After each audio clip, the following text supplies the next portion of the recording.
got there. Wow. Good shot.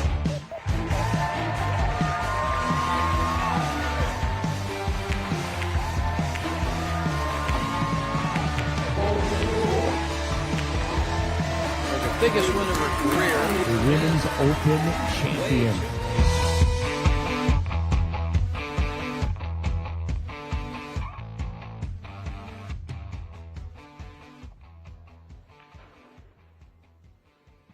Hello, pool fans, and welcome back to St. Louis. It is stop 2 of the 2026 Predator Pro Billiard Series, and we have seen some absolutely thrilling matches so far. And to think the biggest moments are coming today and tomorrow, I am really excited. Now, at 11 o'clock, we're going to be back to the Men's 8-Ball World Championship. We are to the Sweet 16, and then by early this evening, our Final Four will be set. At 7 o'clock, this arena is going to be rocking with the Poison Mixed Doubles Open. We have our championship. It's set with Zielinski and Soa and Bergman and Fu, so you don't want to miss that. Well, right now, we are back to the Seyberts Women's Open. We started with 64 of the very best on the planet, and we are down to the Sweet 16, and the winners of this next round is going to be moving in to the Elite 8. Let's get to it. First, starting in Arena 2, a neutral international athlete. It's Christina Tkach, and her opponent from Yorkshire, Great Britain. It's Quickfire Kelly Fisher.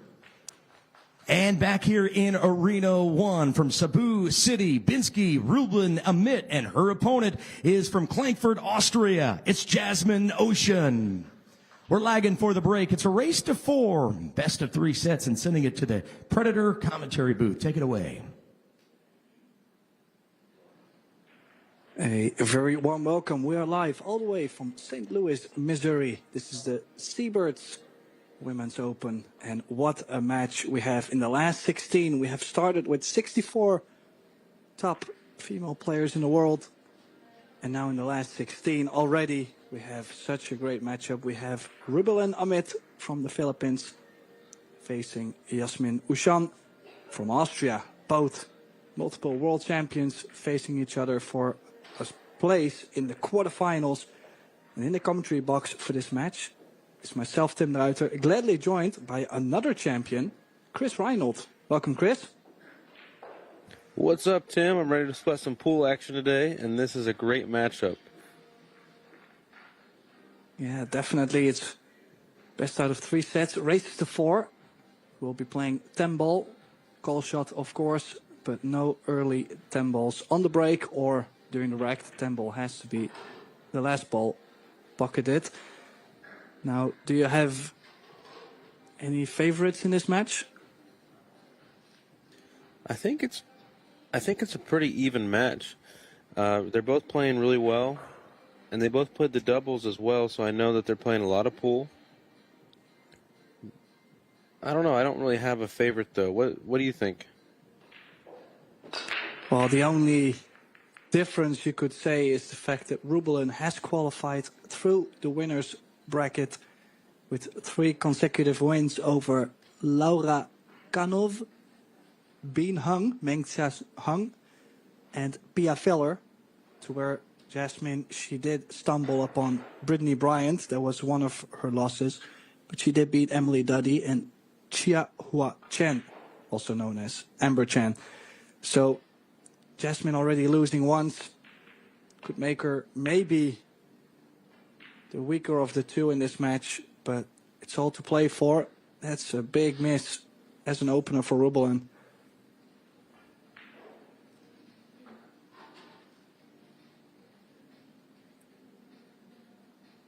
Yeah, 1 ball to the left side.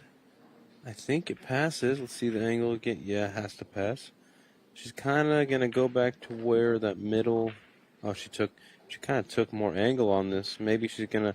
Would you come down in between the 3-9 and play it in the top left, or would you kind of try to run into it?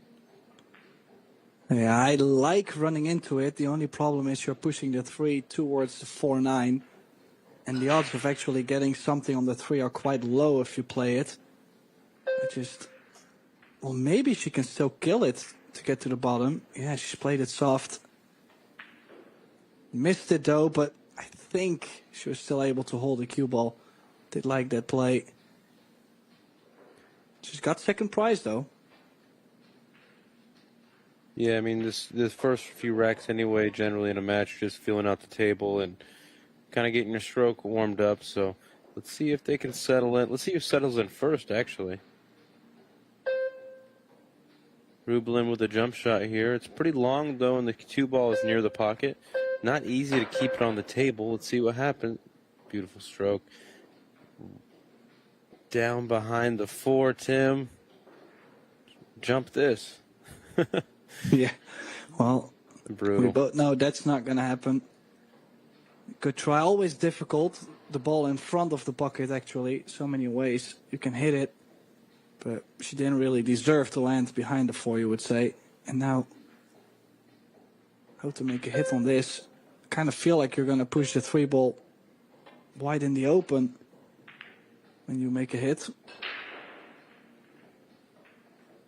Well, honestly, the leave ain't too bad from pushing the 3 ball just in a wide open space. You could have left a lot easier. This is a tricky cut.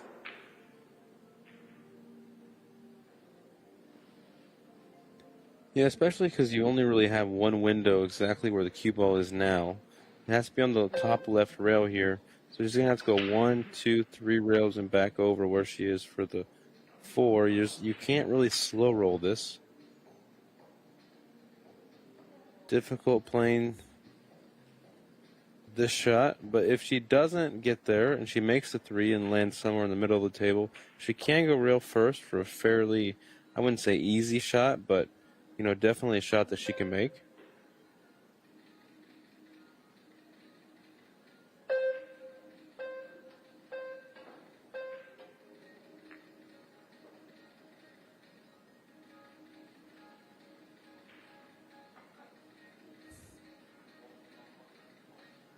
And hung the 3.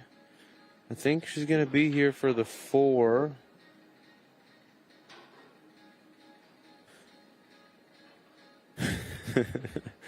All right, hitting the 3 in the top right. She's going to bring that cue ball towards that side pocket, but hopefully not go in. Corner hook, Tim. Oh.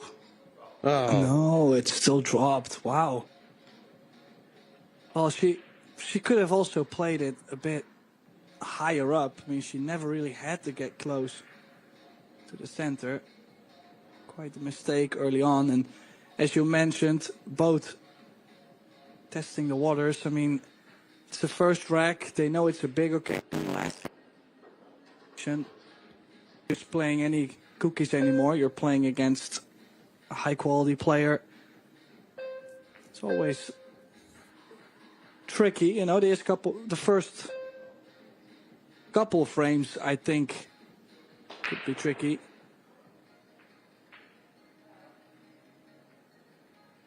Still not done yet, though. I mean, this has to be careful not to go 1 rail behind the 7, and then still some traveling from the 7 to the 8, the bottom side of the table. Yeah, that's what I'm saying. Like, she left herself a bit more cut on the 5 and is already on top of the 7. You could tell she's perplexed by the game so far. It's brutal to watch because she's going away from the 7 here. She's going to have to just roll it in and take what she can. And that's what she did. I wouldn't be surprised to see her play safe here, but I think you have to go for this. Hit it with a little bit of high right, stun, hit the top right rail, and then the top rail, and then come back down where the 7 is now. Tough shot, but definitely doable. Would the other option be maybe leaving yourself just by the side and cutting the 8 in? Not doing too much with the cue ball? Yeah, I don't mind this play at all. Something like that, yeah. I actually agree with that shot. I think it depends on how you're feeling. So for me, I think the higher ball with the high right, for me, just feels a little more comfortable getting through the ball. So it's just kind of whatever you're more confident with. Yeah, I can imagine in the opening rack that they might play this. I do like your shot, actually. Bit of a 3-cushion play, too, in it. But for now, she's taking things a bit easier. But still a longer 9-ball here. Yeah, I think she'll be okay, though. A little bit of low right English. Drag it to the rail and out. Oh, her whole shoulder kind of collapsed into that one and threw the ball out of there. Wait, watch this, Tim.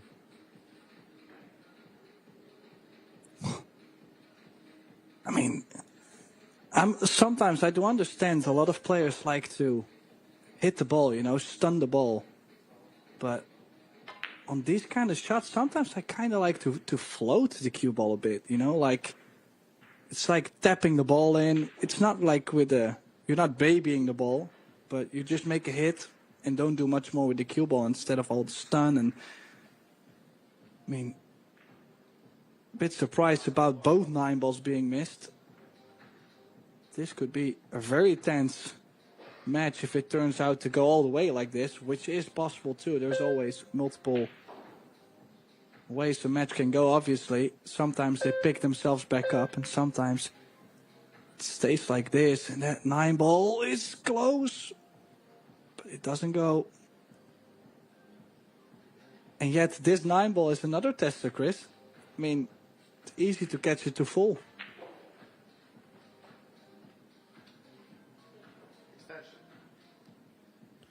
Yeah, it's almost at the point where you might as well draw out of it, low right, and just kind of go 1, 2, maybe 3 rails. But you could go rail first also, if you don't like just hitting it thin on the ball. Yeah, I'm either power drawing or going rail first over the long rail. I was not a big fan of this one. 50-yard line, big cut on the 10. She's giving herself a little bit of a pep talk too before aligning.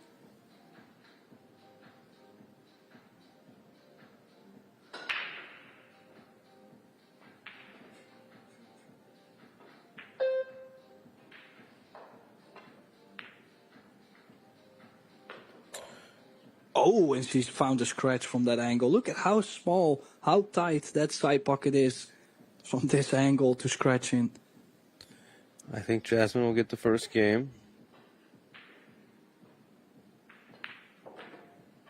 Yeah, that really sums up the first rack. And, well, Chris, you're completely right. Jasmine did get the first rack in. Of course, she should, but if I had already so much drama from the beginning, look at this. 7 balls being missed in the opening rack. Yeah, they're definitely trying to still settle in.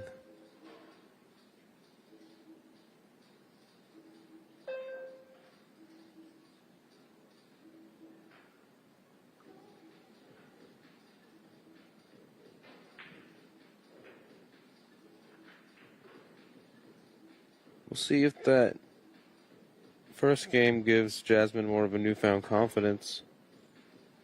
She's going to break, leading 1 rack to 0. Few fans starting to pile in. She's going from the left-hand side rail.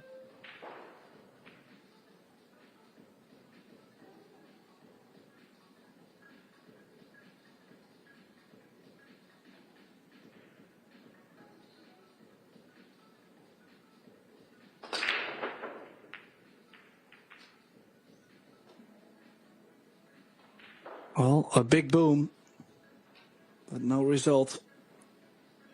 And I have a feeling we're going to get quite some safety play because this 1 ball, no reason to go for it. Just a break, quite some cut onto the break. Doesn't really transfer much energy on the core of the rack. Actually, I did say play a safety. I mislooked, actually. I thought the 9 was the cue ball. I need to get my eyes checked. Of course, she's not going to play safe on the 1. You got to start going for more shots. Yeah, I'm playing too much safe. You're Guaranteed. playing too many safes, Tim. Well, still tricky though. Has to land onto the 3-ball. Very well hit there. Nicely done. Oh, It'd be tough for her to reach this. She's a little taller than both of us, Tim, but she's still still a little on the shorter side. Why are you laughing? no, just because it's true. Oh, okay, good. 2 rails out. Come in. You have to break the 6, so get past the 6. A little past the middle of the table. I'm not sure she got there. Ooh, might. just enough. You think she could see it? Yeah, I think she really just has enough. I think she's straight too, so straight draw back to the center. And then it's all about working her way up to the 7-ball, which doesn't go by the 9, so I'm curious to see if she's going to play for a bank. I don't think so, with how the 8-ball's laying too. It doesn't go to the bottom right, the 8. So tricky ending to this rack.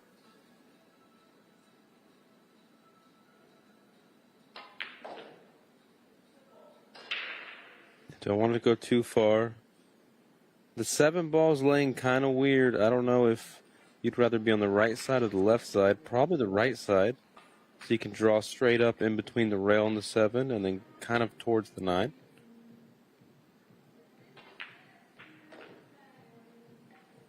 Yeah, I like this angle indeed. Does she have... Is she straight in enough to be able to draw 1 rail towards the 9, or kind of felt like she had a big angle going on?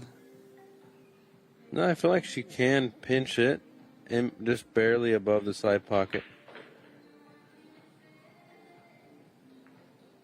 Yeah, nicely played. It would be brutal if she lands straight on the 7, though. In that case, she will have to play for the 8 in the right center. I think she's still going to play that way. I don't think there's a way to really get to the right side of the 8 for the bottom left. Would you go 2 rails, though? Play this within inside and trying to bounce at least off the 2nd rail? I think I'd stun this out. Like that. Well, I think this is what they call 50-yard, right? This is right in between. This is a big cut, and she will have to hold the cue ball for the 9 in the top left.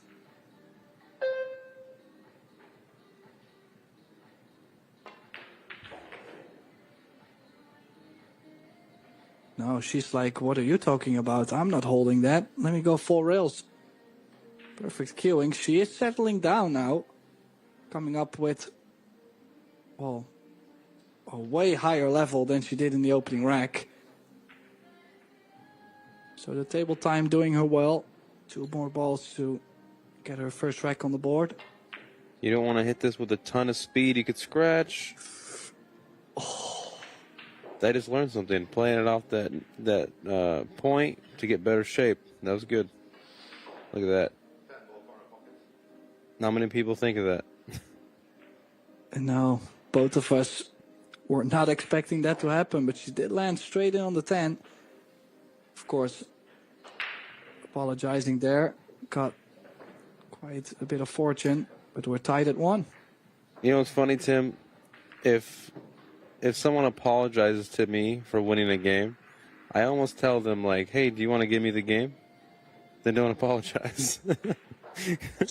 Yeah, I feel like there's players that actually apologize, and you can see on their face that they actually feel like, well, not disgusted, but they feel like they really shouldn't have won the rack, or they really feel bad for it.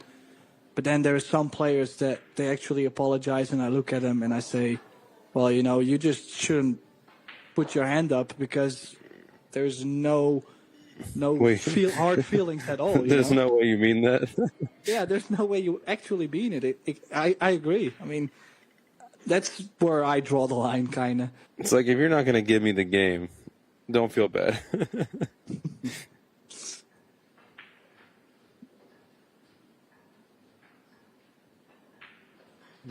Rublin to break. Really good break there. 4-ball might go. No, it got kicked out. 3-ball might block the path of the 1. If it doesn't, it's still kind of tough to draw back for the 2. Can she miss the side and get below for the 2, Tim?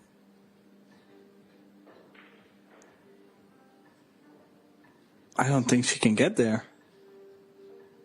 I mean, never say never. That's what Justin Bieber once said, but... And he's a genius, so you gotta listen to him. And he's a genius. So, well, yeah. She has to play to the center of the table and take the cut on the 2. You might be able to juice it up with low right English and aim thick and kind of throw the ball in a little bit, but this is tough. This would be very, very tough. Oh, never mind. Well, you have to hit it so smooth as well. If you put a little bit of jab on it, if the 1 ball touches the rail, no way it's going to go. Looks like she's going for it. No. I like this play better. You know, maybe even play the cue ball rail and then 3-ball, and then if it goes in the pocket, it goes in the pocket, and if it doesn't, then you're still drawing your cue ball back to the end rail. It's what kind of a 1-pocket shot, but not ideal.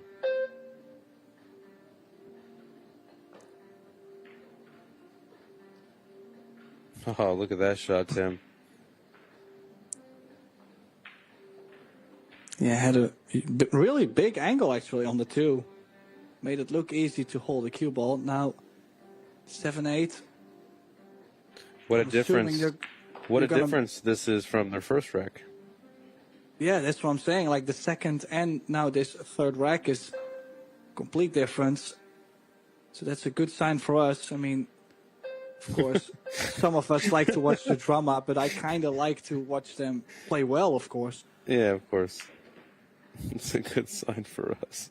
It's a good sign for them too, Tim. What the? Oh, that is true. That is true. Now, has to work her way up to be able to play the 7 in the same corner as the 5. So do you like to go 2 rails, top right spin, and well, leave yourself angle on the 6 to drop up table? Yeah, as you know, the newer cloth kind of doesn't take as well, but we'll see what she can do here. Oh, wow. High left. Top left? Can she still get I think enough? she can. Does it grip enough? I think at this stage of the tournament and this newer cloth, it does. Let's see. Using about 10 o'clock on the cue ball.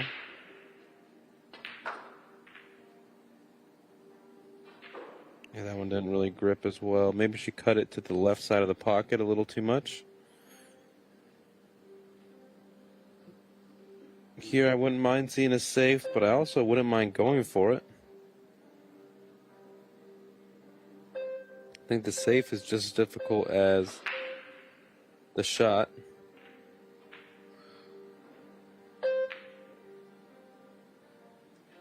Yeah, not a bad attempt.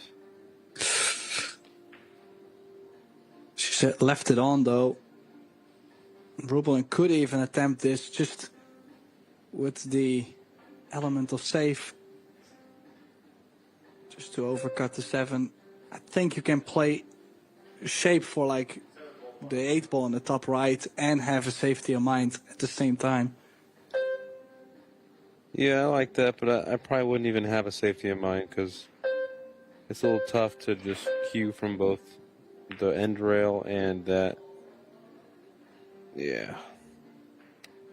It's always a tough shot. I probably would have went all out and maybe would have hit it a little harder, try and get the cue ball to the end rail.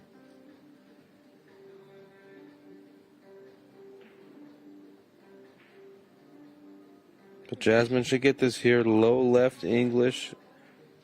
Stun to our right rail here. And come up for the 8 in the top left.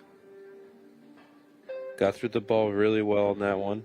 You always want to get closer to the next ball whenever you can. She did that really well instead of leaving herself sort of on the rail.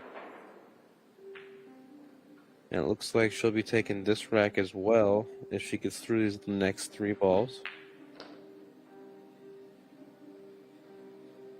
See, this is a lot of angle for me. I'm not sure. It sounds weird to him, but like I'd prefer to be straighter in on the ball than this. But a lot of people like to have this much angle. I'm not a fan of this much angle. Yeah, I like this too. You could play plain ball, straight over, or even two rails, or even the bank. Well, it doesn't matter what we think. She does get the out, and that's what it's about. No, I've just noticed that a lot of the top players, they leave themselves a lot of angle. And it's just, I don't know if I could, my anxiety wouldn't let me do that.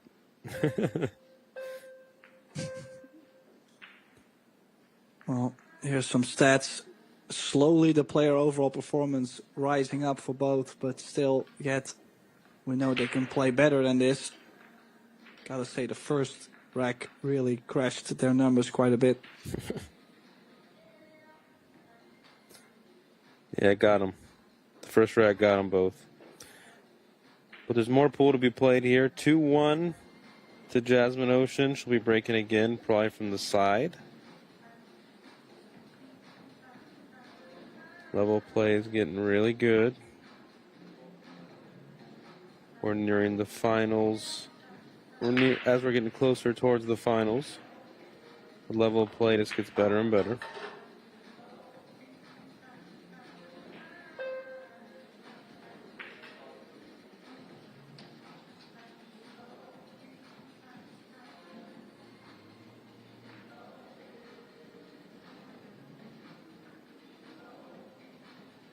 Yeah, changing to the other side.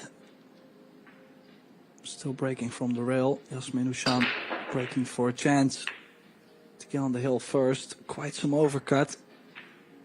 It's not hitting the break as square as Rubelin. Cue ball quite wild. And a dry break.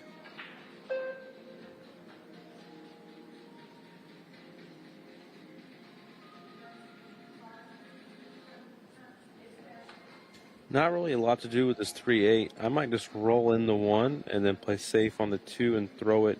Well, not throw it. Hit it near the 3 ball and then cue ball behind the 6.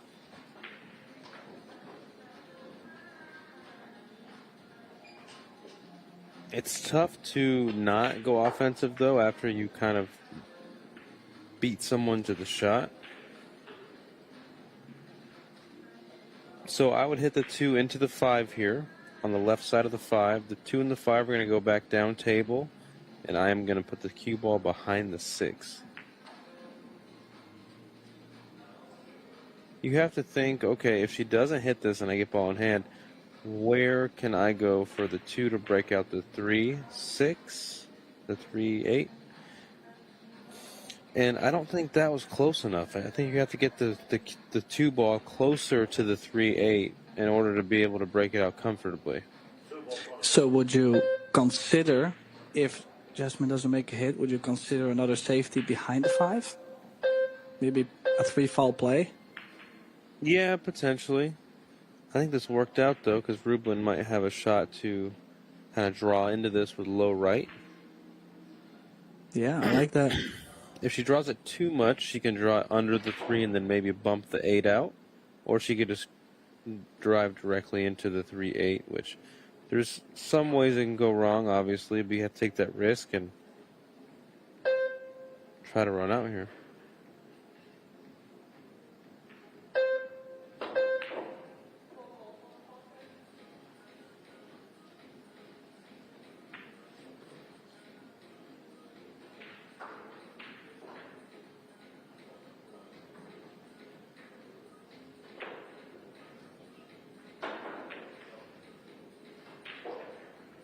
No, she hasn't really tried to open up the 3 balls at all.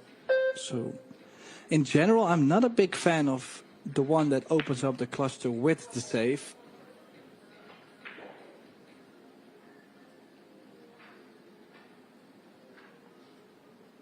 She played it well, but so often I found myself opening up the problem, playing a good safety. Now suddenly my opponent is kicking real well. makes a good hit, hooks me, gets the ball in hand, and gets the run out. Like, I would have liked maybe even taking more risk, as you said, on the 2 ball. Or maybe even playing safe on the 2. I mean, you would say Jasmine has a good chance to go 1 rail into the 3. She could possibly cut it in. And if she has full contact, the 3 ball will fly all over the table to the other side.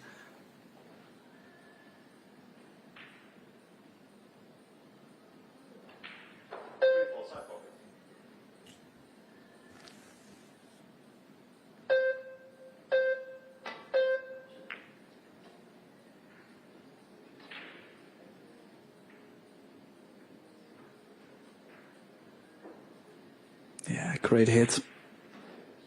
3 ball. Looks like it's frozen too.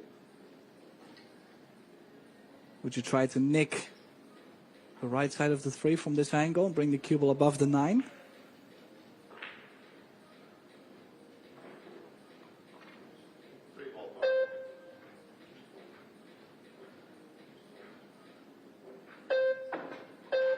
I think Chris would too. Just catching it a little fuller though.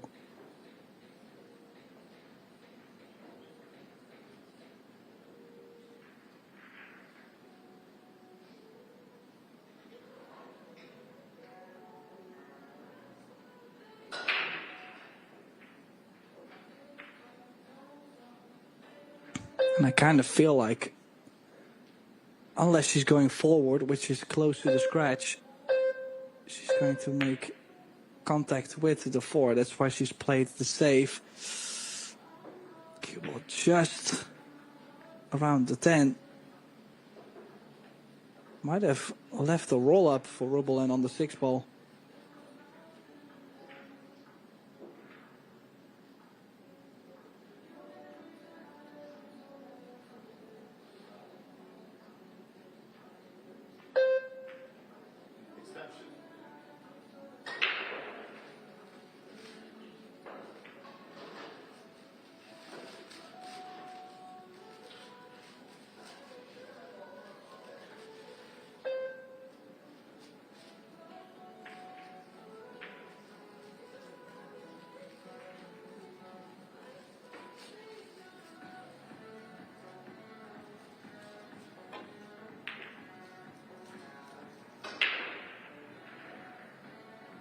No safety. Try to create distance. And now the chance to get on the hill first. 2-row shape from the 3 to the 4. Most likely coming off the second rail, the right long rail, you run into the positional area for the 4. I think the trickiest shot really there is the 4 to the 5, because you have to land so nice on the 5 ball to be able to be on the 6. She even went 1 rail.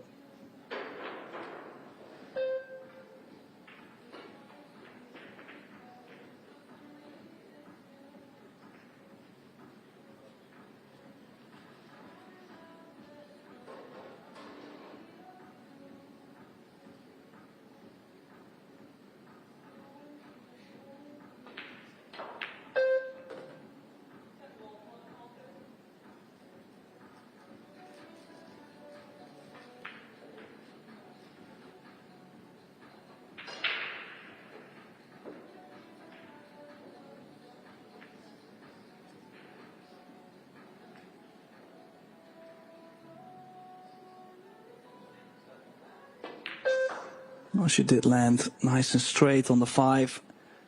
Can float the 6 in. Similar, a little bit bigger angle on the 7. I think just gotta make sure not to nudge the 9 and stay close to the rail. Just make sure the cue ball goes off the rail at diamond. Then some traveling from the 9 to the 10. It's one of those positional shots we all put a lot of time in.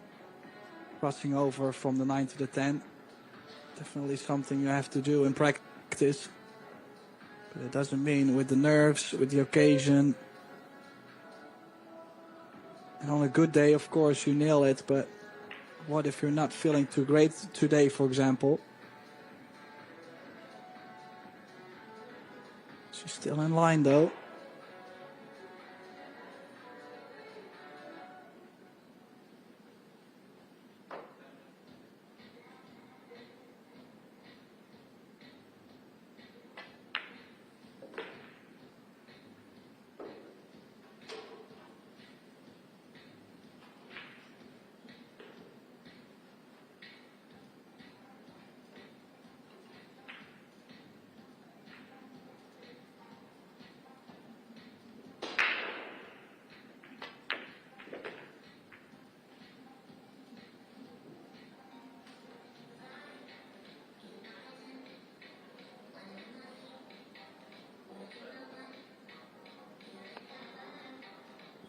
All right, Tim, what did I miss?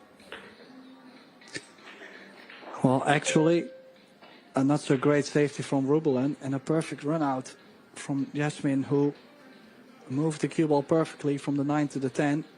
As you can see, her stats are really starting to rise upwards towards the 800 player overall performance. Hasn't missed the ball since the first rack. Rubelin has. She's now on the hill first in the opening set.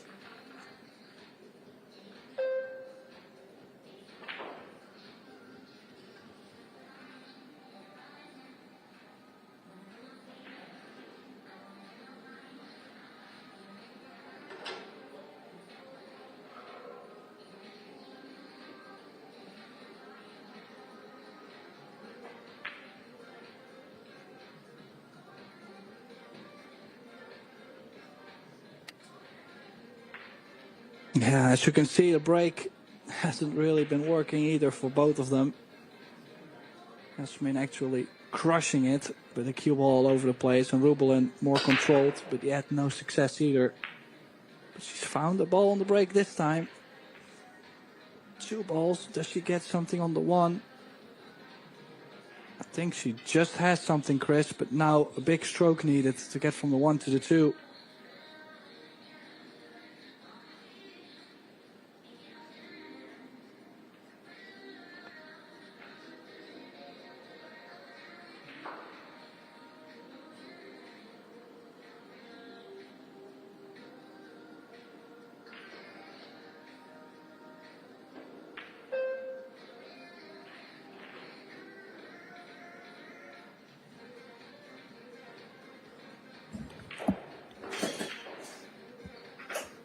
Gonna roll in the 1 here.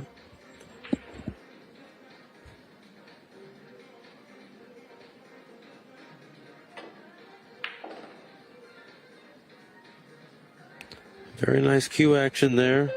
Is she too thin to cut the ball, or is she gonna bank this, do you think, Tim? Yeah, well, I'm too late calling it, but I did like the bank. I thought she was going to put a little bit bigger of a stroke on the 1. Still, the bank, quite alright. Doesn't really have to do much with the cue ball. Just stun with a drip of left spin. There it is. And now she's perfect on the 4. The 6 does go by the 8.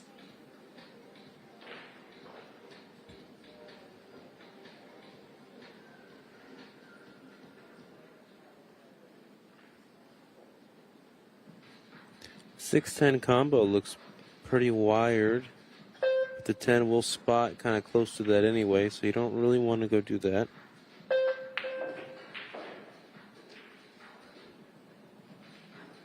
The lower left would be much better.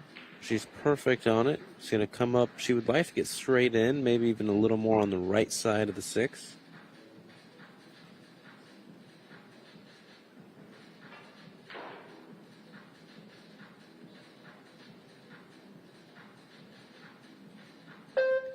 Really good mechanics by both of them, but Jasmine especially. It's down on the ball so well. She's kind of debating right now where she wants to get. She's going to hit it with about 12 o'clock English. I think that gets you there. Not a lot of right English. She might go 2 rails, a little bit of high right is kind of what it looks like. Yep. light your stroke out a little bit and definitely come into the angle a little better. Getting somewhere near where her cue ball is now is a great option. Middle of the table, maybe even a little further. And it should be fine.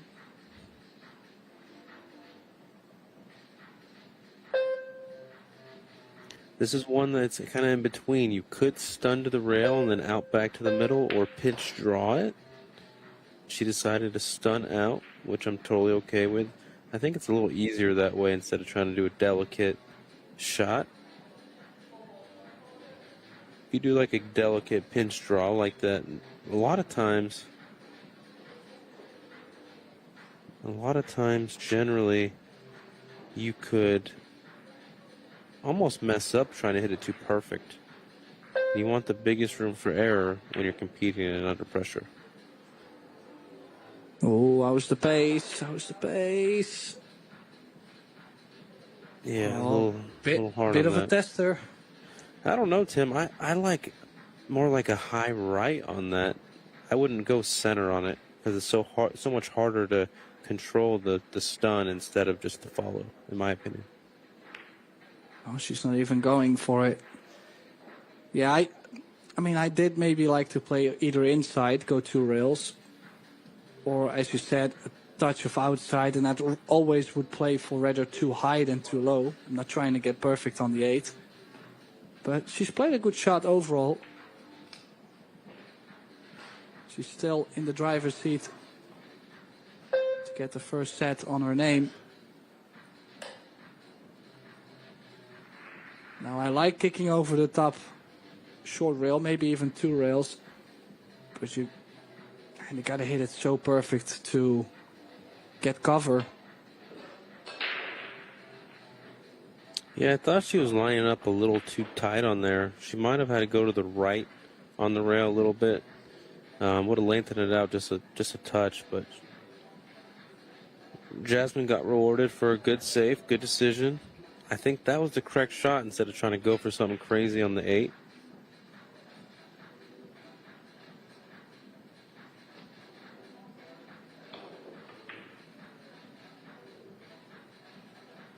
She's going to follow it or stun it forward a little bit. Yeah, and the 10 in the side. This is to close out the first set, ladies and gentlemen. And I think Rubelin will take a restroom break to clear her mind and reset.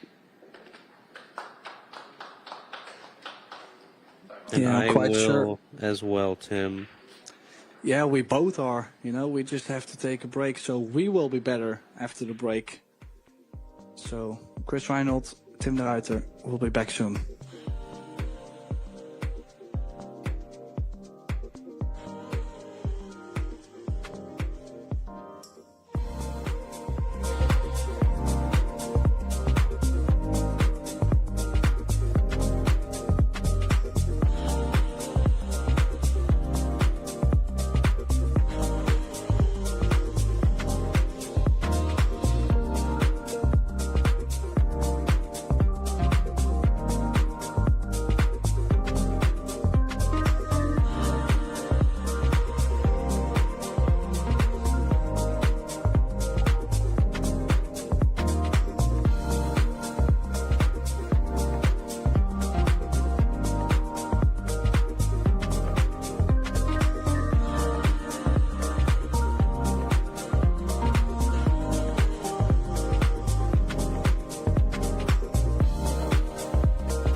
And we are back live from St. Louis, Missouri. This is the Seyberts Women's Open, last 16 match between two multiple world champions.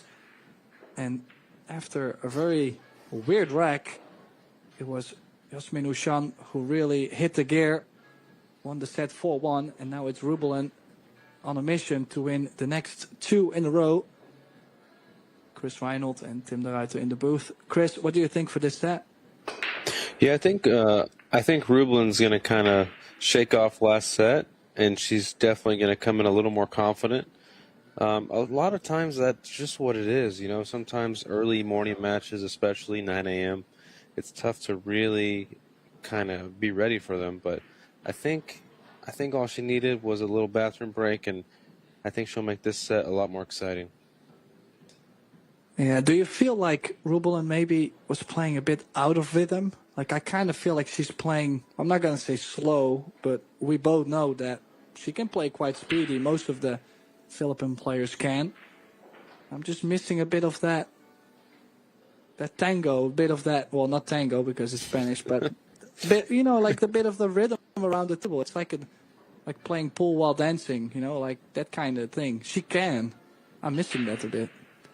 Yeah, she's not really letting it flow at all. She's more so a little timid, and she's not really getting through the ball like she normally does, which I'm used to seeing her, you know, you have a little tango also. Yeah. Yeah, so that's definitely something I would want to see her change a bit in this second set. Yasmin now pushing to a kick. Definitely one Rubelin should take on. I mean, she's got the 5, 8, 6, and the 2 to land behind. But she hit it real firm, though. Yeah, hit it way too hard. I think the shot clock got her a little bit. Kind of rushed that one. Didn't look like she was comfortable once she hit that ball. Yeah, the hit was great. And now another open shot for Yasmin. And I think also the fact that Yasmin definitely won 3 on the spin.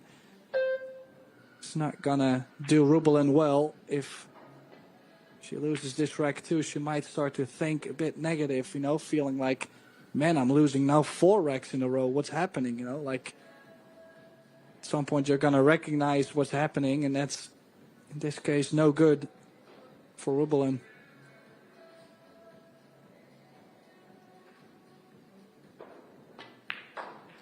Sort of a stop shot on the 2. Correct angle if you get from the 3 to the 4. Totally fine there. Where she's going to try to float the cue ball in between the 8-6. Should be okay. And the 5, getting the correct angle from the 4 to the 5 or the 5 to the 6, I think is the toughest part here.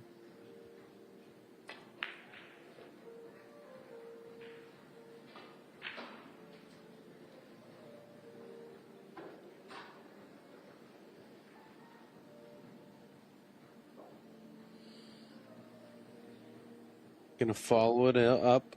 You don't want to really be elevated over the 9, so got to be careful about that.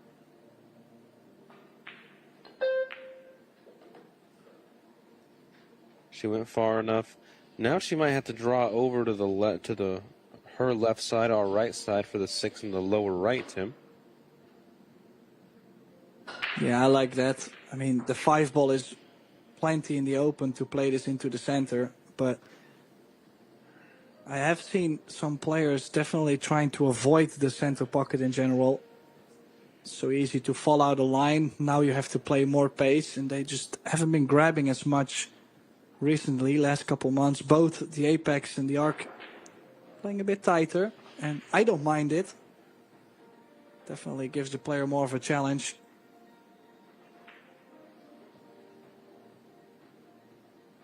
She did look like she had quite some angle, though, to hold it to the left side of the 6.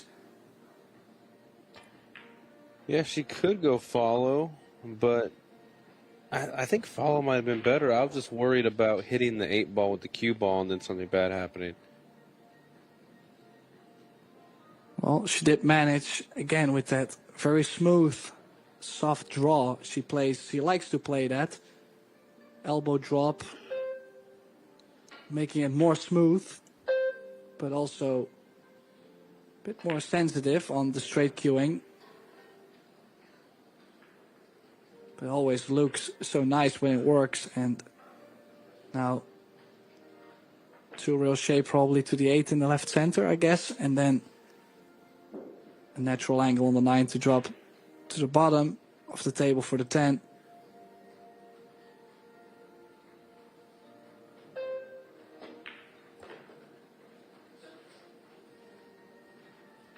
Gets pretty good on this 8-ball here on the side. She's going to use that top rail. Maybe a little bit of stun, maybe a little stun right.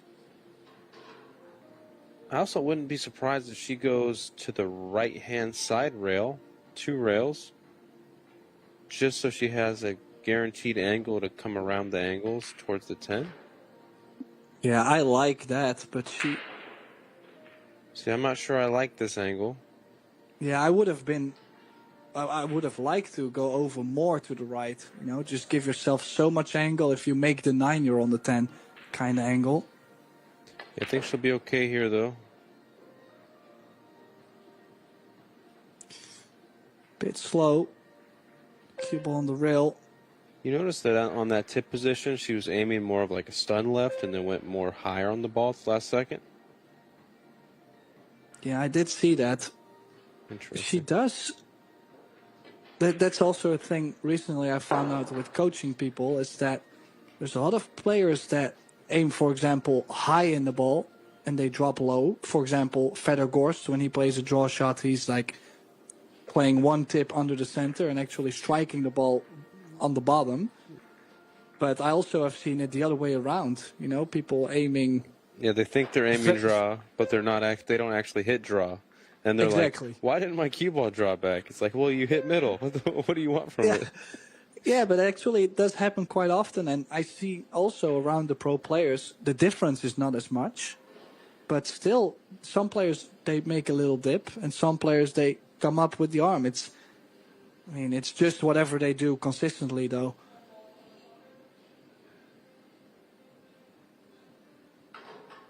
Now, a quick look at the stats. Of course, Rubelin at 0 for the second set. Didn't get to play much yet.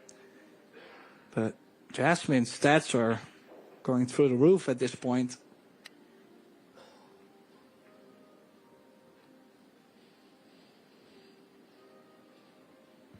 Yeah, you could tell that Jasmine's a lot more comfortable than Rubelin right now.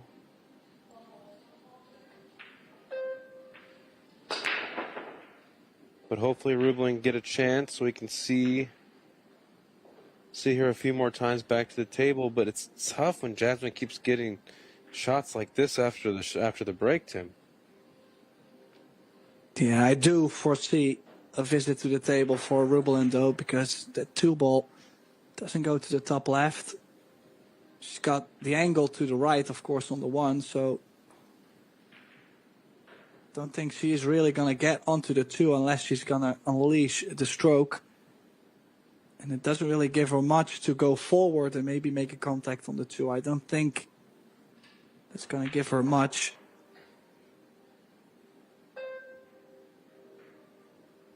She's going to put the big stroke on this.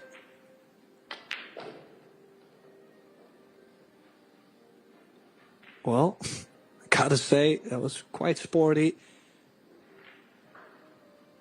We'll have to stun this away from the 6-ball, though. Doesn't want to catch the 6, but I think 2 real stun towards the 4. Just make sure you play plenty of pace to where if you catch the 4, you're always going to separate the balls. The 3-ball is hanging over the side.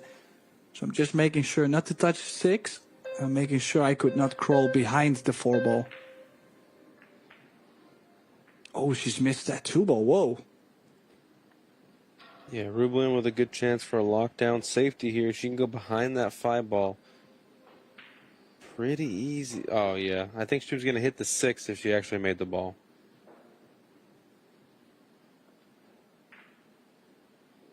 Yeah, steering away to avoid the kiss on the 6, indeed. And now, as you mentioned, this is a bit loose too. That 2-ball needs to go if she wants to get anything of a Hook, I think it's just okay. Don't think there's a shot on the 2. But maybe Jasmine for 3 rails. Stop the cue ball behind the 3. Yeah, the 4-ball plays pretty big here. You don't want to run into the 4-ball in accident, but it's kind of a risk you have to take.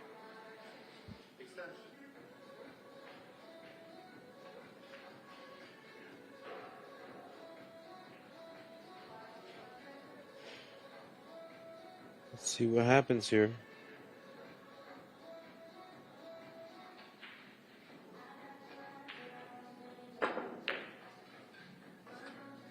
Yeah, let the cue ball go. And the 4-ball, again, like I said, was such a big ball there. You had to hit it perfect to avoid the 4.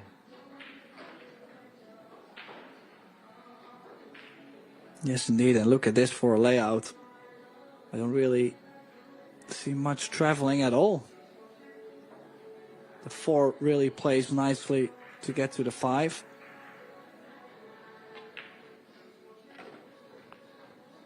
Looks like Rublin finally with a chance to kind of let her stroke out and get something going. This could give her some momentum here, tied up at 1-1, and then if she wins this set, force the 3rd set.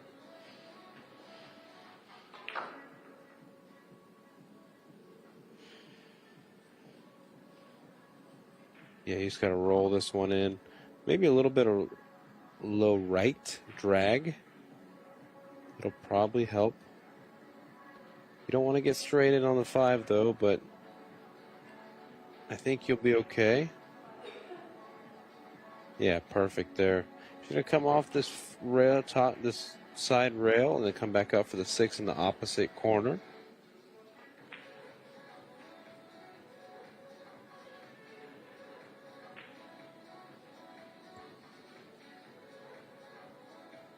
Now she's going to draw out. Very good there.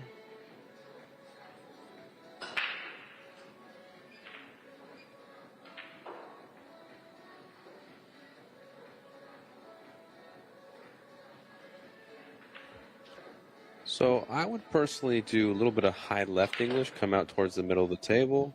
She prefers the stun, same end goal there. Got a little shy of perfect position on the 7, but she could drag this up towards the middle of the table yet again.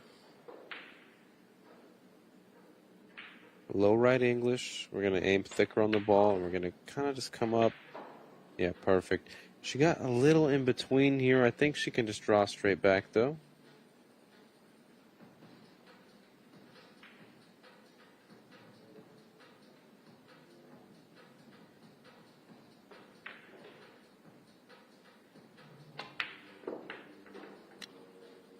Beautiful stroke. Now a chance to tie it up, 1-1.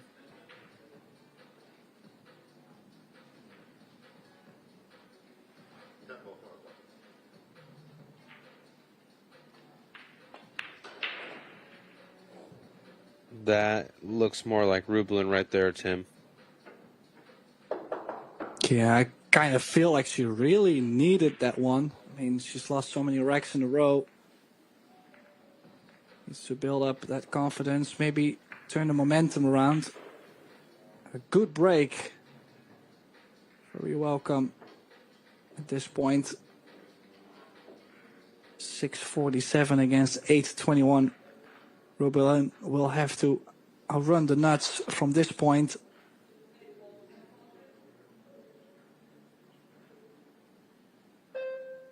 Now break success, 40% for Jasmine, not bad. Of course, it's hand rack, the Predator AeroRack, so I mean not the standard layouts as everybody's used to with the template rack.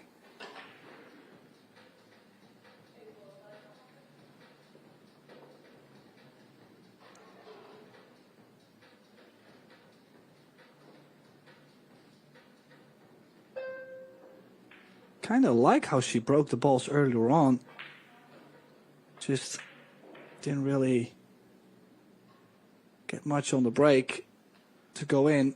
And Jasmine ran out from there, so I'd like to see her make a ball. And again come up dry. I'm assuming Jasmine is not going for a 1-4 combination. But it does come with a high reward if she takes it on, so it's tempting.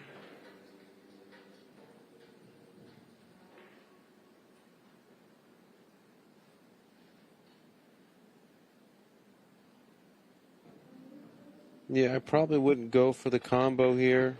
I might just try to hide behind the 4. Because the cue ball is taking you away from that shot. You might get hooked on the 2 or the 3. So I just don't think the risk is worth the reward.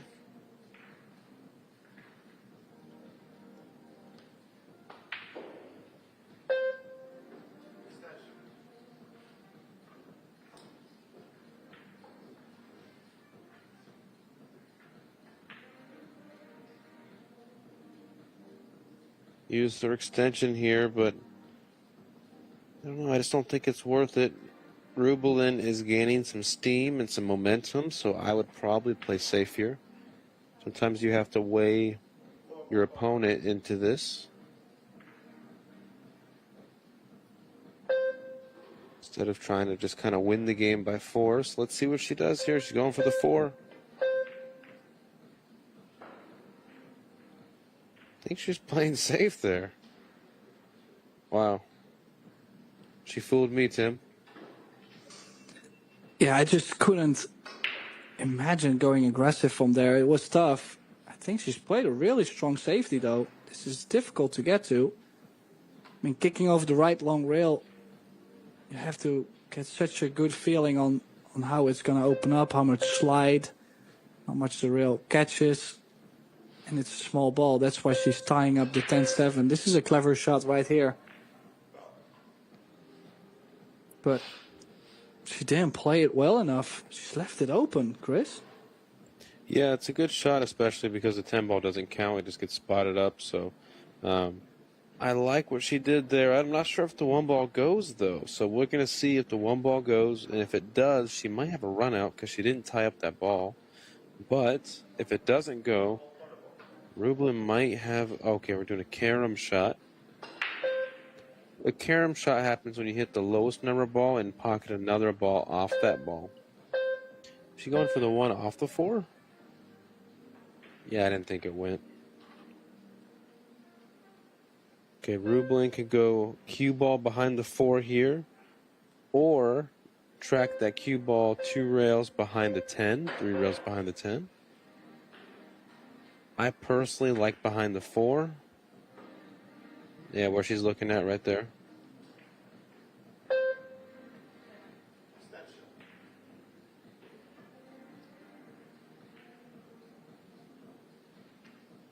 It's a cool looking bridge, Tim.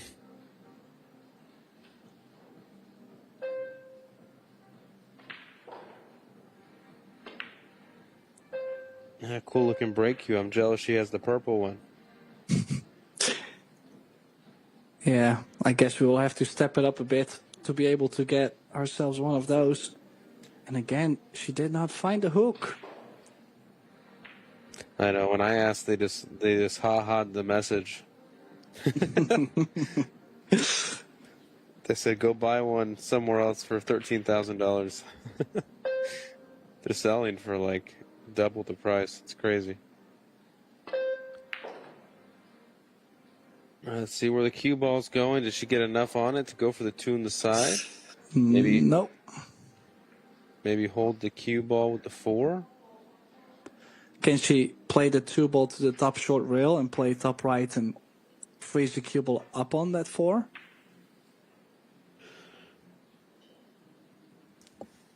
I think that would be the better shot.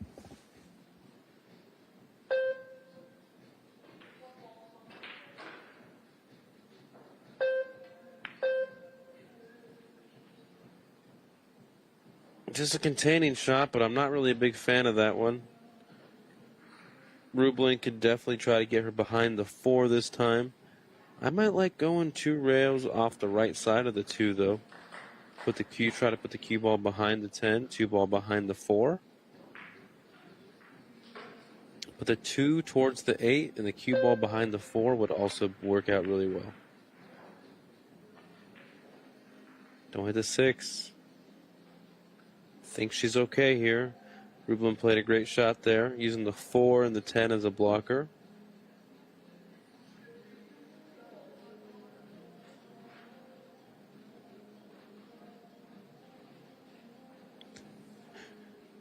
Hey, Tim, who do you like in the doubles final? The doubles final, it's Bergman and Fu. yeah, And Seo and Victor. I kind of like Bergman. And Fu. How awesome would that be? Bergman is playing well. He's getting the crowds into. He has a partner which, I mean, from what I've seen, they don't really talk much, and it may sound strange, but they just rely on each other's game, and I think that's the best way to do it. Yeah, not much communication. I think a lot of the partners talk way too much, and then all of a sudden it's 15 seconds left or 10 seconds left, and they haven't got down on the ball. It's like, just you're both pro players. Just play pool, You really only need to talk about 1 or 2 shots per game. Yeah, I agree. I mean, you both know where you would want to be on the next ball or next rack. Maybe not if someone is the opposite-handed, maybe, but overall, I think there's too much talking. I do agree. I've made that mistake myself in the past, but now recently I'm trying to not do that. It depends on your partner too, of course.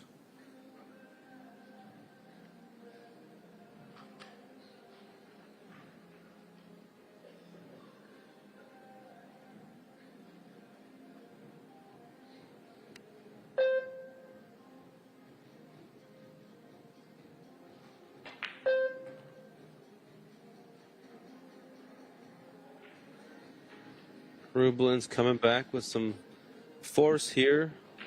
Looks like she has a good chance to run this rack and get up with her first lead. I'm not sure if she wants to go with a 6 to the side here or if she's going to follow up.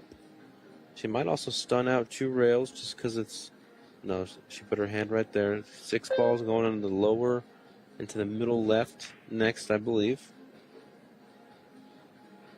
Good stroke there. Didn't want to go too far. Let's see where she got. We have a packed stadium, Tim. This 9 a.m. match is everyone just loves to go watch.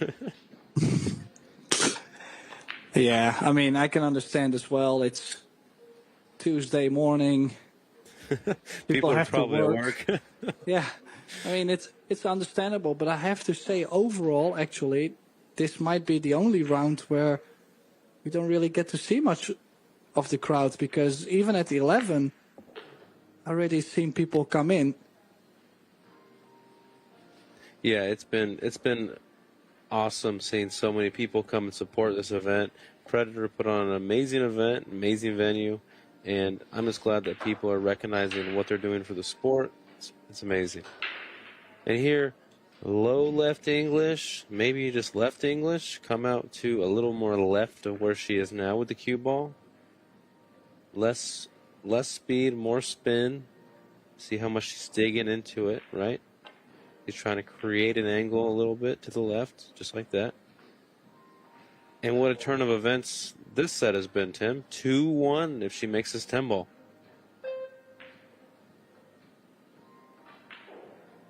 Yeah, Rubelin looking more solid than the opening set, that's for sure. Still waiting for that Philippine gear, though. I know it's somewhere inside.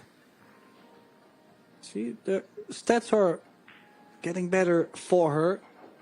She's now at 773 in the second set, which makes the overall performance a 674. Still against 810. But I'm sure if she keeps playing like this, the numbers will get close, just as we were expecting from the beginning. Obviously, it's better to end the match great than to start the match great, in my opinion.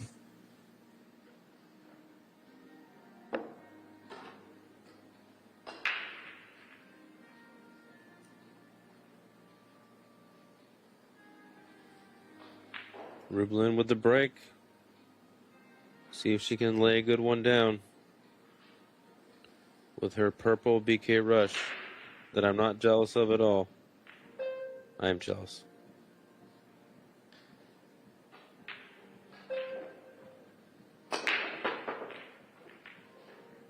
Beautiful break there. No reward, though. Be an open table for Jasmine.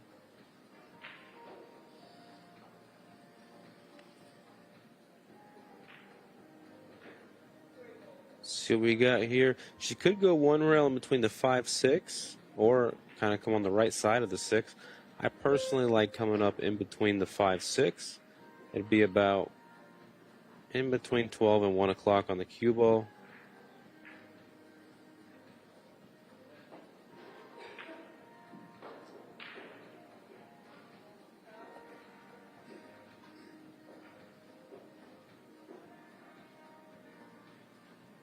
She can do it. I don't think she has enough room to stun in between the 5-7. I would not even attempt that. She's going to go up in between the 5-6, though, and just either come down for this. Got into that one. Wow. That makes more sense, though, because now she could play the 3 in the same pocket as the 2. This is a slightly tougher shot, but comes with position. Makes it easier.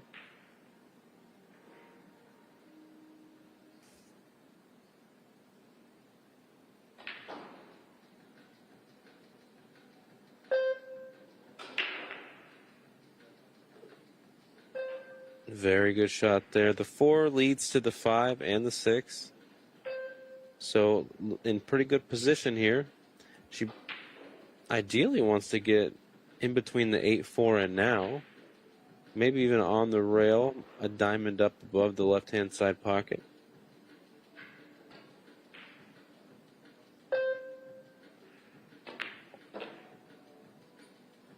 Interesting. I would have followed that, Tim. I don't know about you.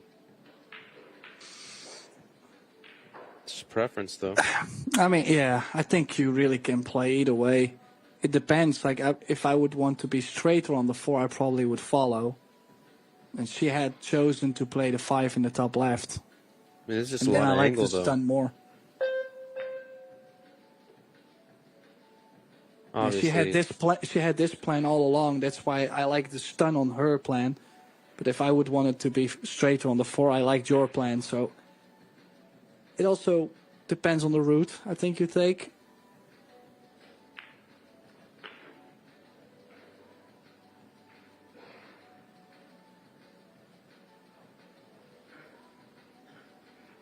Okay, needs some angle on the 7. Doesn't want to get straight on it. So we're going to stay above the 7 and come down for the 8 in the side. And then the 7 to the 8's the only real shot left, Tim.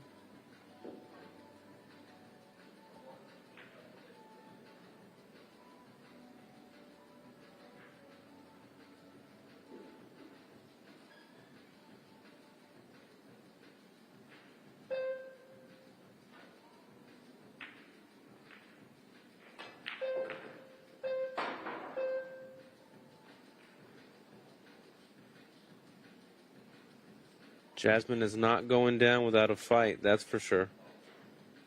Stop here, draw back a little bit.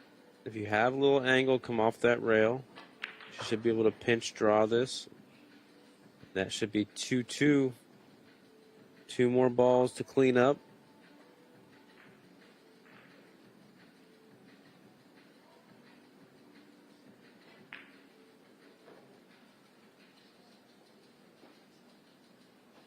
And now a 10 to secure a 2-2 scoreline. Rublin hoping for another chance at the table very soon. It's going to be a race to 2 for Rublin's tournament existence.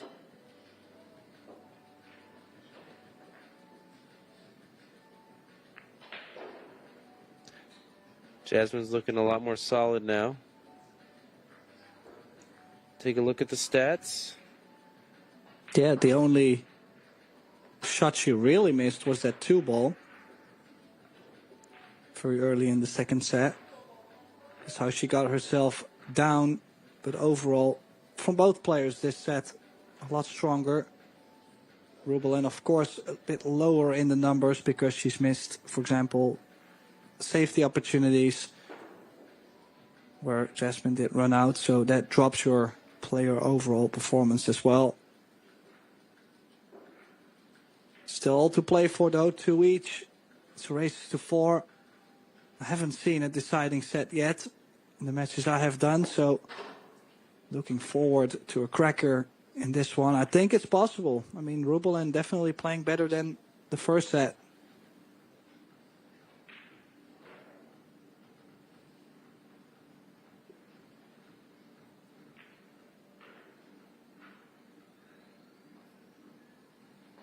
I almost said Albin. Jasmine to break from the left side. Wow. Something goes in. There's a hole in the table, Tim. I can see 6 of them, yeah. It felt like more. Look at that. 3 balls down on the 4.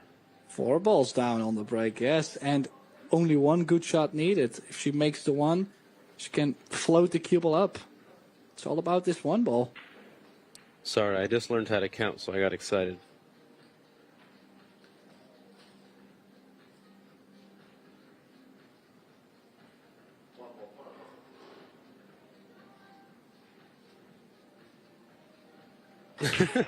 Well, are you not entertained? She didn't know what happened to her either. I mean, not very often this happens indeed. This is such a pressure shot too, though. I mean, you know, if you make this, you're like so high favorite to get on the double hill. And if you missed him, what happens there? Your opponent gets on the hill in the second set. So, such a... You heard it here first, guys. This is the shot. Crunch time.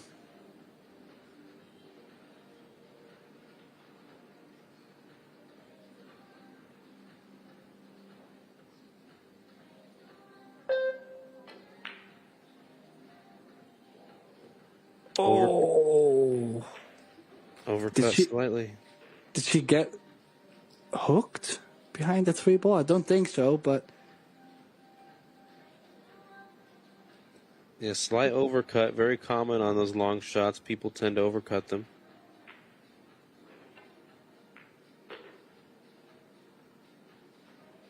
Oh, look at this. I mean, with the 7 over the side, you're always going to be close near the 8.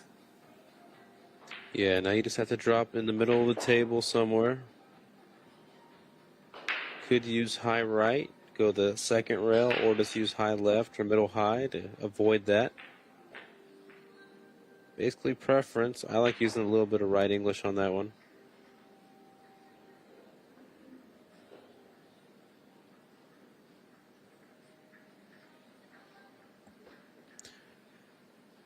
She's looking good to take a lead here.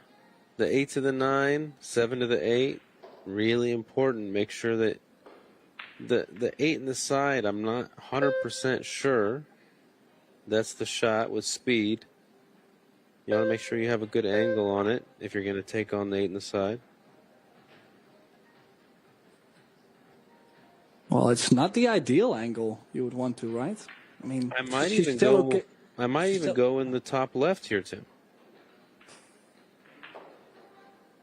Yeah, I probably would just go to the center of the table, take more cut. Yeah, like this. I like this play, but I don't mind playing it into the corner. It's just, well, with some nerves. I probably would dog it, so, yeah. Nice confidence. I like it too.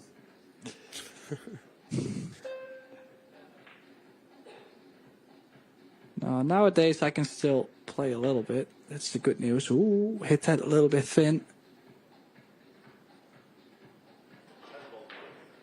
This to get on the hill in the second set. Rubelin, 1 step closer to get this match into a deciding set.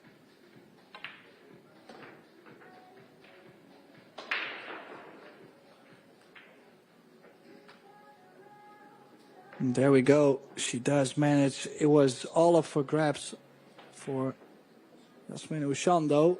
Had to shoot a long one ball.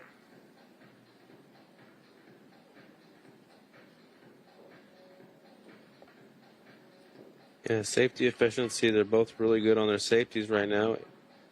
67 and 73%. It's pretty good.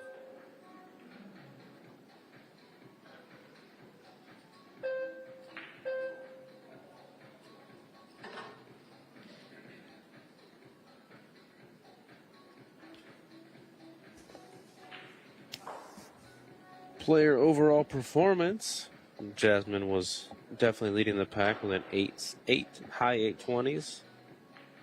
Rublin with a high 680s. Still leading this match, though, the second set. And the score is close overall. I mean, if we just count, it's 6-4 total games. Oh, no, not in the side. She crossed it a little bit to the side. And let's see what Jasmine can do with ball in hand. Maybe try to tie this up at 3 apiece in the second set. This puts even more pressure on Rublin to have one more opportunity to try to close out. And then Jasmine has pressure also trying to close this out and not have to go to a third set.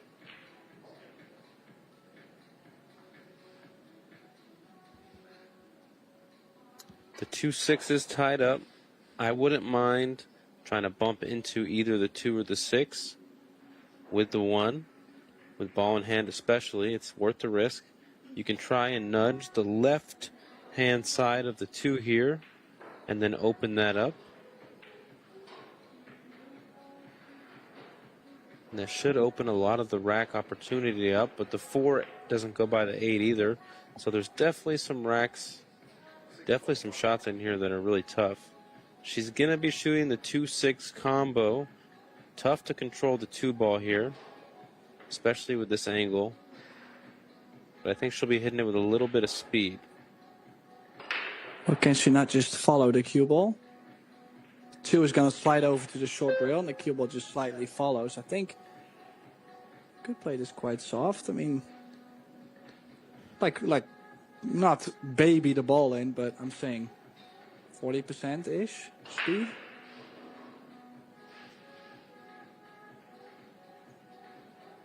Key shot, though. I mean,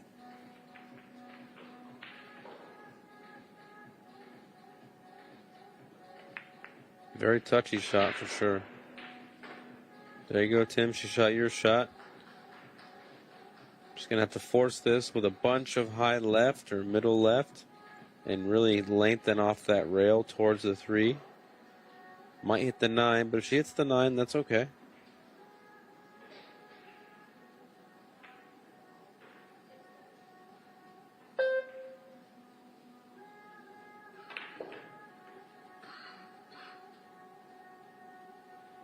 Where's it going? Oh. She likes doing that. Yeah, but she did like act like she was surprised, but actually with how It was the correct line. Yeah. It looked like it was like going to happen before she even shot it. Yeah, she's still on the 3 ball though, so nothing on the hand. Now, is that 4 ball tight? Yeah, I'm not sure it goes clean, but we're about to find out. Well, she's definitely not going to play the combination on the 8 ball, which was a possibility if the cue ball stayed along the right long rail. So indeed, we're going to see if that 4 ball goes by the 8, but I wouldn't be surprised if she just barely catches the 8 ball and the 4 stays up.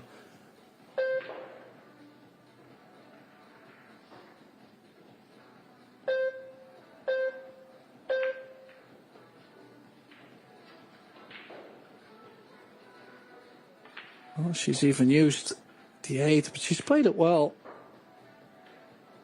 As you can see, in the rail, into the rail, off the 8, into the corner. Bit pacey maybe with the cue ball. Would have liked to be straight on the 5, but I mean, I know I'm a bit of a tough customer.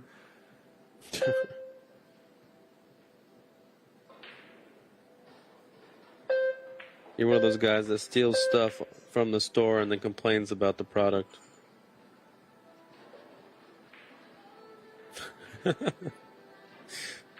Well, I don't steal stuff, but yeah, kind of. But yeah, kind of. What does that even mean? Well, that I can be very picky. I know, I'm just messing with you. Side No, pocket for the 9-ball? Yeah, I like that. Left center. She's in prime shape. 3 balls away from making this a hill second set. I can tell you our next match on this table, a World 8-Ball Championship match, scheduled in approximately, 30 minutes. So I don't think we're going to make 30 minutes if this will go to a deciding set. Who's playing next? Honestly, I did not have a look yet, but that is a very good question. Let's see who's up next. Oh, I thought you had. My bad. I thought you knew. But I can tell you right now, we do have Wukun Lin and Skylar Woodward. And Wukun Lin beat Radoslav Babica yesterday 10-0. So it's going to be quite the challenge. As you can see, here's the schedule. We're into day 7. Of course, today, Tuesday, 7th of April. Next match at 11 a.m. is the Men's World 8-Ball Championship, followed with another round of the Women's Open, another round of the World 8-Ball Championship, and then one round, the final in the mixed doubles. And then tomorrow is finals day in both the Women's Open and the World 8-Ball Championship. Will be interesting to see the World 8-Ball Championship. I mean, just every year, such a grind to predict who's going to win it. It's just so much happening, so many good players, and the break really can make it or break it. Talking about the break, Yasmin back from this side now. Last time, 4 balls in. What can she do on this break?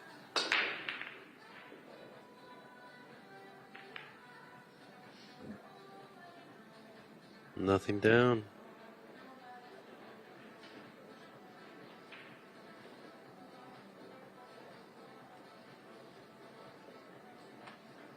Rublin with a thin chance to make this 1 ball. Wouldn't worry too much about cue ball here. 2 balls in front of the side, in front of the lower right. Aim to barely miss it. Just barely hit it too thin. Stay down and follow through. Biggest things.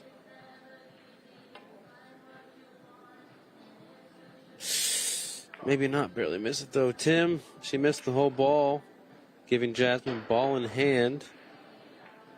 And with a chance to close this match out. Wow, how did she miss that whole ball there? They're going to show you. Well, either way, the surprise kind of looked like she put a drip of left spin on that. So maybe the ball just slightly curving away from the 1. Now, a chance to close the match out to go into the quarterfinals, and another result has come in the last 16. The first match to finish, actually. A very quick one by quickfire Kelly Fisher. She has beaten Christina Tkach in 2 straight sets, 4-0, 4-1.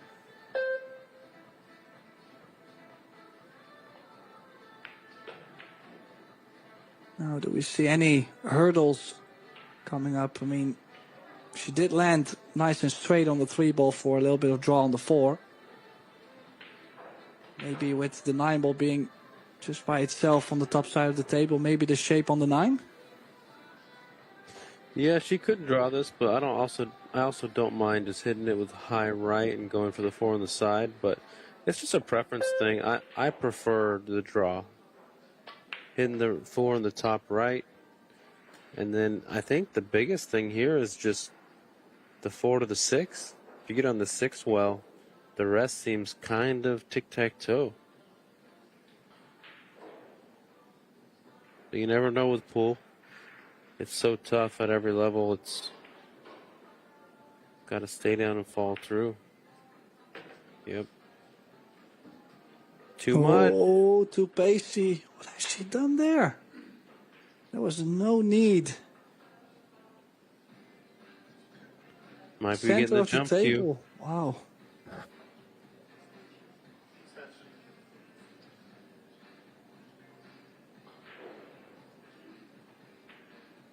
Well, she was pointing at the rail, but we both know that Jasmine, she likes to play most of the shots she plays in quite a full stroke way.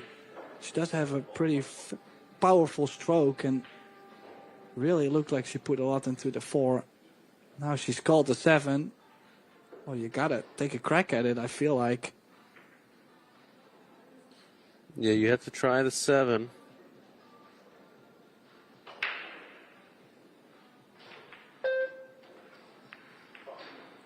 Oh, she missed the 6 completely. Rubelin has a chance to close this out. Needs to take advantage of this, or else it'll be the end of the tournament for her.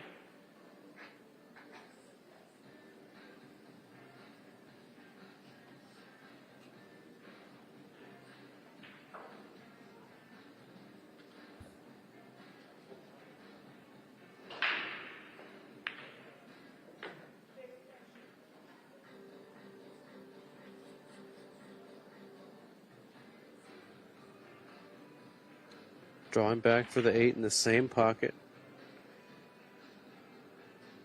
Should be routine here.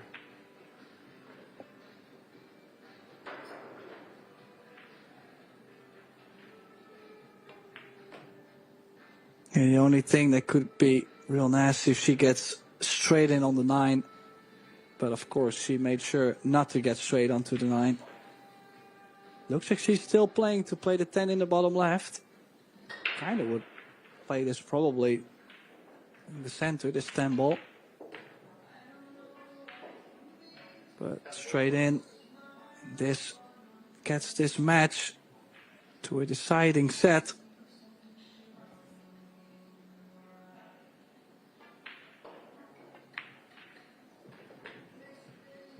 And we're all square at 1. Putting up the hand, but I'm sure she'll be ecstatic from the inside. As you can see, Rubelin taking a break. So that means Chris Reynolds and myself, Tim de Ruiter, we're going to take a break too. And then we'll be right back with the deciding set between Rubelin Amit and Yasmin Ushan. Who's going to make it through to the quarterfinal?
All right, Jasmine to break in the third and deciding set.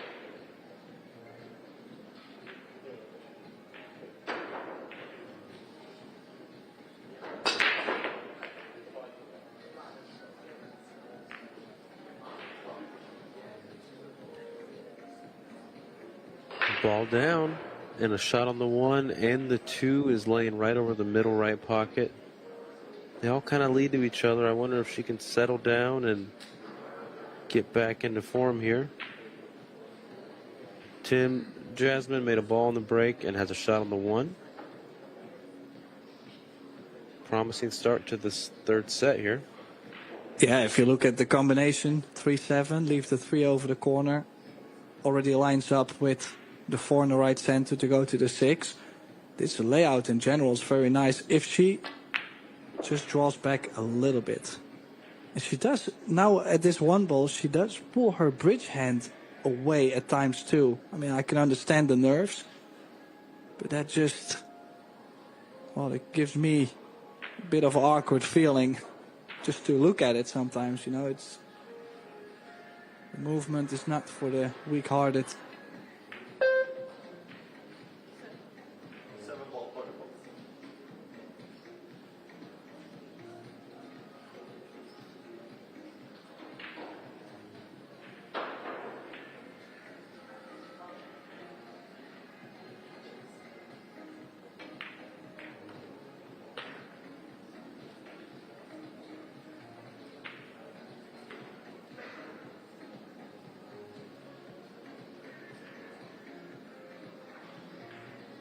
Now, of course, we do have the element where if we go 3 each in this deciding set, we do find ourselves a shootout, which will make things even more tense and pressuring in the arena. So I'm not sure if I can actually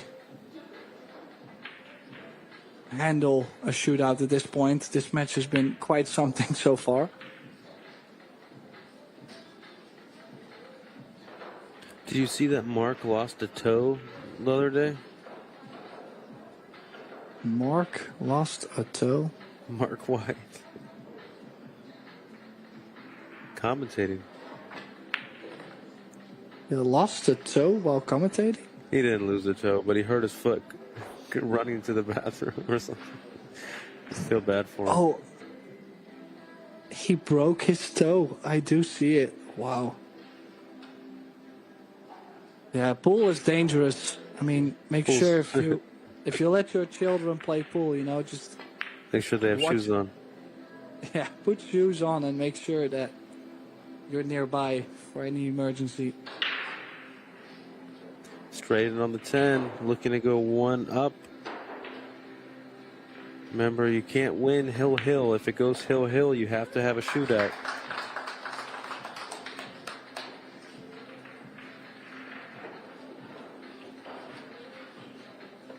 One zero to Jasmine. See if she can unleash a crazy break again like she did a few racks ago. Here are the stats from Michael Salmon. Thank you for providing us with these. Let's see here. Player overall performance went up from Rubelin, winning that second set. Jasmine's still well ahead though, so balls pocketed. 86 for Jasmine and 42 for Rubelin. That's kind of crazy. Yeah, just the crucial key points in the match didn't go in for Jasmine if you consider the 1 ball she's missed after making 4 balls on the break. And then, of course, at the end, in the last break, where she did hook herself on the 6 ball on hill-hill. Look at this break. This is more like it. She gets shape. She's going to get shape. And the 3-4 combination, probably the biggest challenge for this rack. Perfect cue ball there. Cue ball was perfect. Almost got hooked by the 10, but didn't. The 3-4 was a little weird, Tim. I do like the combo, though. Just maybe not from where she's going to get on the 3.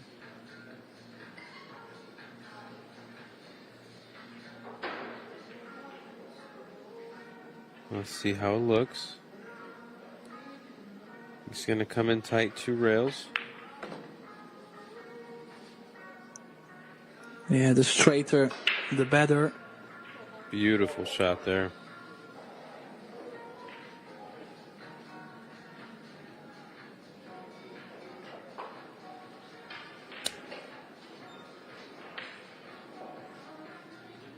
She's going to play the 3-4 combination to the top right. And I think if she does that, all the problems will be solved, Tim.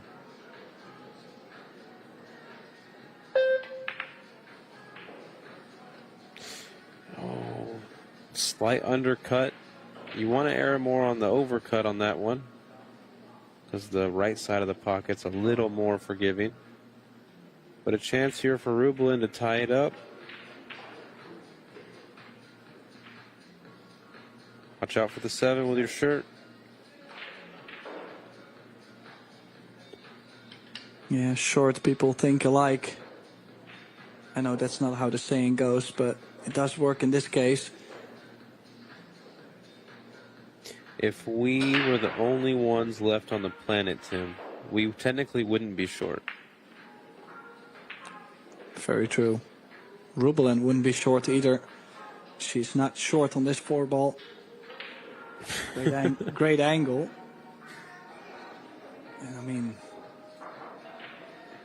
what is there to challenge you in this kind of rack? I mean, you just got to stay in line, get to the center of the table off this 4 shouldn't be a problem. It's more like connecting the dots. Oh.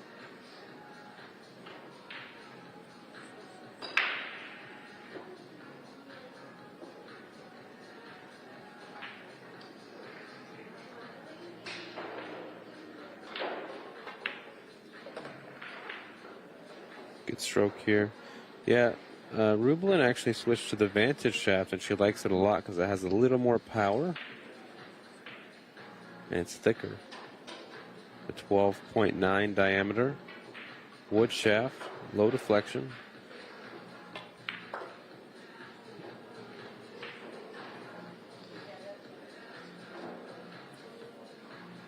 She just has to hold it down for 3 more shots.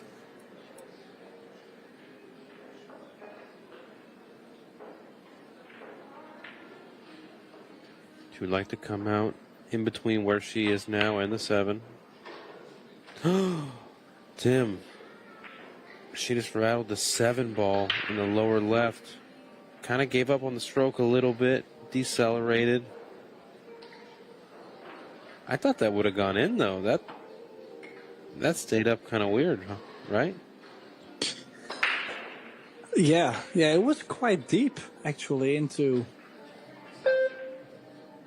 the rail. It's not like she's missed it by a long stretch. I might kick at this ball. I definitely kick at this ball. It's either kick or try to feather the 7 ball on the left side, which, I mean, it's not too easy as well. She is playing a safety behind the 10.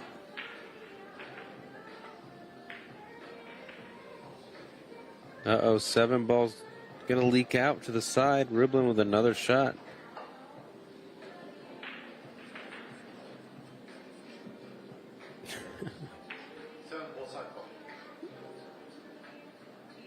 Seven ball straight back, side pocket, cross side.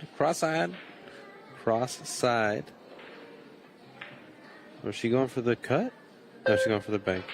No, she'll have to bank. And she's got the bank. Nice shot there, but I just felt like the safety for Jasmine tough just to land only behind the 10. And every little piece you give on the 7 was going to give up a bank.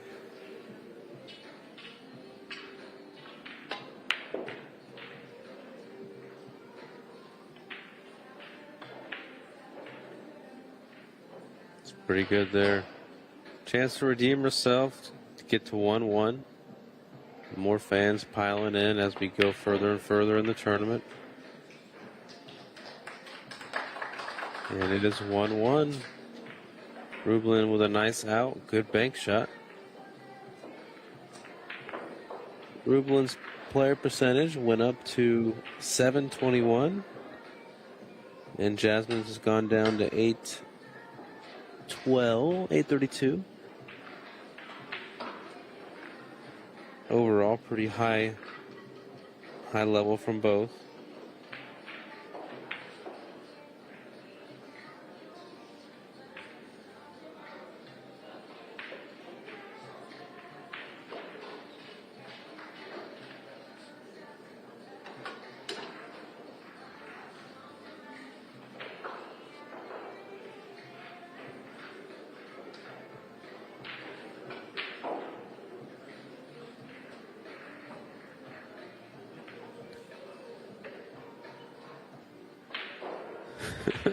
Rubelin to break.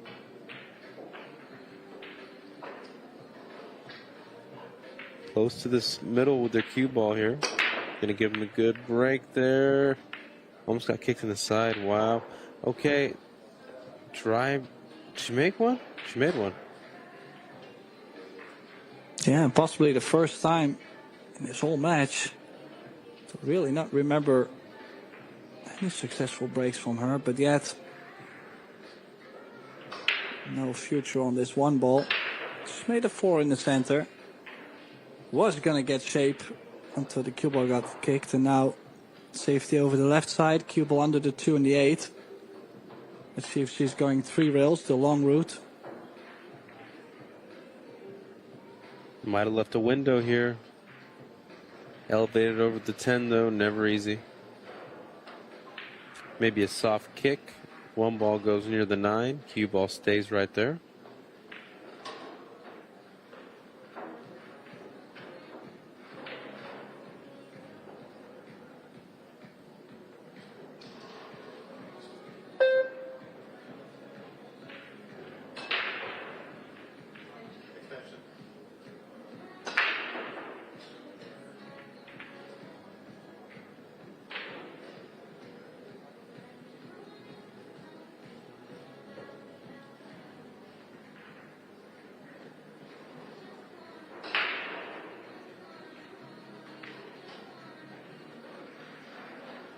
Are you kicking to make this one? Probably not, right? Maybe a ticky under the 3 ball? Yeah, I like just sending the 1. That's actually not bad. For us vertically challenged people, me, Tim, and Rublin, we can't really reach this ball. And if we make it, we're definitely not going to get shape. So why are you laughing? Well, yeah, there's no way I'm going to try and make this one ball. Yeah, I wouldn't even attempt to make it, really. It's a pretty cool looking bridge, not gonna lie. Look at that bridge.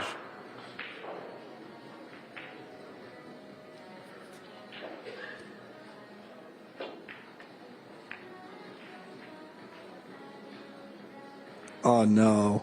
Well, I mean, she was a very brave. You didn't see that safety, did you, Tim?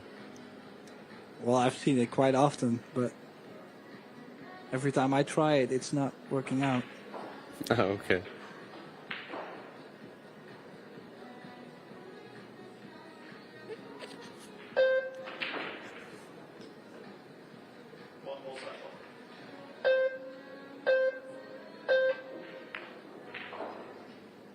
Well, good hit. Is she gonna get the same cover behind the 9?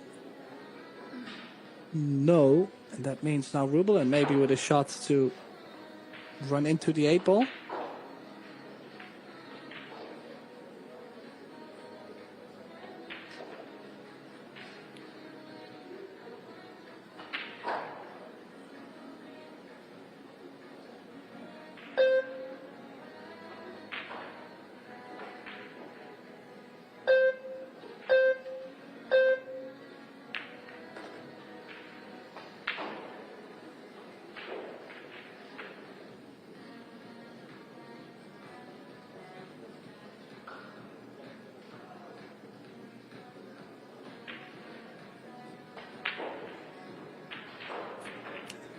Cue ball behind the 10. Probably the shot. Probably the way to go. Right spin. Well, she tried to get behind the 8. It did work, but major roll there. But an outside opportunity for Jasmine. She's not going to be complaining. There is a chance to kick this 2 ball in and be on the 3.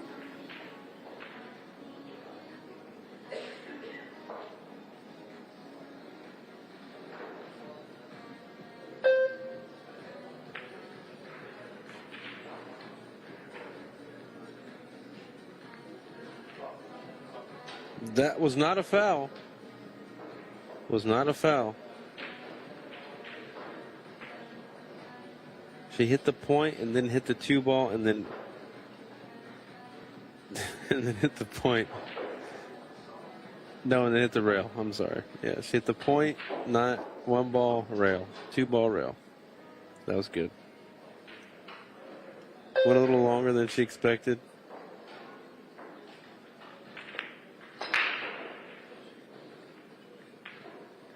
Safety it is. Yeah, we'll have to go for a longer kick now. This time could go actually 2 rails. I don't mind the 2 rails on this. Yeah, I don't mind 2 rails either on this, but you just don't want to hit the bottom side of the 2. Make sure you go a little longer on that first rail than you think. Yeah, just like this. This is a great hit, though, but watch the cue ball. It might still... Oof. With that spin that stays on the cue ball, that could have still slid in. A great return. And we're going to see the purple air rush in action. Predator air rush jump cue.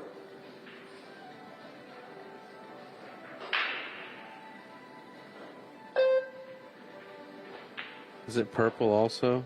Damn. I know, right? Ooh.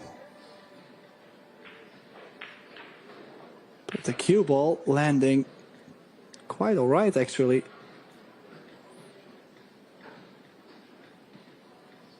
A little overcut there. It's tough to be that precise from that far away, especially on the rail.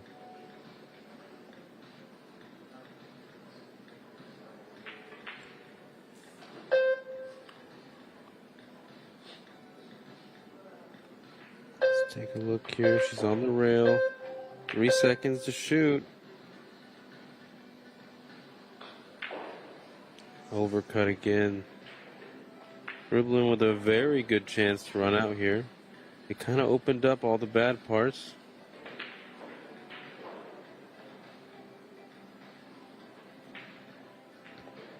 Would you go in between the 8-10 here, or would you go just middle high or middle high right? I don't like bringing the 8 into it. She's okay. Yeah, I kind of liked like a top left spin going in between the 10 and the 8 and out, but hey, she's still on the 3 ball and just enough angle to hold the cue ball to get straight onto the 5.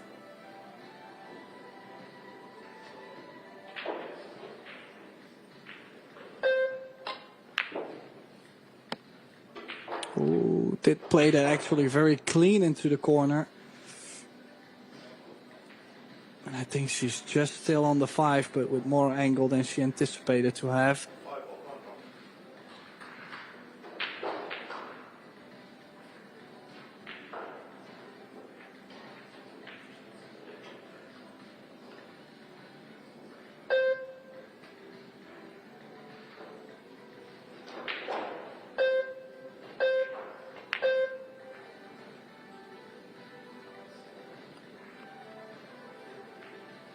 Might have played safe on the 5. I don't know if Jasmine could see this or not.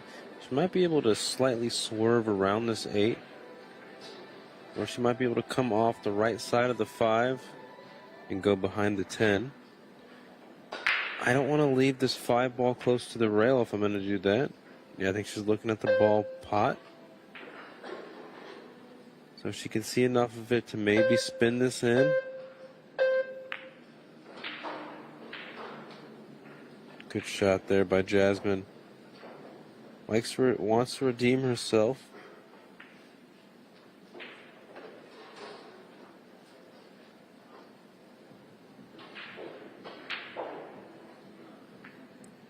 I would draw this out. 7 in the same pocket.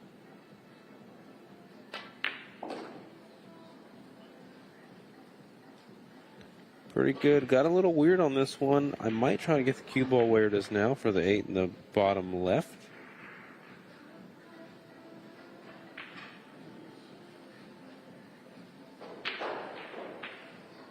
Lane kind of weird here.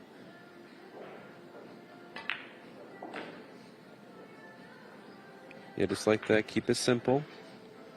We're going to draw back a little further than where we are now for the 9 in the top left.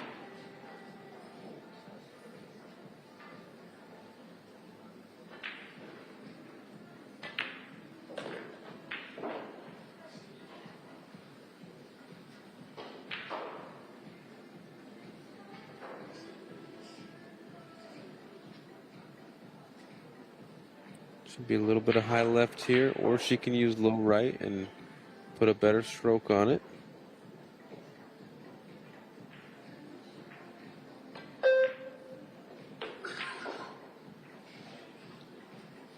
Came out pretty good on this one. Now the 10 for the 2-1 lead. They have a nice little dance music playing in the background. It's got us feeling some type of way.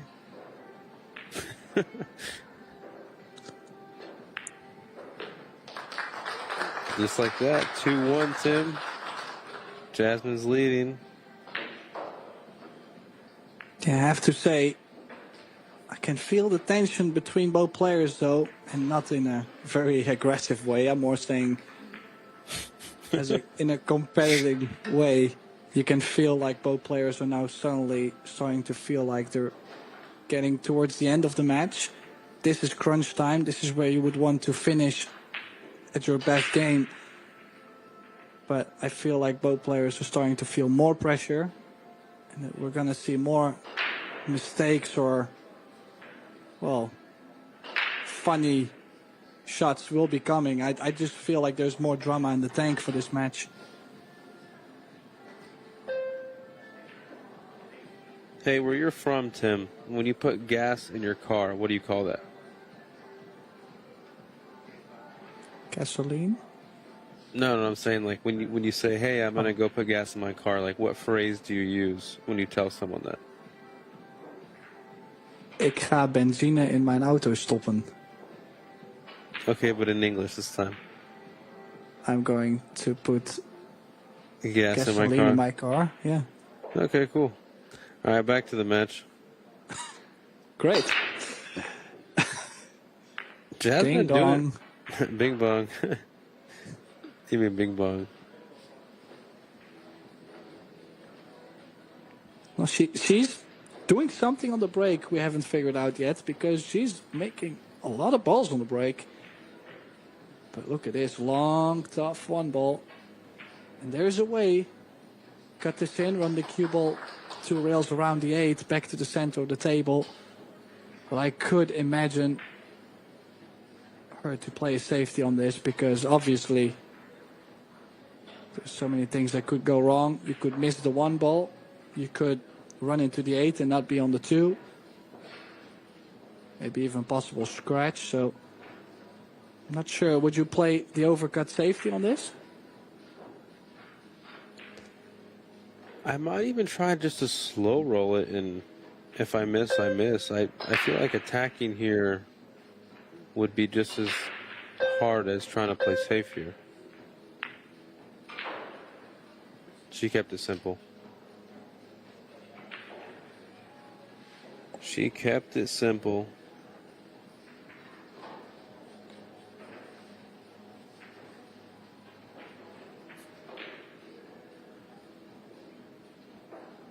Yeah, very simple though. I mean, I'm not sure if this is a very high valued shot to play. I mean, it's just so easy to play a counter safety on that. And Yeah, Perfect shot. I think I would have went for the one ball if I was Jasmine in the first attempt.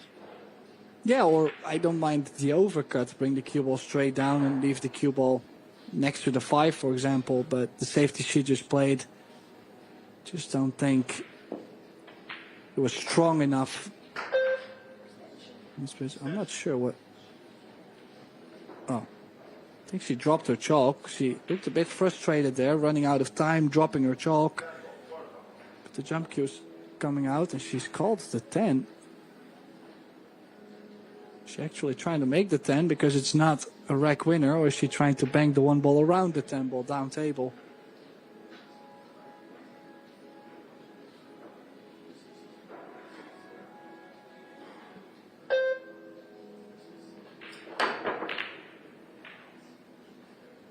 Cue ball going in a good spot.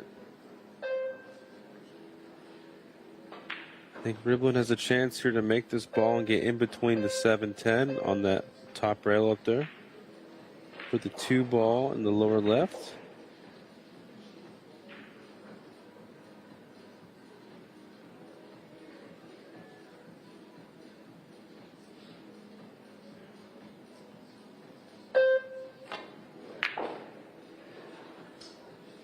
Beautiful stroke, but might have gotten into it a little too much. I don't think she can see the 2 directly. She might have to masse or jump. I'm probably going to masse this ball. I'm not sure if I would jump this. Yeah, I think I like the masse here. Spin around the 10. No, I think I like the jump. She likes the jump. Well, I mean, all 3 of us won't be able to reach this that easily.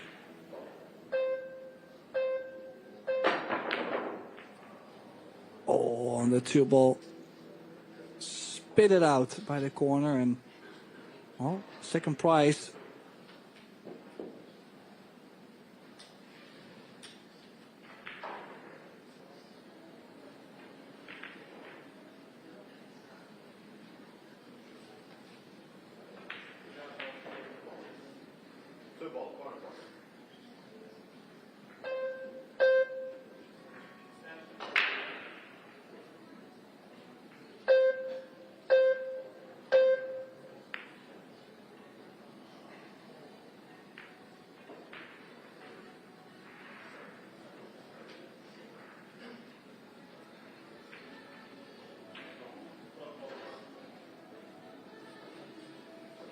I don't think the 3 passes the 6 in the bottom left, but it might go off the 6, rail 6, and then the pocket.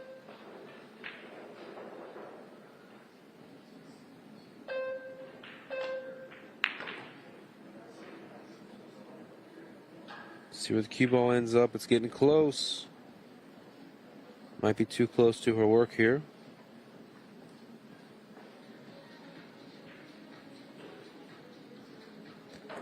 The bank doesn't actually look too bad. She might be playing.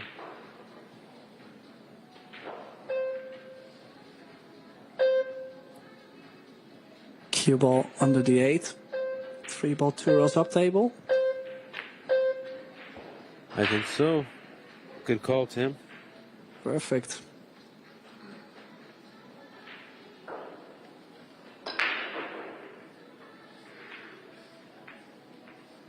Yeah, I kind of feel like it's a high percentage hit with the kick, but you're pushing the 3 ball to the top right corner area. Just don't think you're going to get a very good leave afterwards. That's why she's jumping. Going for distance.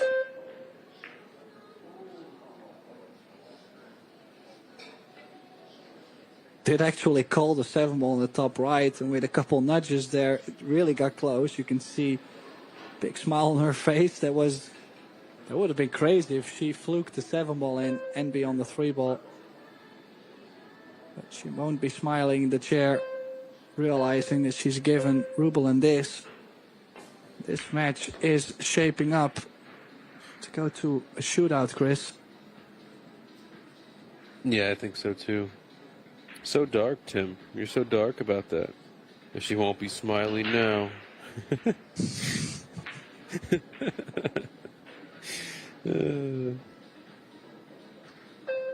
Well, I mean, I've had the same thing. Like, I would actually laugh about a funny thing that would happen on the table, and then Realize that it seconds wasn't that after funny.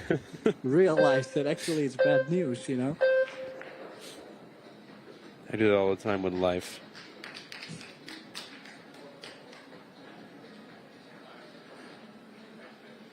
Now, do you like to leave the cue ball to the left long rail? Or would you go all the way down table, leave yourself the opposite angle to the right side of the 6? I'd probably like to get straight in and just try to draw back for the 7. Just like that.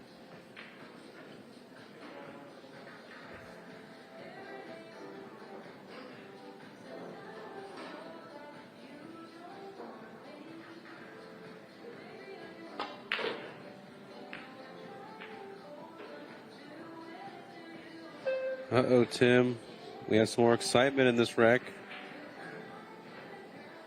I feel like you just have to hit the 7 to the side pocket, call it in there in case it goes, and then just play the cue ball where it is now and to the right side rail and just hopefully put the 7 near the 8. No, I like thinning the 7 ball. Really? And bring the cue ball top left spin, bring it all the way to the second diamond bottom short rail. She might even be going for this. She did go for this and she's missed the 7. Wow, how aggressive is that? And she's gonna scratch. I don't think she thought that would have happened. Yeah, maybe she even felt like there was an element of safe. Playing the overcut on the 7. But look at this. Off the 7, a scratch. And this puts Jasmine back into the driver's seat. She's gonna get on the hill first and guaranteeing herself a shootout at least. So either a win or a shootout.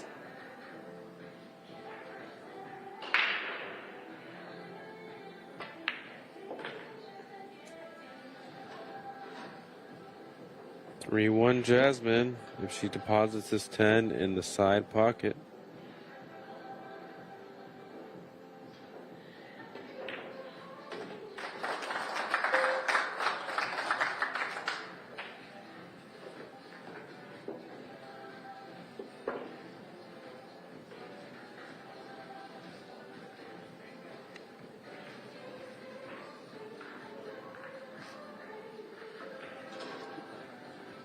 Tim, how do you pronounce your last name? In English, in American, in Dutch. Just say it in your homeland. Tim de Ruiter. De Ruiter, is that what you said? Tim de Ruiter. De Ruiter. De Ruiter. Team De Ruiter. Ish, yes. Esteban, Julio Macron de Rosa Montoya. You know him?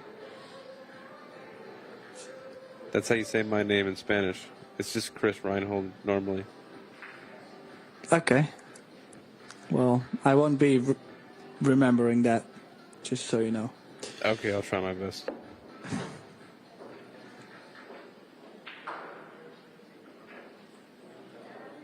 No, I've by now heard my name in so many different ways that I probably respond to every single version of it. So the rooter, the rider, the whatever. It all works. No worries. TDR. Actually, TDR is the thing I'm working on right now. I think it works way better.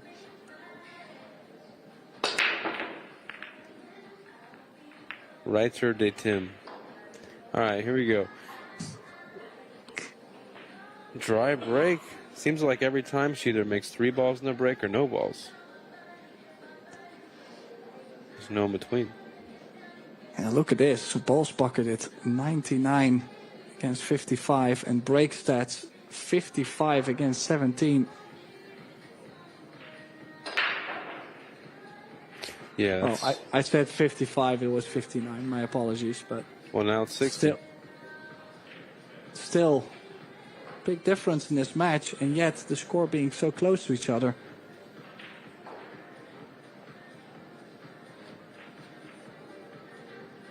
Just some late game decision making or decision executing from Jasmine that have kind of halted her from running the racks out. She could have won Hill in the second set, but she has a commanding lead now, 3-1 in this third set. And she's at least guaranteed a shootout. If it goes 3-3, if Rublin wins these next two games, there is a shootout that happens between both of them.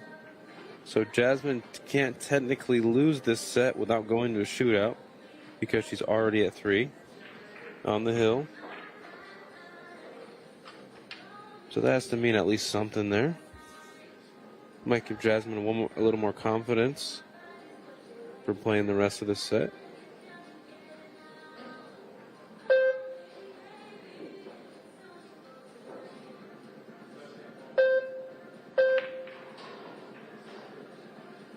Hit it thick, Tim. Hit it thick.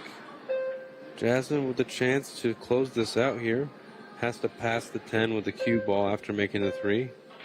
Hit it thick.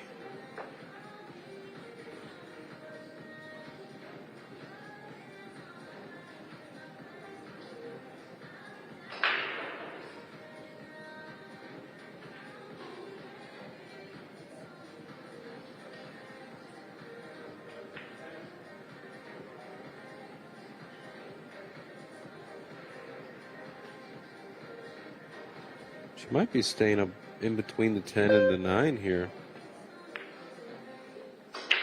Yeah, I didn't think so.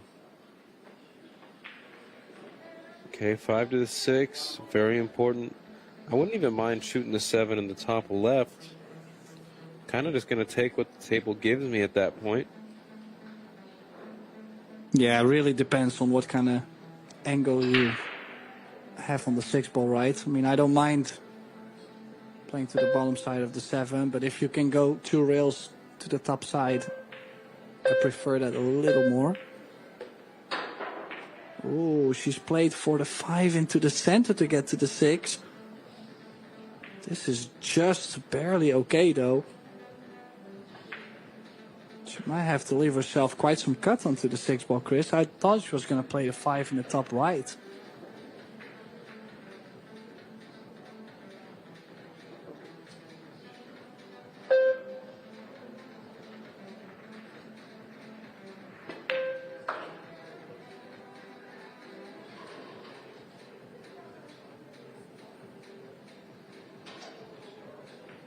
Now she did recover nicely. Top right spin. Just a hint of inside probably to go straight through the gap between the 9 and the 10.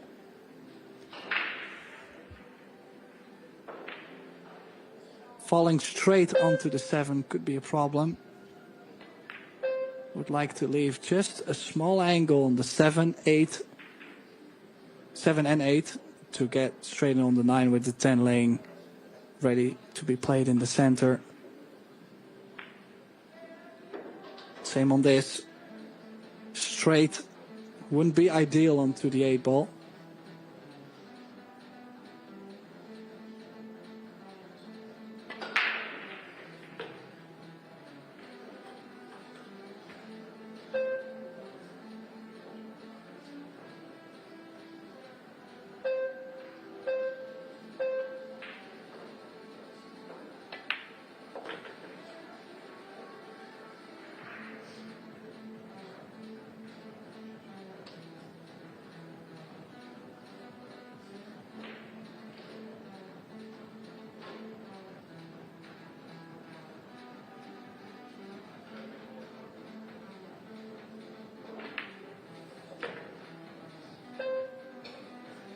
Ten in the left middle for the win.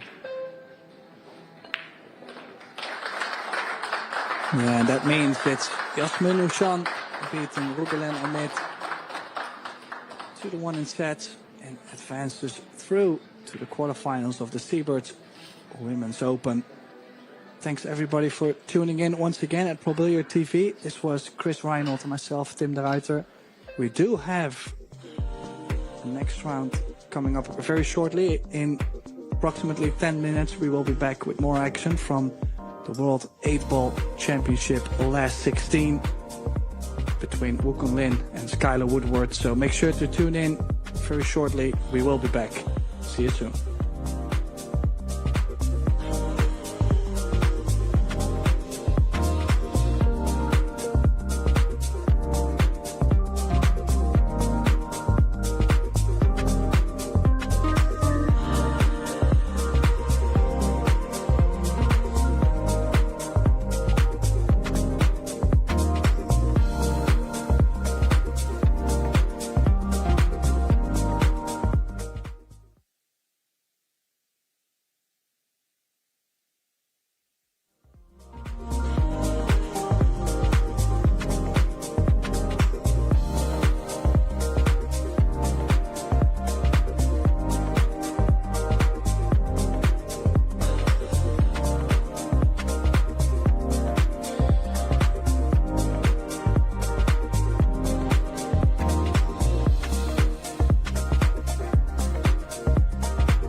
Congratulations.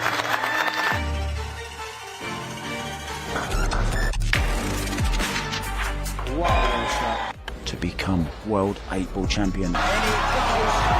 Brilliant performance. Shane Van Boning, World 8-Ball Champion. Joshua Filler, new World 8-Ball Champion. Albin Ocean, the 2025 World 8-Ball Champion.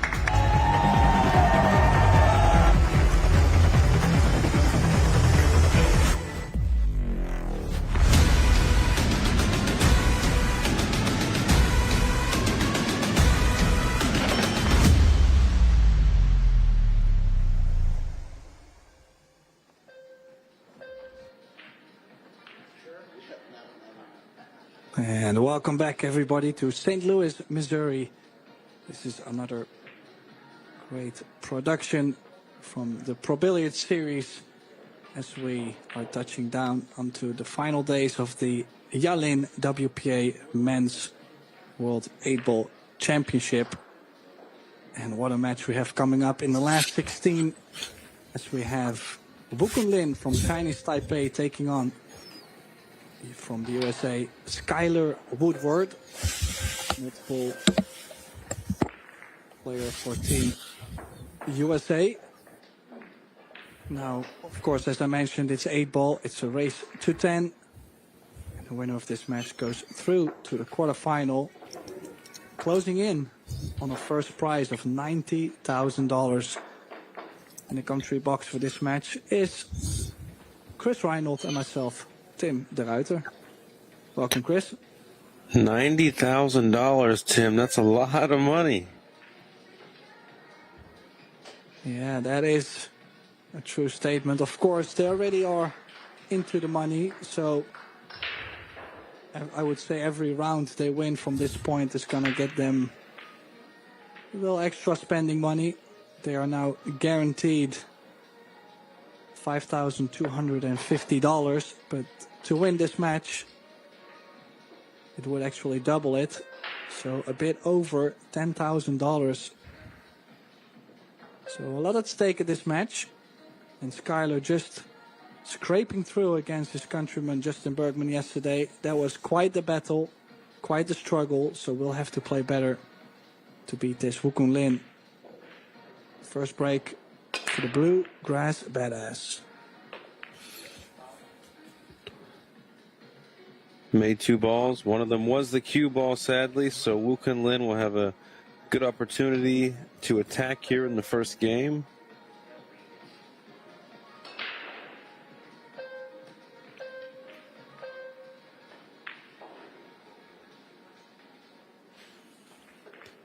We're looking at solids and stripes here.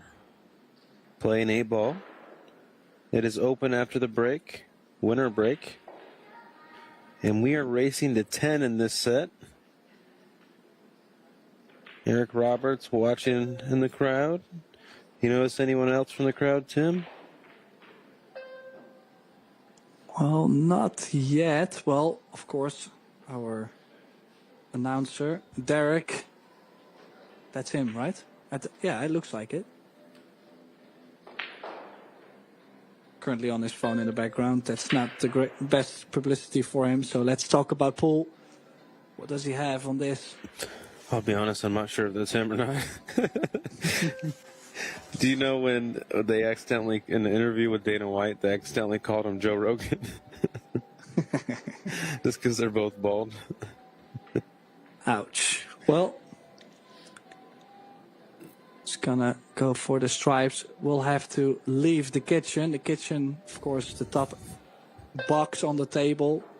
You can see the kitchen line, of course, separating a piece of the table to the rest. That's called the kitchen. And when your opponent scratches on the break, you will have to play the cue ball outside of the kitchen at least. I kind of liked him to take on the 14 first, but he hasn't. Yeah, it still passes, so they're okay. But honestly, he's not in an ideal spot here. He might have to go around this 7-ball, 2 rails.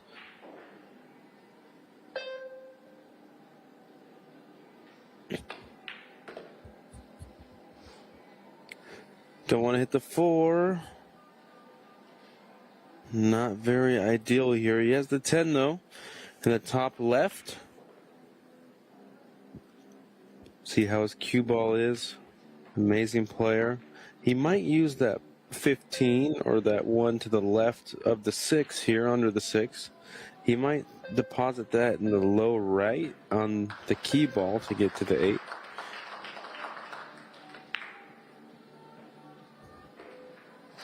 He might go 10, 15, 14, and then that ball.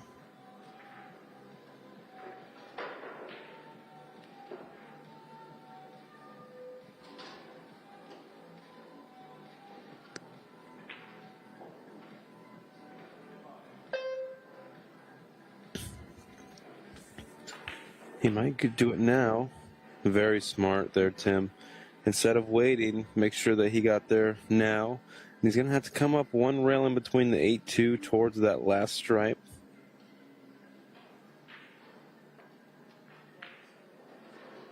Yeah, has to make sure he gives himself enough angle on the 14, though. The 8 doesn't go to the bottom left. And how often do you find yourself dead straight onto the 14, not being able to get onto this 8 in the same corner as where he's playing the 12 now?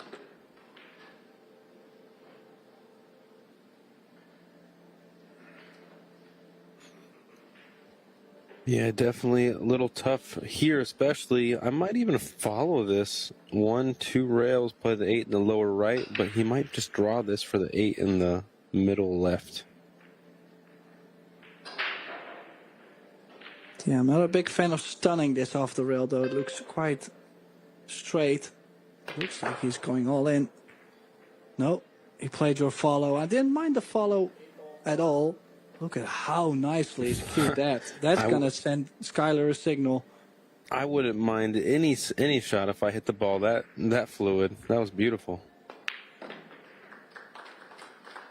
A wonder start for Wukong Lin, getting ball in hand after the break. Curious to see how he's breaking the balls. He did win his last 32 match in a very convincing way, beating Radoslav Babica, as I mentioned earlier today. Beat him 10-0, which, I mean, you must be breaking the balls great. Let's see on the other results. In the opening round, winners round 1, he beat Uğur Turku from Germany 8-4, and Mieszko Fortunski in the winners qualification 8-3, and then 10-0 against Babica, as I mentioned. So convincing wins.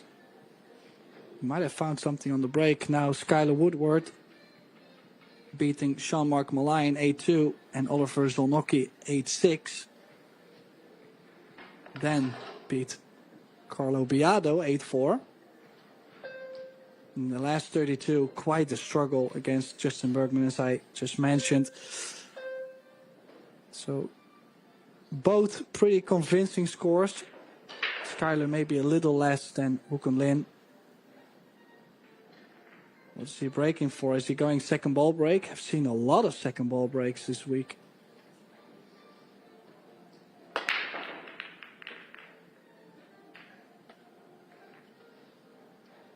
No second ball break. Head on. And look at this. He's pushed almost every ball to the right long rail. Interesting for sure. 11 ball almost went, but then didn't. What would your shot selection here be? Would you go solids or stripes? I go solids, and I played a 2 off the 11 to open up the corner for the 5. And at the same time, I'm playing shape on the 4. Then 4, 7, 6. Played a 3 to run into the 8, 15. Yeah. I think solids are very, very in the open. Just here. Needs a nudge off the 11. Perfect.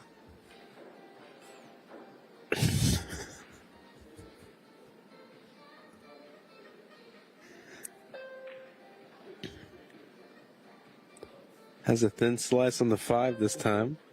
Unless the 4 passes. Does the 4 pass? It must.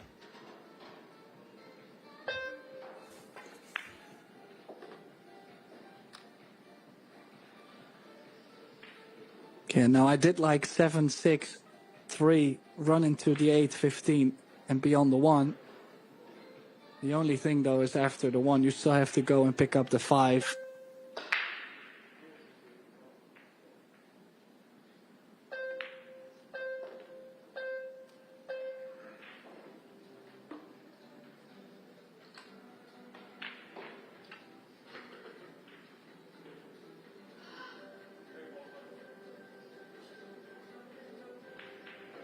Yeah, great ball, that 3 ball. Cannot imagine any hit on the 15 or the 8 to not give him shape on the 1. And obviously he's opening the cluster, so a win-win.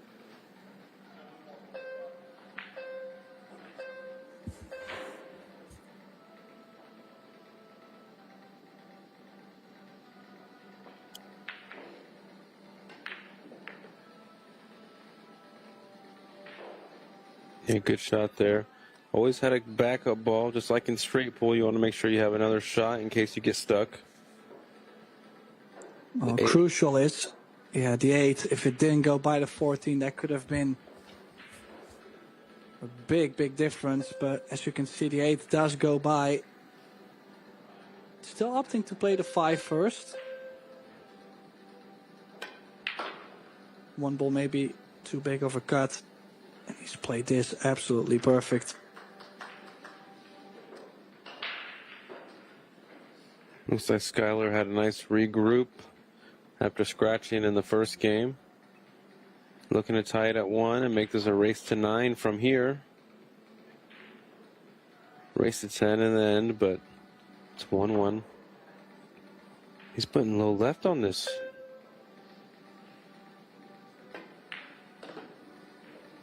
Uh-oh. A little bit short on pace. He's landed just in between. Yeah, I'm just wondering, could he not have played that with a bit of inside? Just go straight over. Just maybe. I think he was elevated, though. It always makes it a little tougher.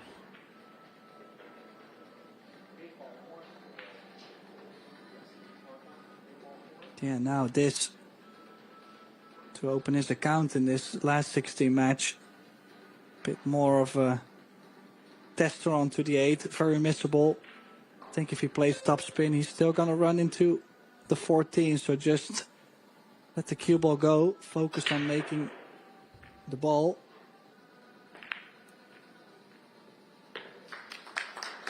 Nicely done. So this shows me both players definitely ready to take on the challenge. No early nerves. Of course, he would have liked to be a bit cleaner onto the 8, but yet it's about getting the job done. Great start from both. Just a dry break from both. Separating the racks, 1 each. Well, Skylar actually made a ball. It was the cue ball, though. That was the problem. Oh, yeah, okay. My apologies. He did make a ball, but scratched. In the end, I think 8 ball is quite, transparent in stats-wise. Not getting shape, missing a ball, scratch on the break, a dry break. I think they all fall under the same category, and that category's name is definitely no good. It's loss of game. That's the category. Yeah, that is definitely the category. And, well, I'm not trying to motivate them to miss more balls and now suddenly, make mistakes somewhere else, but or play perfect, but yet no good breaks. A mix of those is more entertaining for us, not for them. Now, breaking from the center. Much better hit. Much better hit that time, Tim. Dry break still, though. Yeah, 3 ball. Landing on the left center pocket knuckle. Look at the 3 ball. That was super close.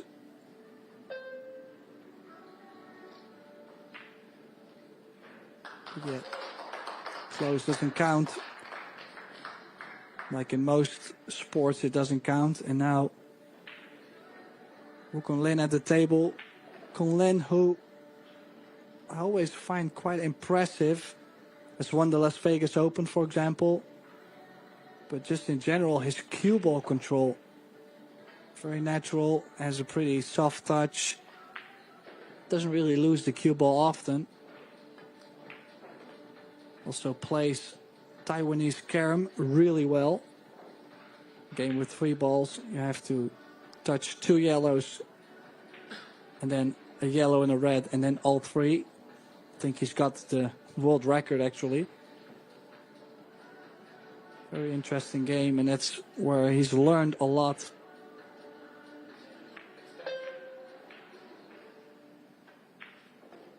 Bit of a shot here. Probably will have to play low left into the long rail and out. Would like to land onto the 3 ball, I believe, to open up the corner for the 4.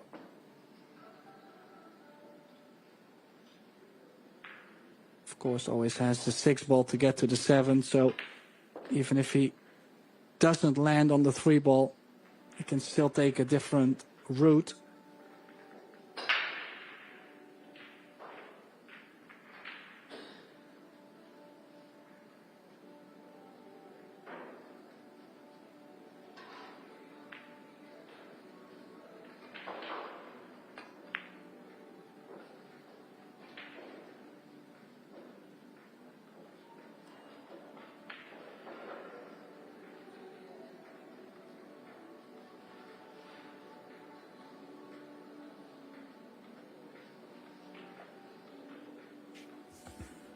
Always so measured, Wukong Lin.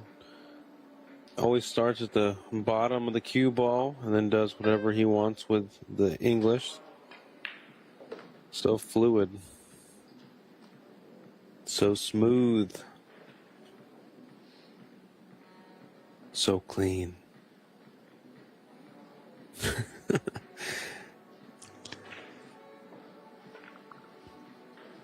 Yeah, no, the only thing I could imagine is the 8 ball not going to the bottom left, to where you will have to put in a little bit more effort from the 5 to the 8 ball. 7, 4, 5, the pattern from here. He might have gotten a little too much angle on this, but overall I think he's okay. And I think it does pass the lower left, so I think he's perfectly fine, actually.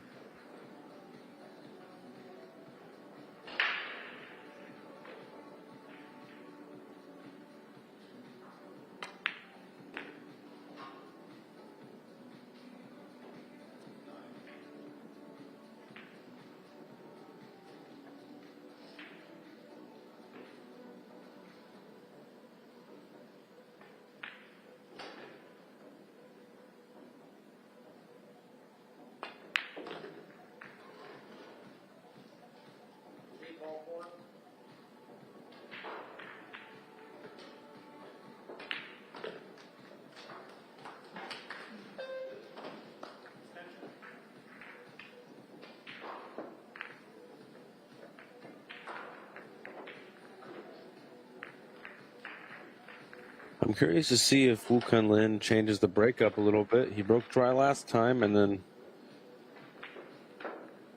they've all had dry breaks so far. Break success is 0% for both of them.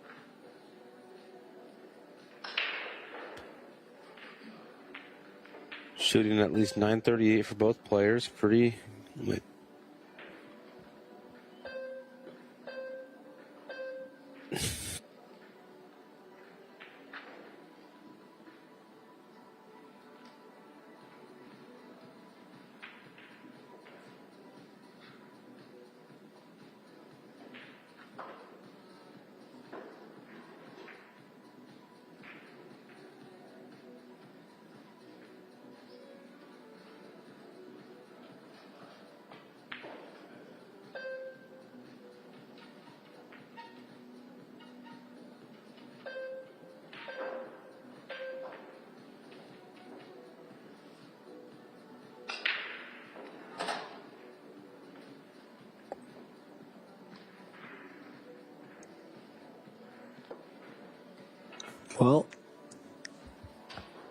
breaking again from the same side rail.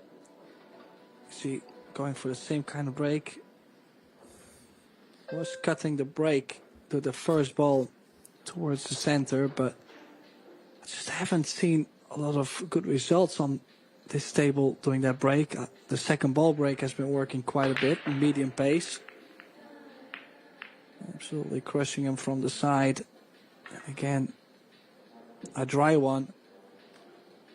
The break definitely in the World 8-Ball Championship, that one thing that can make anybody go nuts. I've seen the world's best crack their brain on how could that be dry. Well, there's so many factors. Now, what do you like, Chris?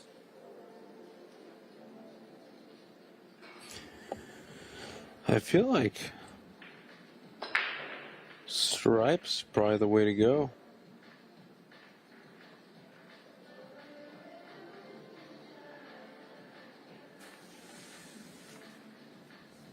He can make the 14 now and drop on the 7 or run into the 7.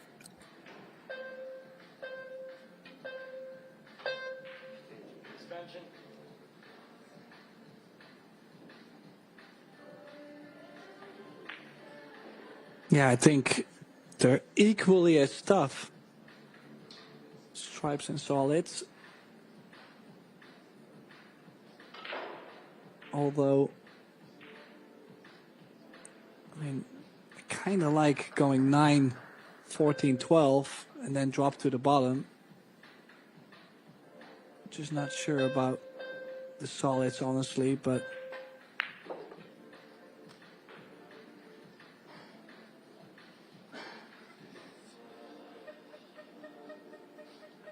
this shows me that he must have a different plan to land onto the 7. I think the 6 is pretty tough to land in between the 7 and the 13. That's where the 8-ball is.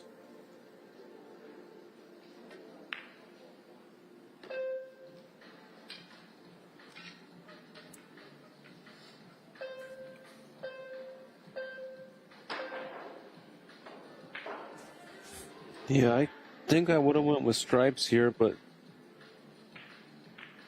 too late now. He's already committed to solids. I think he's trying to get over there for the 7.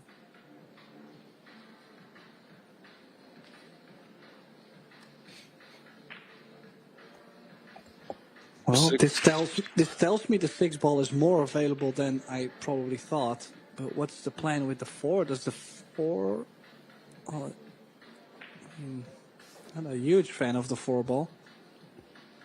Yeah, I'm not a fan of any of this layout, honestly. The 6 is interesting, the 4 is interesting, and the 3 is not easy either.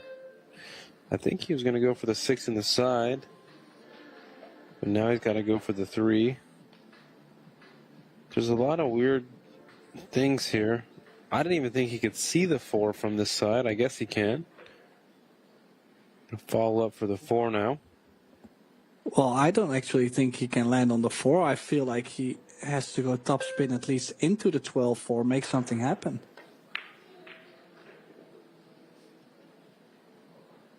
I mean, we're going to find out very soon if that 4 goes yes or no, but especially to get from that 4 to the 6, and he's not happy, but this is tough. Big screw coming up, low left spin.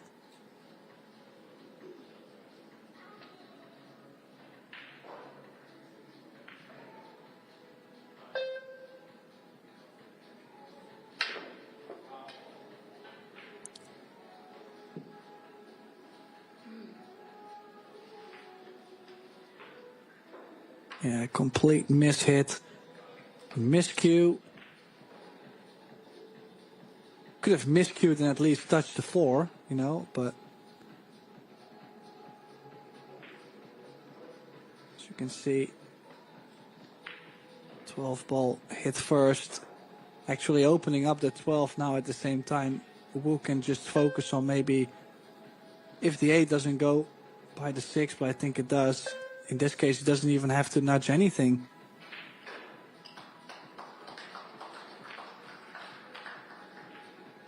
on its Yeah. way for a 3-1 lead. Yeah, if you're going to miscue there, kind of brutal.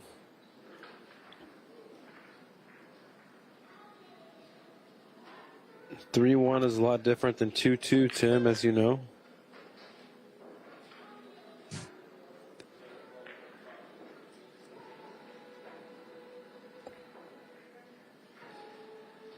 Well, and then imagine Wu didn't really get much on the break either. Imagine if the break starts working too. That's where he could make a huge difference in this match. So his early mistake from Woodward, not... Well, they never come up at the right moment, of course, but this match can go real quick this way. Yeah, I totally agree.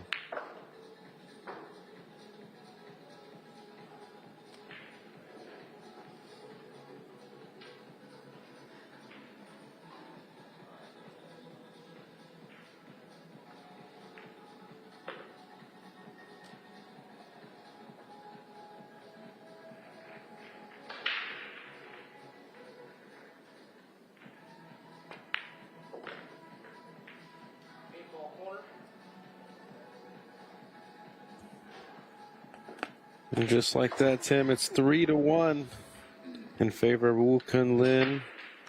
He's 30% of the way there in this race to 10.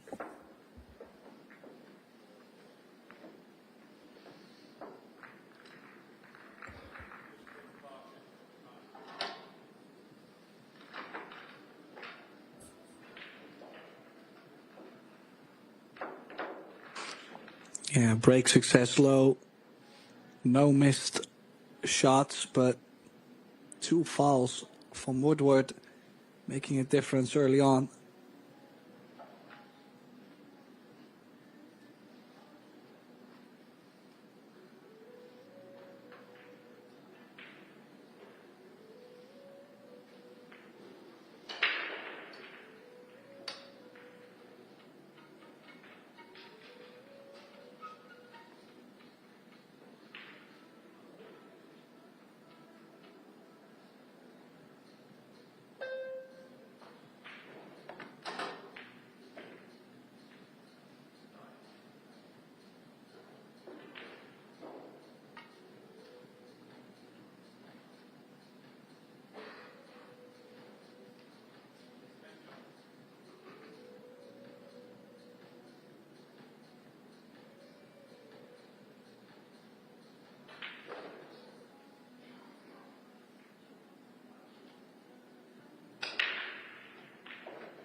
Yeah, same spot. Similar break, this time a bit more square. And look at this, 2 balls in. First glance at the table, no clusters. And from this point, things can go real fast for Wu Kunlin.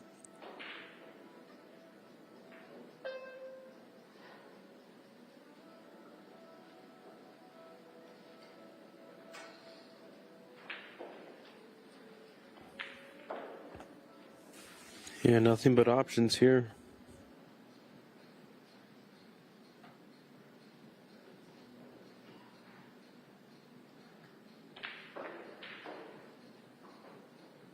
Kunlin never looks rushed when he plays. He always looks steady. 4-ball might be the only thing that could maybe give him some problems here. Yeah, it looks like he's gonna stop the cue ball on the 7, play the 3 in the center, and put himself onto the 4, probably on the right side, on the right long rail. Yeah, and then come over for the 2, 6, and then 1, and it should be over from there. Skylar looking at a 4-1 deficit instead of a 2-2 tie with his break. It's a big difference. But I think Skylar can come back if given the opportunity again.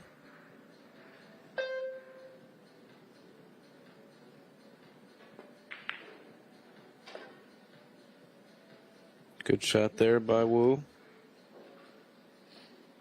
He's going to go one next. Don't blame him. Use the 6 as the key ball.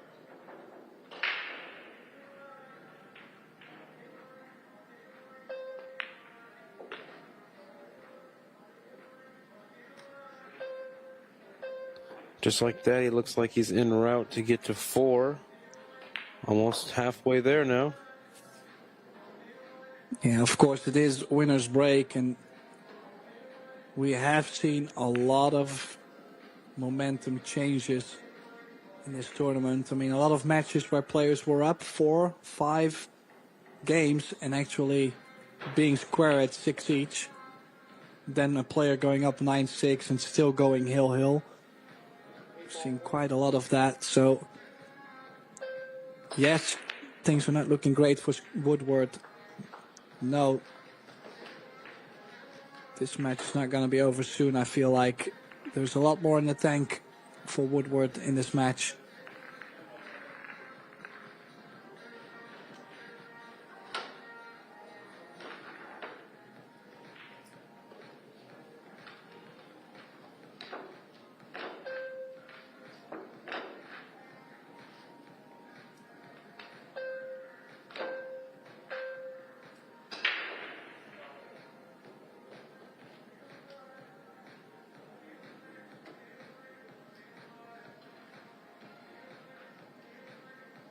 Yeah, Wukong Lin's overall performance just keeps climbing and climbing. 61% table time now, 941 player overall performance, 33% break success. Things are coming along. Now it is too early to take a timeout for Woodward. But if Wu continues to go like this, I wouldn't be surprised at possibly 5-1 or 6-1.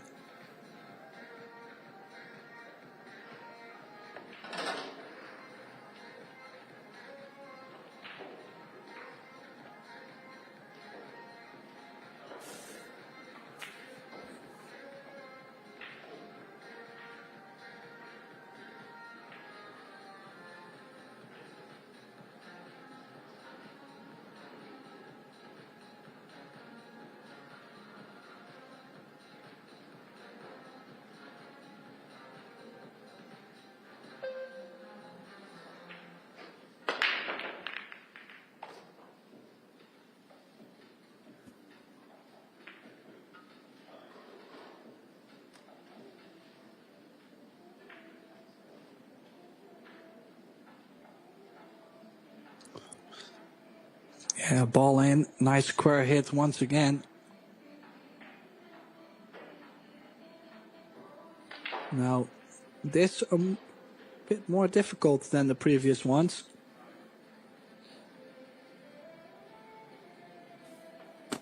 Are we looking to go into the stripes and take the 15 to open up the 2-12? So you could go 9. You start with the 9 now, then 13 go up to the 15. Nudge to 12, be on the 14. Yeah, I like your route. I also don't mind shooting this 10 and 11 first to get it out of the way so you don't have to come back down table except for the 8 ball.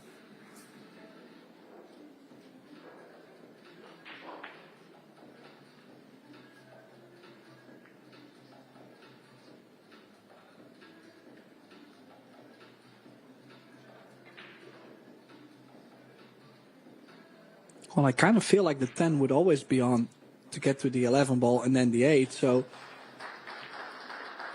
maybe he just doesn't like, ooh, did he play there? He's had so much space and he understruck that. And maybe hit it a little thick.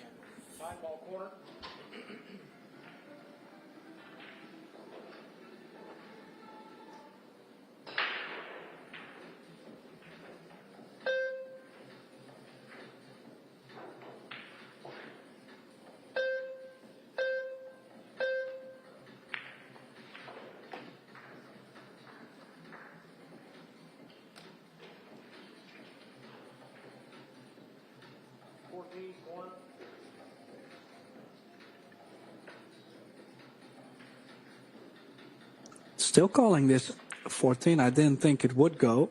Let's catch a piece of the 12. Oh, he even caromed it, Chris. That was very smart on his end. Now it's not in the way. He even pushed it out for a shot on the 12.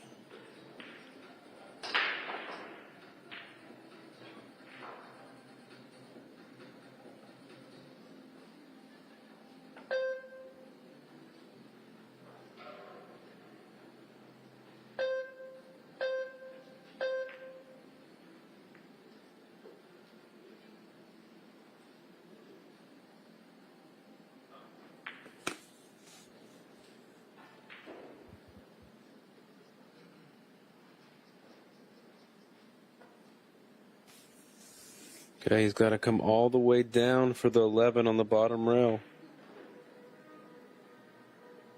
I wonder if he's going to do that first or come back up for the one on the right behind, up above the side pocket. He did.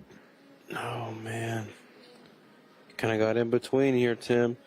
I wouldn't be surprised if he went 1, 2, 3 rails. Bottom, side left, back rail, and then over for the 13 in the top right. I don't think he can hold this with left. I'm just not sure if he can spin that enough, but it looks like he is. Oh, I think he can.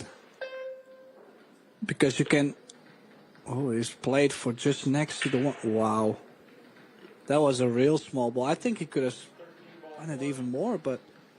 Now I find this is dangerous, though. Are you going to go twice over between the 6-7? No. I think he's going to do the same shot he just did. Next to the... He's not going to go to the 7-6.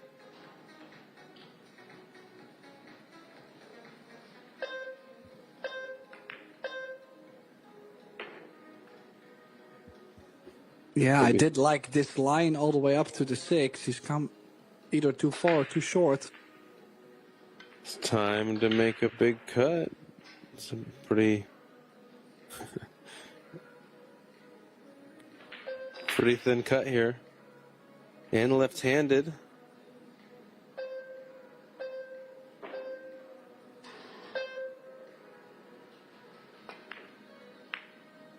Oh, wow. Ooh, oof. Ooh.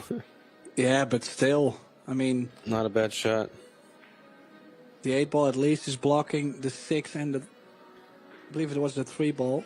No, the 6 and the 7, excuse me. So... Nice blocker. And quite a challenge for Woodward. This guy's known for his banking. He might play the 1 and then bank the 6 in the bottom left and then play the 7 up top. We'll see, though. He's got some time to kill before he does that.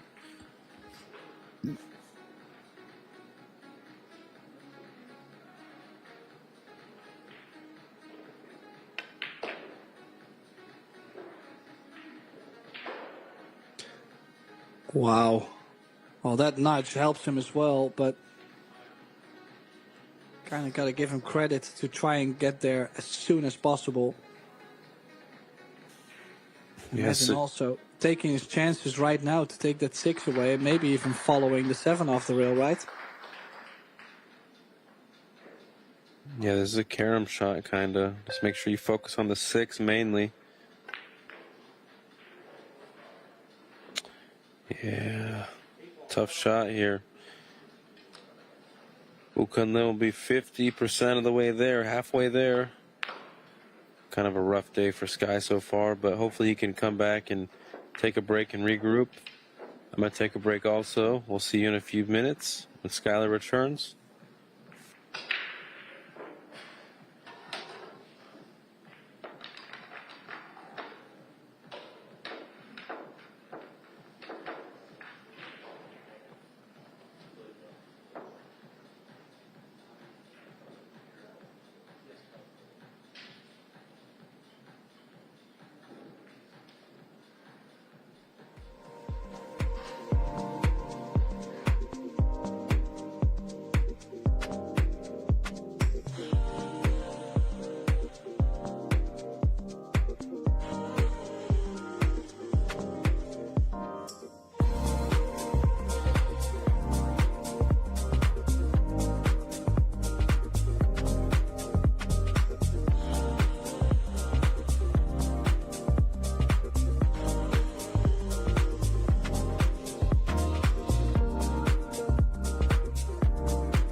And we are back after Skylar Woodward's timeout. He's trailing 5-1.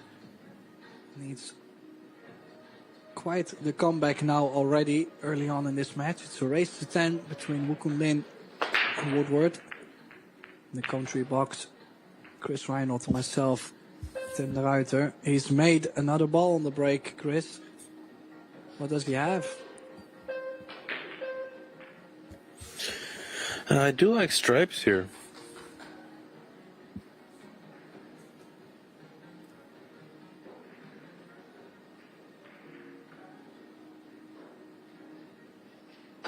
Yeah, 15.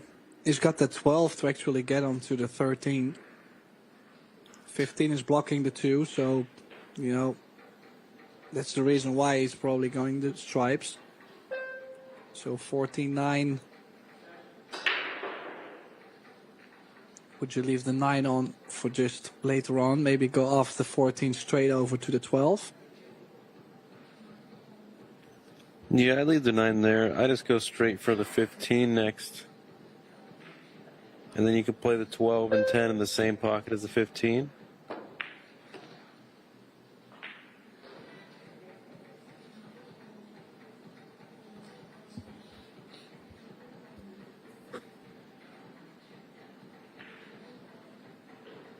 Has the 10 as well. I wouldn't mind just leaving that 9 ball there. But if he feels like he can go 9 and then 10, that's okay too.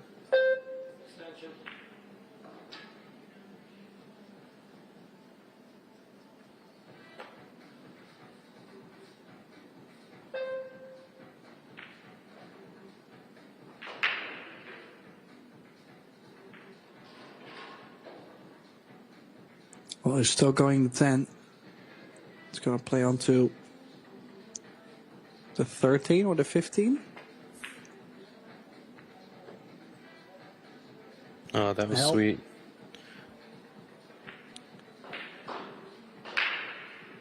Yeah, I kind of like taking the 15 now, running in between the 12 and the 13. And then after 13 to go to the 9. I think that's what he's going to do. Where would you make the 8?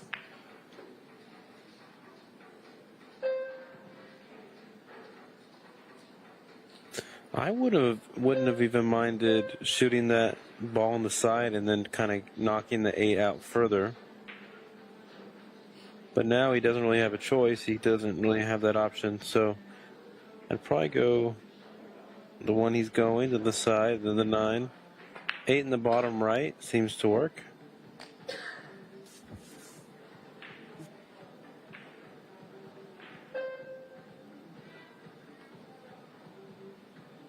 Well, just to tap the 13 in is going to put him quite straight onto the 9, so a bit more needed. A bit more of a stroke on this 13.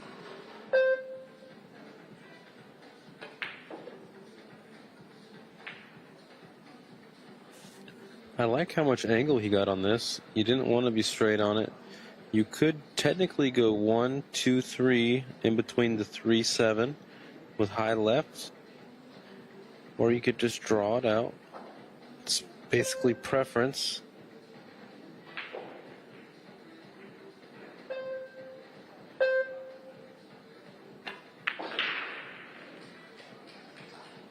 I didn't even ski that one. Going to the rail. I didn't even think that it had that angle.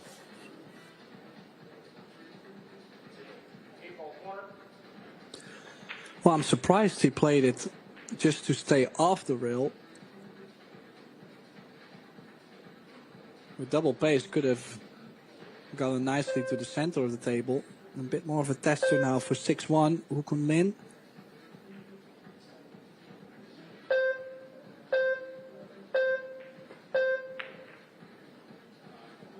No. And another lifeline for the American.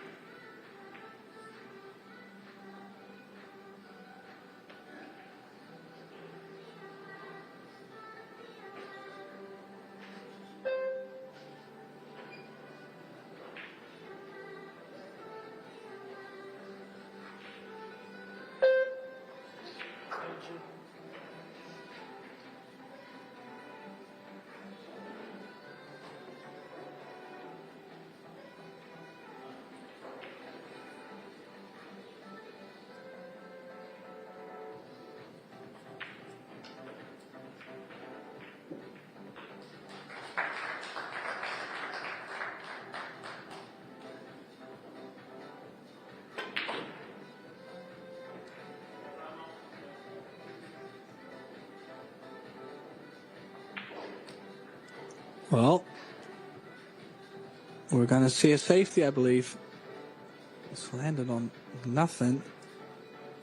Of course, still the 8 is in a tricky position, but he's giving his opponent a chance to make some magic happen. Magic slice in the bottom right.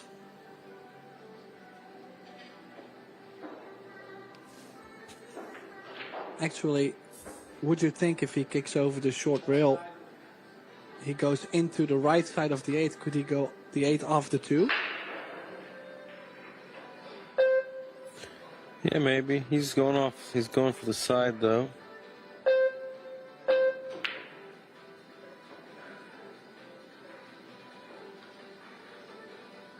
And you have to get it out in the open at least. It'd be tougher to play safe on him this time, but I hope Skylar can just run out this one.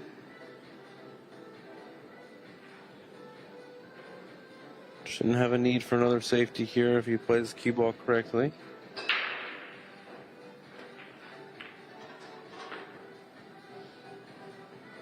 Ooh, caught that thin though. It's okay, still made it. He's good. I think he's going to draw over for the 7 in the bottom left, or the 2 in the bottom left, potentially. He's going to drop on that now. Unless he's going to try to run into it, which I don't think he should. I think he should just take his medicine and play the 2 down the bottom left.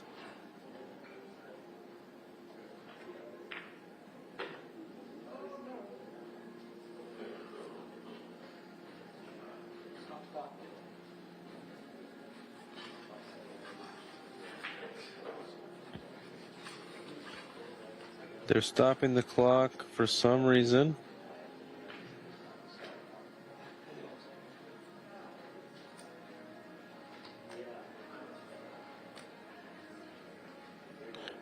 Cue ball cleaned.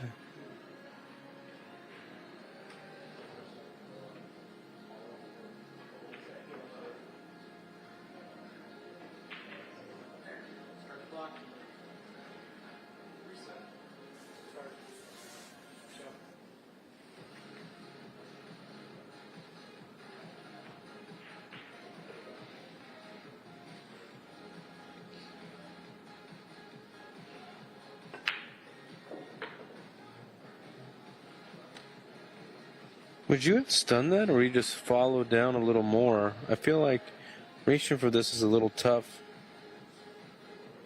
Well, he needed this kind of angle to cross straight over, so I think I would have stunned it like he did.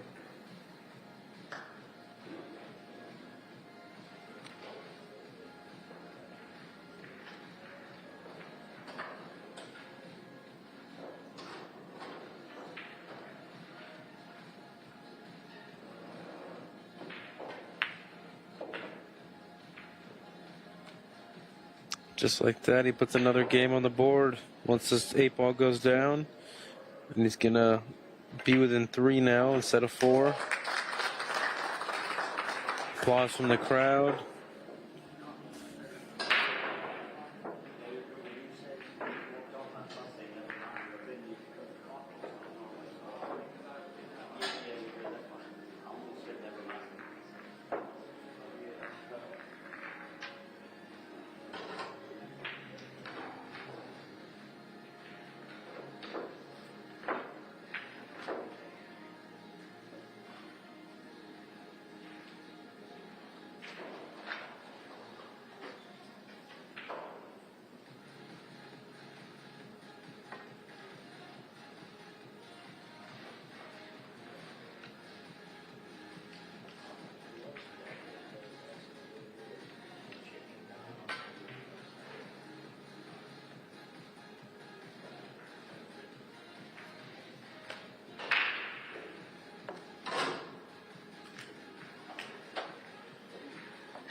Okay, Skylar to break. Let's see if he has more success on this one. This is definitely going to be a tide-turning game. Skyler can gain a lot of momentum if he wins this next rack.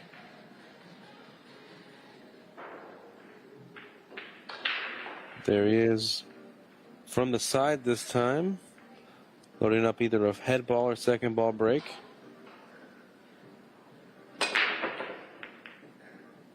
Head ball it is. Let's see if a ball goes in. No. Try break again, Tim. It's getting wild.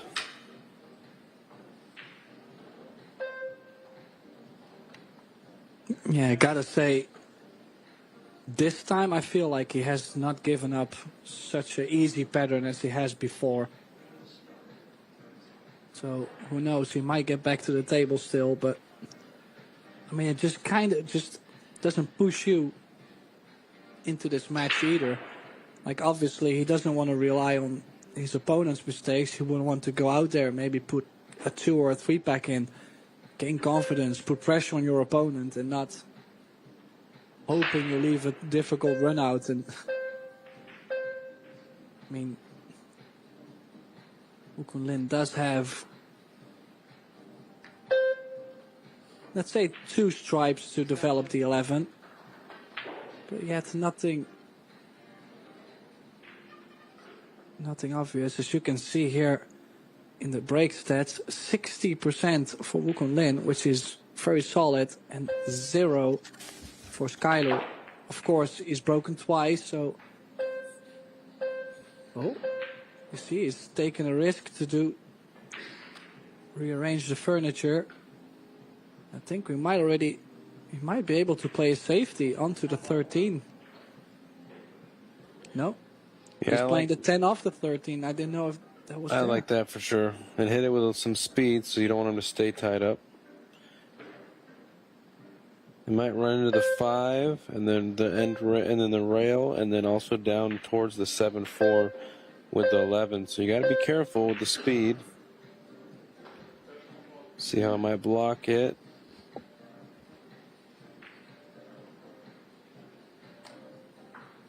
I think he's okay here. He might go 14, then the orange stripe, and then come down for the 15, 9, and then 11.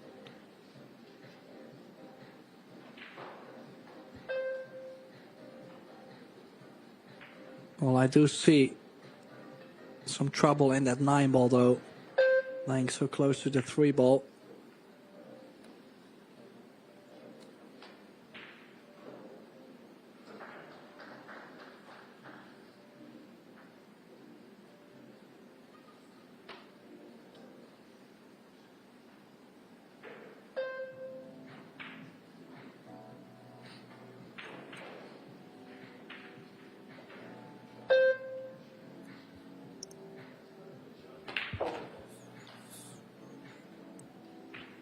Does he get there? Does he get there far enough? Oh, Tim, he got perfect. Absolutely perfect.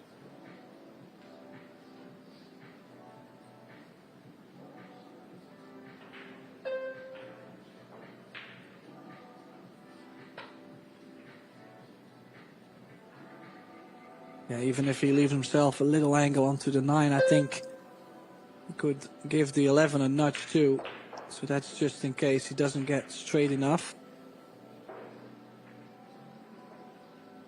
But he will be able to play with top left now on this. So that timeout was only good for 1 game for the American.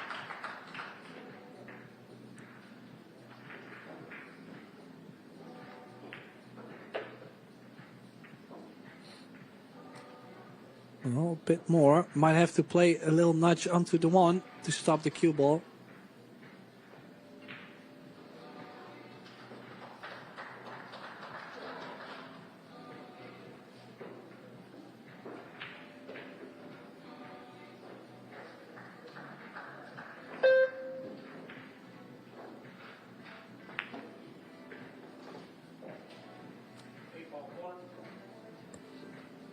Had to be careful going off the 3 there. Easy to get hooked on the 1. But now it's 6-2, 60% of the way there for Wu.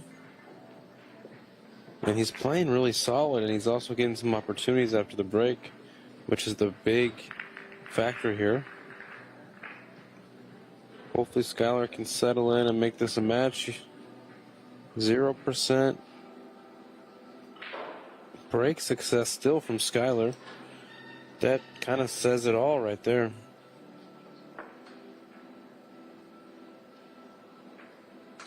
Yeah, and if you look overall, it's not like he's missed so many balls. He's only missed one ball. Of course, he had the break foul, and he has had one miscue, so that hurts him too.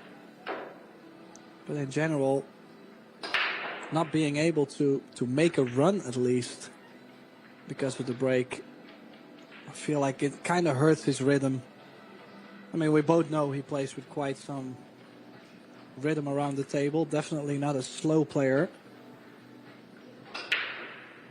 But he needs that spark. He needs something that ignites him, and I kind of feel like the break is exactly that.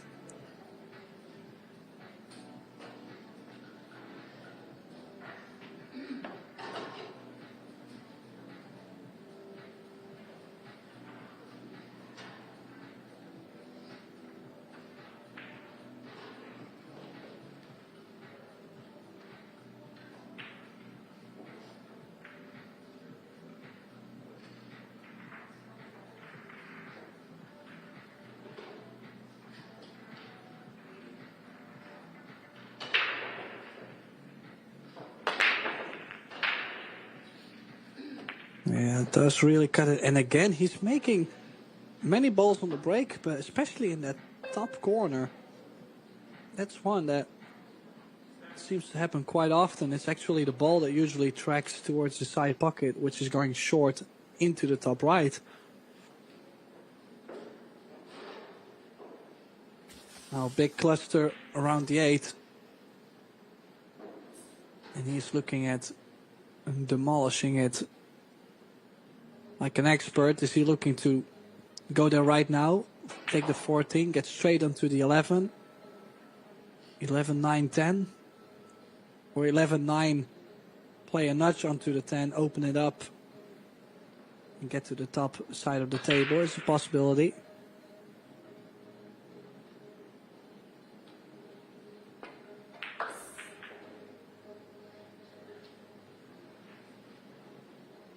Skylar looks really happy. Looks like he's ready for his next opportunity, I'll tell you that. He might be, Woo Kun Lin might be stunning into this 9 ball here. Unless it goes, unless he sees a different path, that'll be better. He doesn't really do anything on accident. He does everything very strategically. Does the 10 go by the bottom left? Well, I don't think the 10 goes to the bottom left. But then still, he's pushed the 9 ball over, so he can always get to the bottom side of the 10. Looks like he's taking the 9 now. Is he running the cue ball 2 rails up to the 3 ball? Like a stun right. No, 3 rails even. Very nice. Hit that. Do you follow this or draw back just a little bit, Tim? I like going follow. I would love to have the cue ball near the side pocket. That angle is natural on the 12 to drop over, but might have to go in between the 4 and the 8 to do so. Extension. That's why he might be drawing his way out of this. No.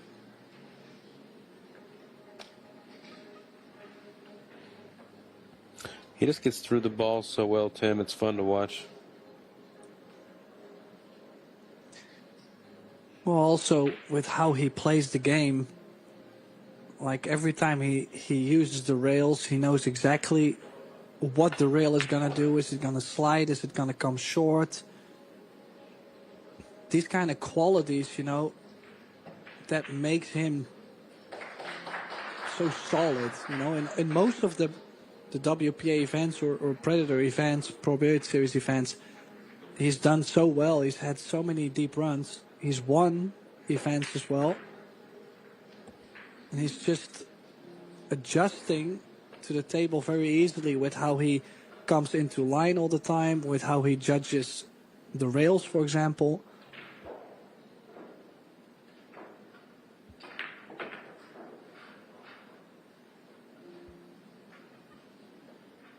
And this for another breaker run, and 7-2.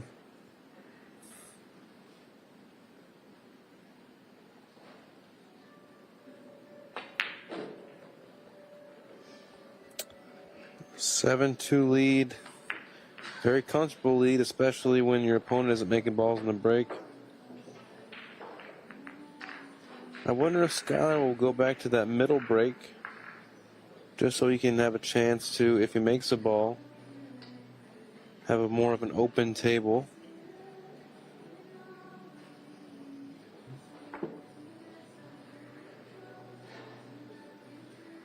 Yeah, Wu now at 67% break success over, what is it, 7 breaks? That's a pretty good percentage, Tim. Yeah. Well, I have to say, imagine if he wins with 70% break success. I mean, that's just, those are numbers you can win the tournament with.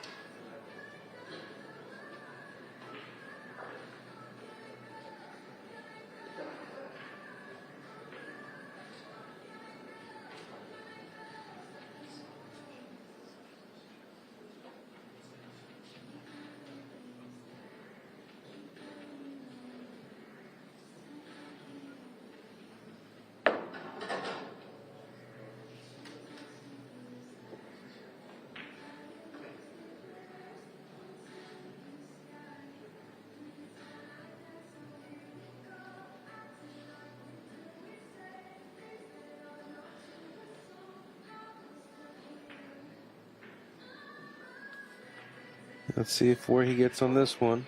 He seems to be letting the cue ball go down a little bit more. He's cutting the break for sure on this. Maybe not. Why the change? I'm curious.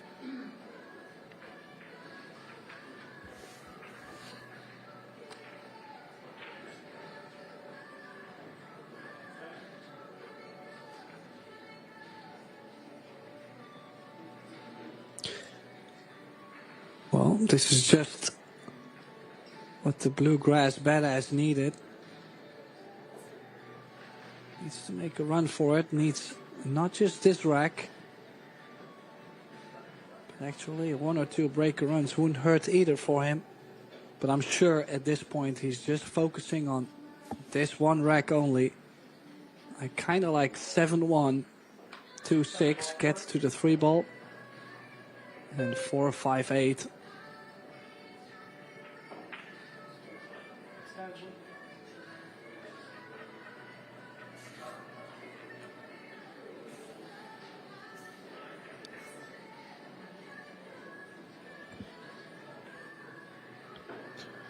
Skylar with an opportunity. I think the 3 ball passes the 15 in the low right. If it does, he can definitely navigate this. He could do 7 and then maybe the 1 or the 4.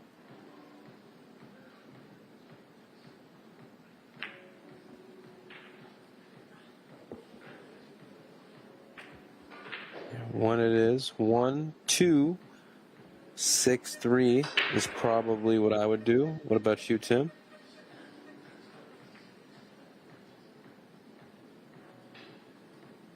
Yeah, I like 1, 2, 6, 3, 4 on the bottom left, 5, 8. But gave himself a bit more angle on the 1. That's why he was doing a bit more with the cue ball and has tied up some balls, but he was forced into making the 1 and running into the 2 ball. Either way, it's just a tough match so far for Skylar. Hopefully he can pull together and pull a few racks back. I don't think Wu Kunlin has to run out here. There's enough solids on the table that nothing really goes in that top right pocket. Yeah, the only way I can imagine, if he leaves that 12 ball into the center, to just run randomly into it, and he's taking the 12 on. He was trying to leave himself angle on the 15 by just making the 12 long. I'm not even against a safe here. I wouldn't be too mad if someone chose to play safe here. Oh, I would be tilting.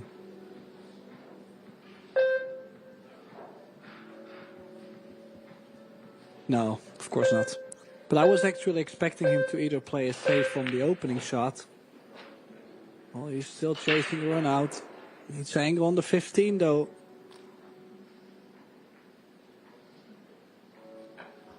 It's okay, actually. He looks so disappointed, but can still rip it. Could actually catch the 13. Cue ball goes into the 1 and could touch the 14 at the same time.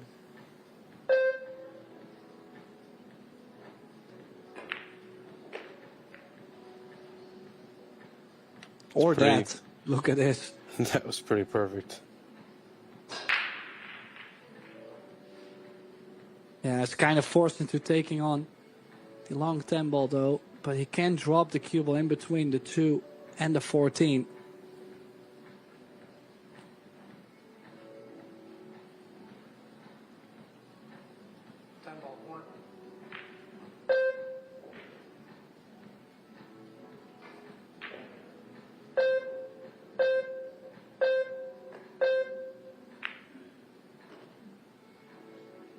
Great cue delivery there. Hard to trust your stroke like that and a long, slow roll shot like that. Because the 14 passed the 1 on the top right. And that's what he's doing.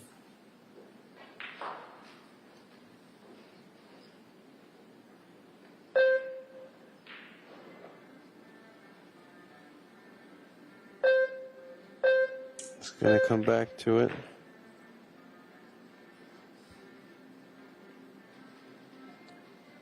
Well, he has to get off this 11 ball up table again for the 14.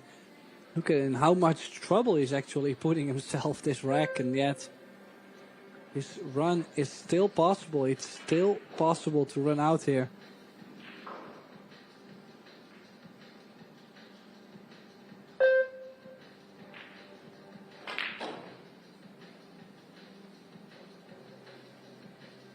How good, Chris. How good is that cue ball control, Tim? I'm not talking a lot because this is beautiful to watch. Yeah, this is art in motion, you would say. I mean, could have landed straight on the 14 and feel like man, how do I even make it to the 8? But every time he's done something that could have gone wrong, just leaves himself absolutely dead perfect. 8-2, and I mean, if it's gonna go this way, I have to say I feel for Skyler. I mean, Skyler is looking disappointed from the chair and knows that he's not playing his best match. But what can you do against such an in-form Mukon Lin? I'm not gonna say you don't have any chance, but it's kind of pretty close. He's at a 924 player overall performance, Chris.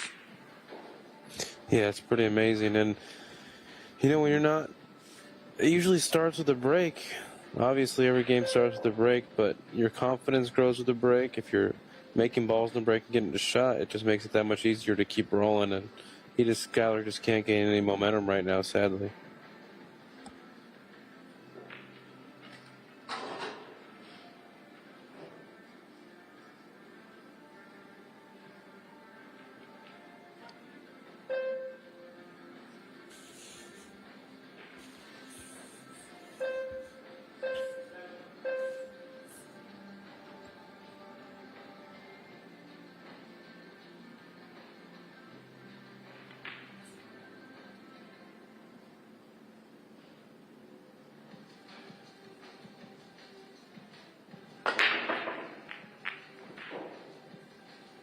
And again, I mean, I truly think he's figuring something out, Chris, because it's the same ball. Look at it. Well, now it was the 2 ball. No, it's not the same ball. Well, he was lucky. Doesn't matter. He made a ball on the break. This is to get himself onto the hill first. What a performance. Does have 3-4 stripes next to the 8 to develop the 8. But then yet the 15 doesn't go in the top right.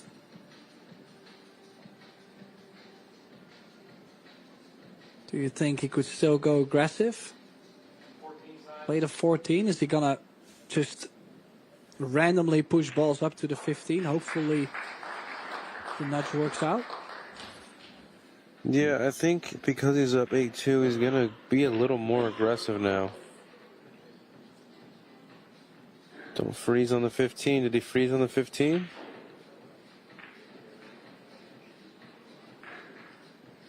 Wow.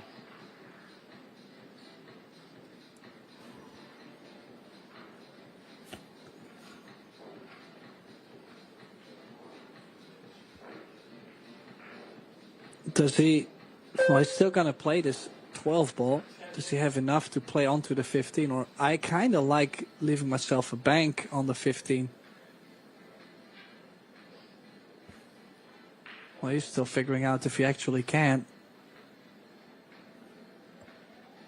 Yeah, I'm not even sure if he can do that. I might even just graze. Yeah, he's going for it.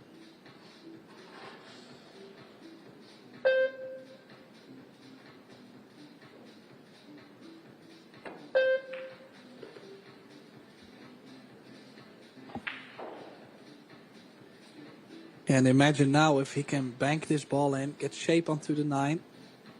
And off the 9, he could run the cue ball into the 7 pushing the 8 ball out.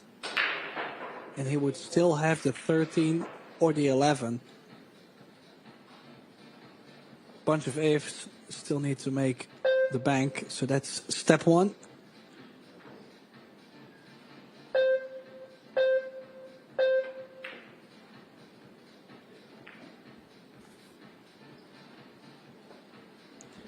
Well, I'm definitely not biased, but I have to say he has finally missed one. At some point I started to doubt if we had a machine on the table because he was just playing so well. So now it's up to Skyler. Still, the 7-3-8 is a big problem for him. The 1 ball, not too interesting to the center. Can he take a big risk off the 6 right now and do it? I mean,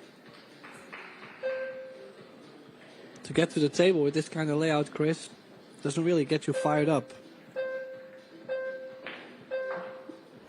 Yeah, I'm starting to think, though, he has to go offensively. The 7 bank, maybe? And then try to break out the 3-8. It's just, it's so touchy. You definitely have to be careful. It's hard to blend the being aggressive and still being aware, you know?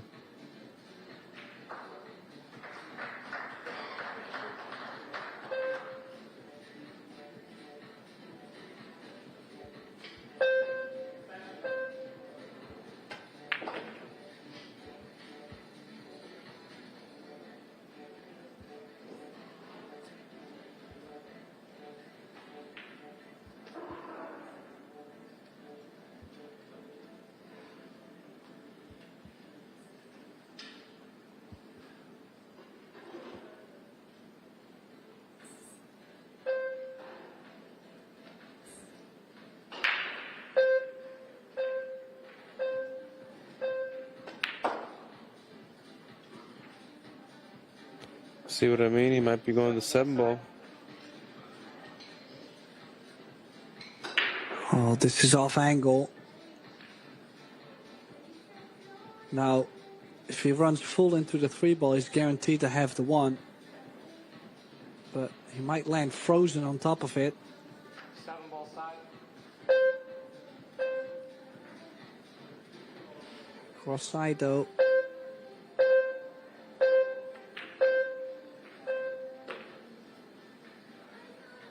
Good shot, but, well, he's having some words with that 3-ball because didn't listen at all. Now, where do you go to? I mean, can he still get cover on the 9 as well, or? The answer is no. Crowd is clapping, but this 9 does go to the top left, and it's kind of free. Right, Chris? I don't know if it's free. You might run into the 1 ball here, don't you think? Stun right? Draw right? I just feel like you're scratching in that. Oh, you mean like before the side pocket? Yes. Okay, yes. Or even come off the left side of the 9 and play the cue ball behind the 11. Because Skylar has a chance at a bank here. He'll have to hit it very hard to get it to go all the way around and break up the 3-8, but never count him out. Might cut in the side too and go around the 15, and then you might be able to go in between the 9-3 and maybe hit the 8. It's possible. He's going bank.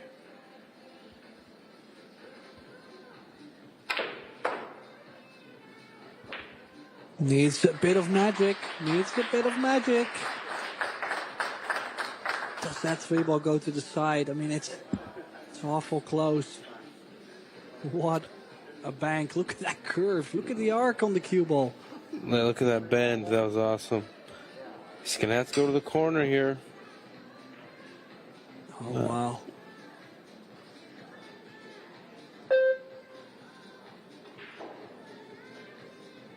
And yet, how to be on the 8? Is it close? Is it close? Does it have the legs? Does it have the legs? Yes, it's in. Does the 8 go in the center? Does he have to bank another one? Because that would make it 3 banks and a run out, and it's been a while since I've seen that in 8-ball. I don't think this goes into the side. Can he elevate and maybe jump the 8 over the 10? I think that's what he's playing. Jump over the 10 into the center. No, it's not there.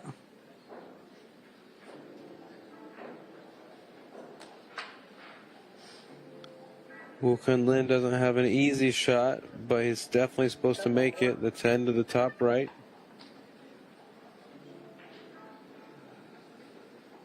Yeah, I can play it with the element of safe, running the cue ball forward. I mean, it's not always going to be safe, but at least you're going to leave a bank if you miss it.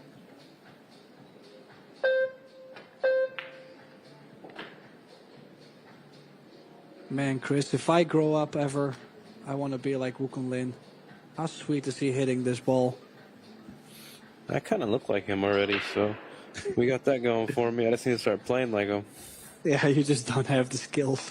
Whoa.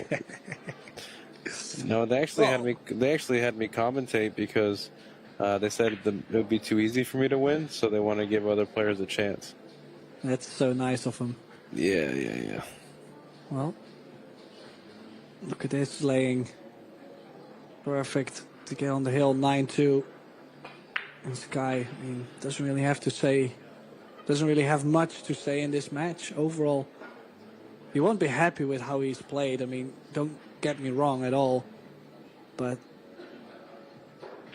he's just not playing well enough to beat Wukong Lin right now.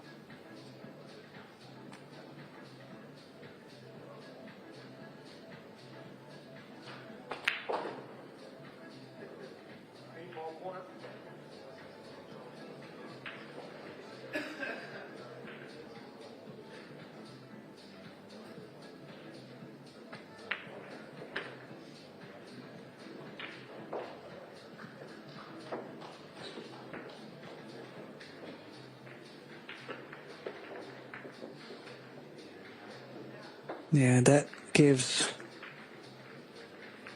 Wukong Lin so much time to play himself into the quarterfinal of this Yalin WPA Men's World 8-Ball Championship.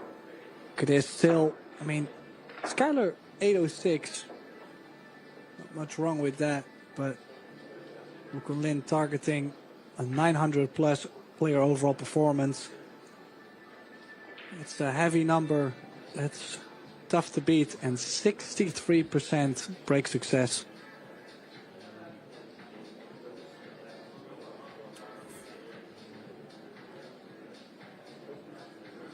Also, of course, you could look at the stat where it says 5 missed shots for Wukong Lin, but then yet on the other side, 2 or 3 out of those were like safety in mind too. Like he's missed the 9-ball last rack, knew that he wasn't gonna leave on too much. So in 8-ball, it really depends when you miss a ball, how you miss it.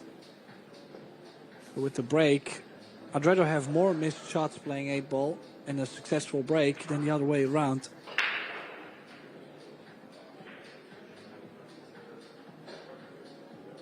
Now his final break for this match. Won't be breaking after this. Can he close it out with a breaker run? Or will we see Woodward back? He's made a ball once again. 2, 3 actually. No. Stays with 2. The 6-ball just stopping in front of the side.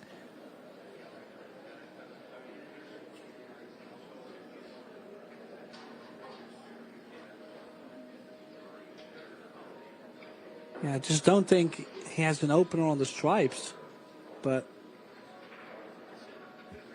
can go either way.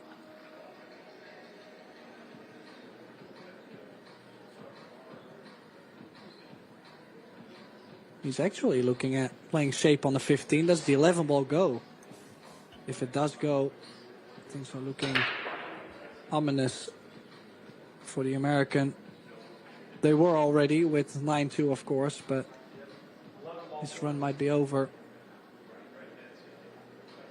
Yeah, you could see Skyler in the background too. He was not sure if the 11 actually did go. But when Wu called it, he already shook his hand saying, well, yeah. He knows what's coming.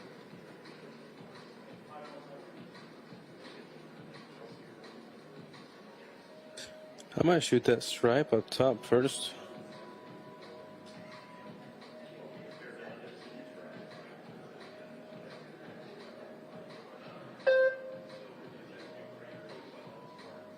Yeah, a bit surprised he's actually played onto the 15 here.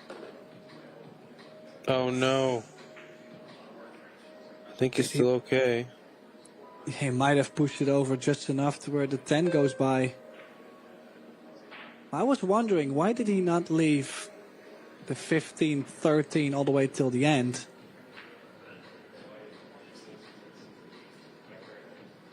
Well, I guess we're never going to know. He's played the 15, of course, so now could shoot the 14, could go for the 13.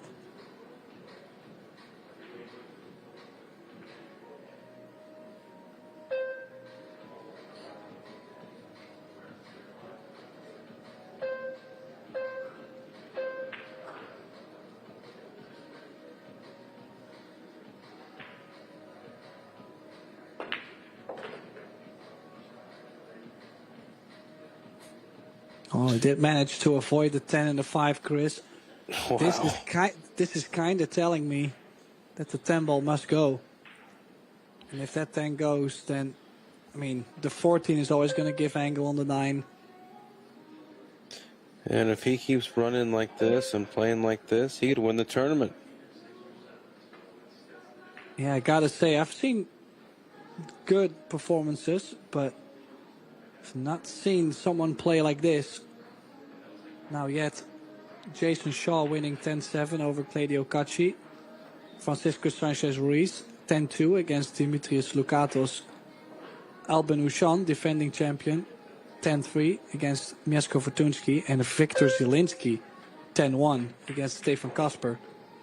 So, I mean, other players are definitely in form too. If you look at the big scores with Albin, Victor and FSR. But I indeed feel like if he makes this 10, this is over. And indeed, he might be running for a major title soon.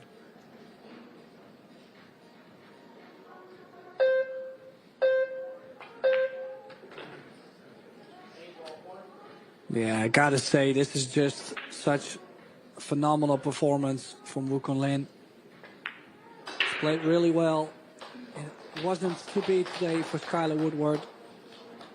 So it is Wukong Lin advancing through to the quarterfinals of this Yalin WPA Men's World 8-Ball Championship. He'll be meeting Francisco Sanchez-Ruiz in the next round. So another cracker coming up. We still have plenty more action to come today. So make sure to stay tuned on Billiard TV. And for now, Chris Reinhold and myself, Tim de Ruiter, we're going to sign off. But hopefully we will get to see you very soon.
shot.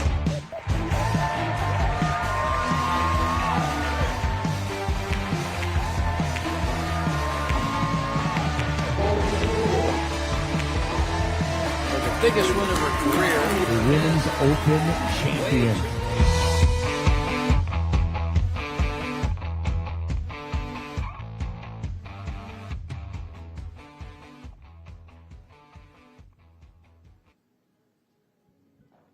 Hello, pool fans, and so glad you are here to see the pool at its absolute highest level. Right outside underneath the iconic St. Louis Arch, it's a beautiful day, but inside the Hyatt Regency, all the excitement is absolutely building because over the next 24 hours, we are going to be crowning multiple champions and awarding over $500,000. If you're anywhere in the St. Louis area, you don't want to miss it.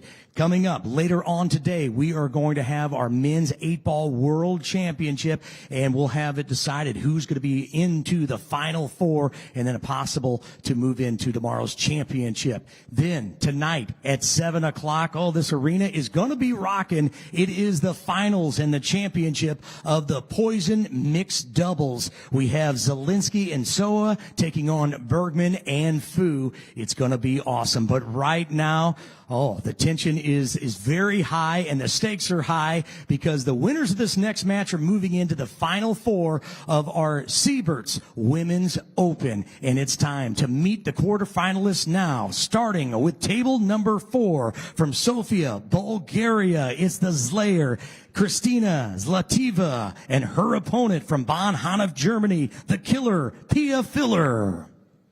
And in table number 3 from Guelph, Ontario, it's the bombshell, Brittany Bryant, her opponent from Otaka, Japan, Chihiro Kawahara.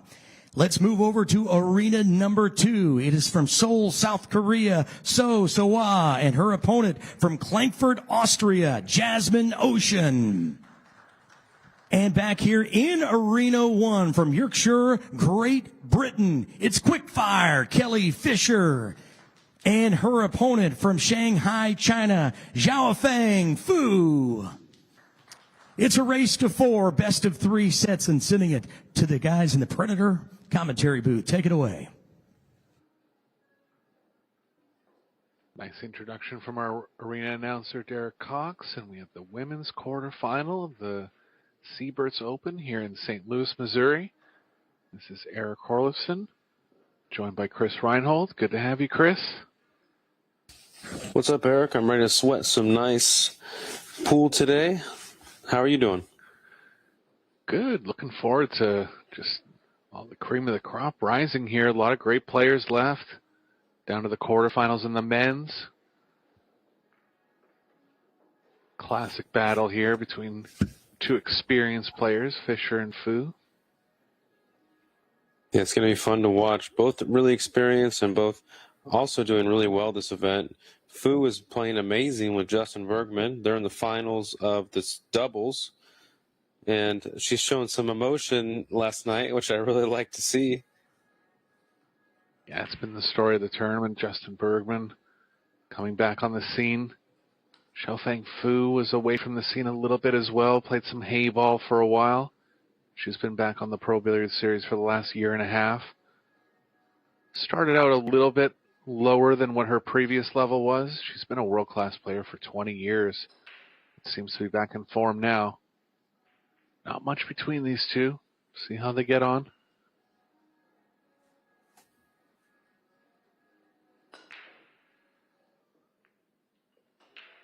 Side rail break from Kelly, and she's in the side pocket off the first break.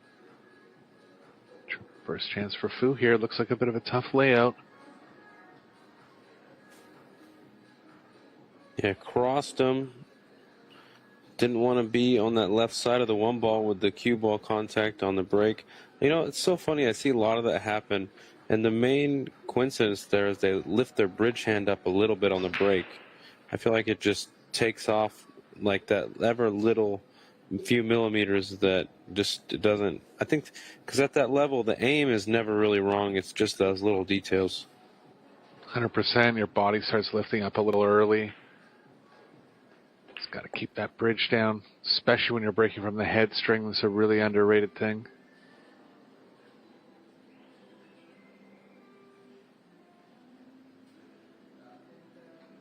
Too tough of a table for offense there for Fu. Did leave Kelly a look here.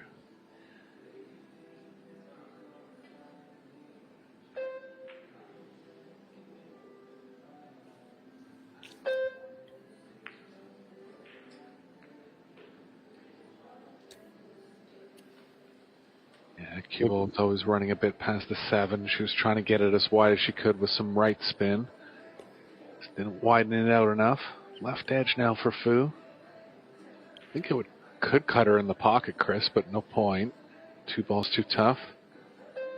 The safe is also tough. It's not really going in the right direction. The 1, could she hit it thick enough for the 1 not to hit the 10 and come back where the 6 is? Yeah, I think that's the problem. 1's running into the 10, but she's going behind the 3 here. Didn't quite get there. Maybe.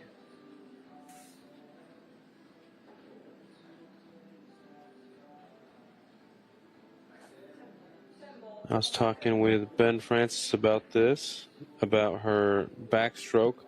Her practice strokes are very nice and smooth and longer. And then her final stroke is very, not jabby, but quick. I mean, I guess quick fire is a good name for her, but it's just funny how it's just kind of, it works for her, so you can't argue with it, obviously. Yeah, she plays quick and she's quick on the stroke. I think it really helps her in the pocketing department. It hurts her from time to time in finesse shots. But the thing about Kelly is she has such great nerve.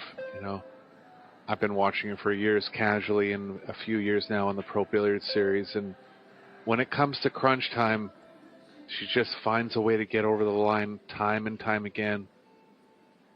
She's been a little bit less successful in the last 6 to 8 months. Went through a bit of a dry patch. Couldn't really say why. But she did come back with a finals finish in Spain PBS and won the Women's World Hayball, a major Hayball event for women. Can't remember the exact title of the tournament, but did have a couple wins back around October of this year. Yeah, she's definitely capable of winning any event she goes to.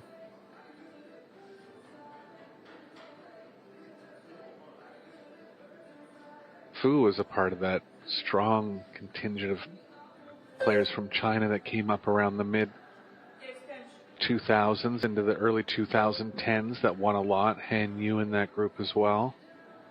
Shan Liu. And those girls all back competing full-time on the Pro Billiards series.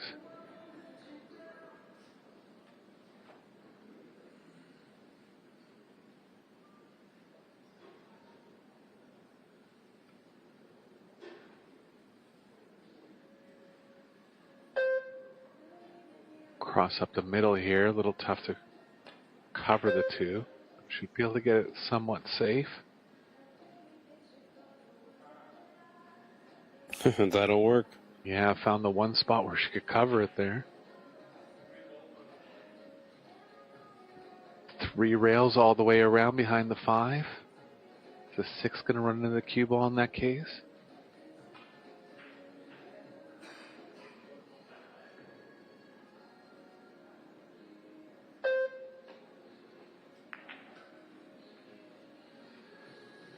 Oh, wow. Yeah, I didn't think of that one, but that's a good shot. That was pretty sweet right there, Eric. Yeah, it took the double kiss out of play. A little less complicated than involving more rails. Nicely played.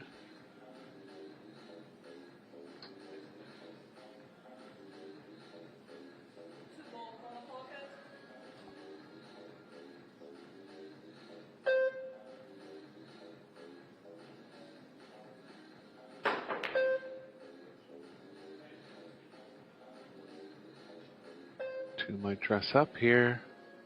No, thick contact. I believe it's going to pass the 9. Both players will always be looking for that 3-5 stack as far as playing safe. I think she might be able to get behind it here.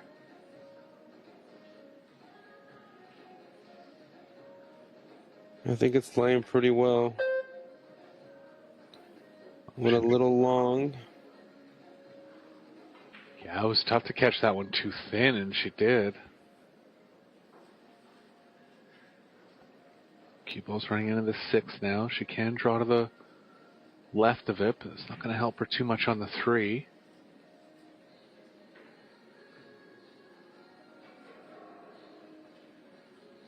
Don't really see any way to get over on the short left side of the 3 here.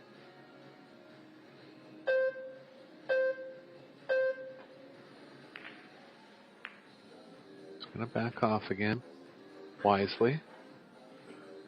Get exactly what she wanted, though. Yeah, Kelly might go for the cut here. Won't even be opposed to running into the 3 on the right side of it. If you don't have to, definitely don't do it. It's pretty steep, though. Yeah, that was my worry. Trying to hold it and not make the 2.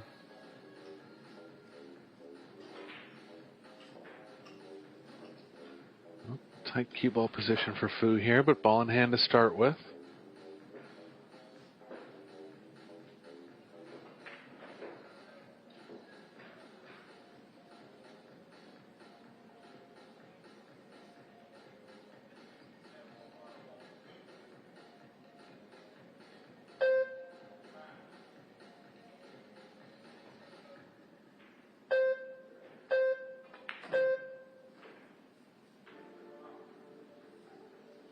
Very good shot. Needs to get off that rail a little bit to help give yourself some more options.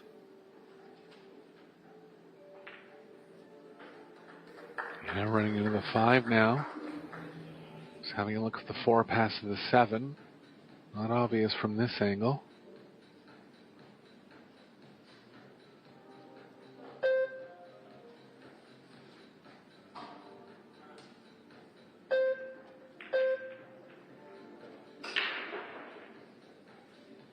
Does it even go past the 7 here? I don't think so. Yeah, I can't tell from this angle. If I had to guess, I'd say no. Yeah, it doesn't pass. There's almost just no point of going for it.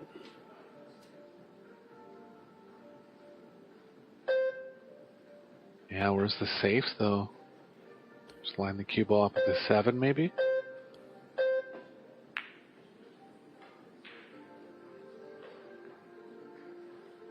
Yeah, that's kind of all she had there. Yeah, I mean, you're right. There wasn't much else for sure. I always hate playing a safe, though, where I don't have a chance to get behind something else. I don't know. Really like to look for outside the box options and at least give myself a chance to kind of go forward.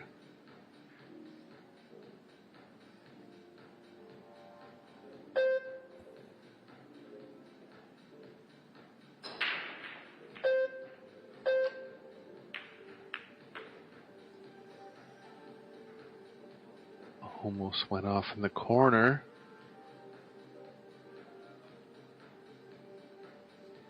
And the 10 ball's blocked.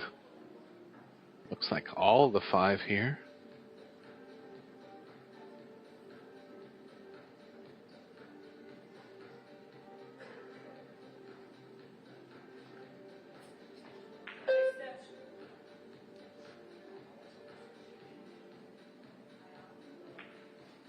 Two rails for Kelly, or off the short rail with a bunch of right spin. Tough spot here. Yeah, it's one of those weird things because the 6 plays kind of big here. Yeah, I know you're not really going to hit the 6 anyway, but it's just a bad spot to be in. You can't really tie up a ball. You can't really do anything. You just have to hope that you hit it and don't sell dead out. Easier said than done. I would have hit it with a little more speed. I would have too. And the toughest part there is usually you'd play 3 rails when the ball you're kicking at off the second rail is so far away from it, but the 7 was in the way.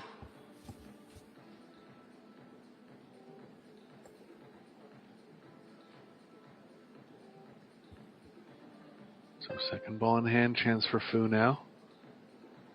All the trouble cleared out.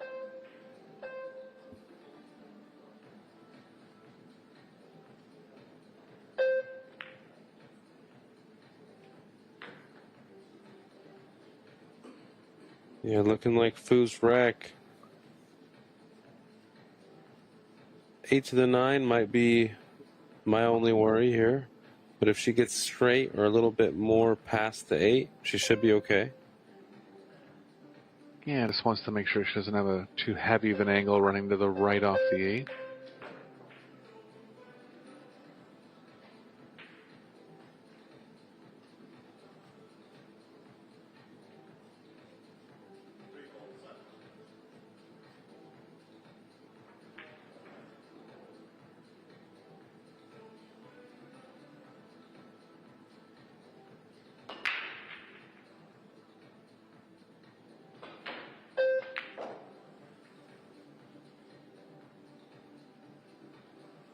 Yeah, made sure she wasn't going to go to the right there, even involving the 9 a little bit. She's okay here.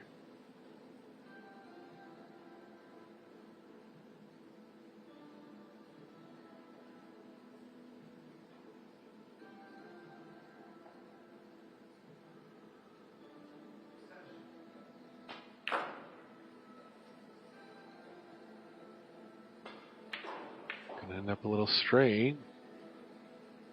Power follow here, Chris? Yeah, I might actually just take the bank also. Yeah, it's another option for sure. Depends on how you're feeling. There's a lot of shots like this that it really just depends on how my intuition feels on each shot, right?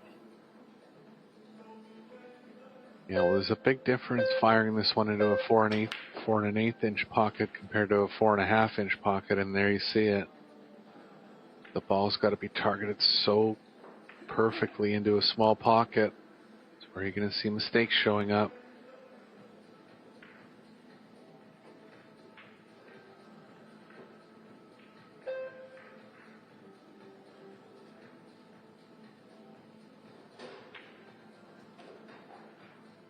Tough one for Kelly. Bit of back and forth here in rack number 1.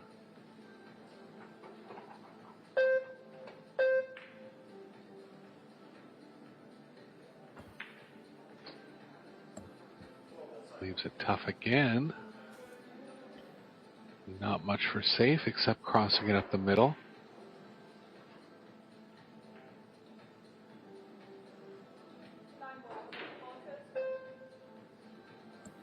Called it, Chris.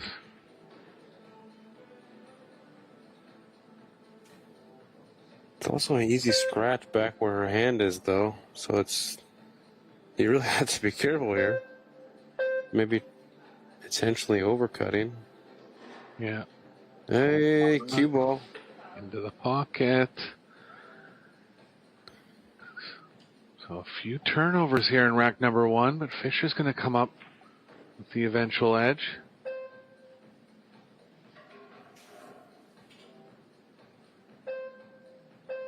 All tough shots that were missed, really.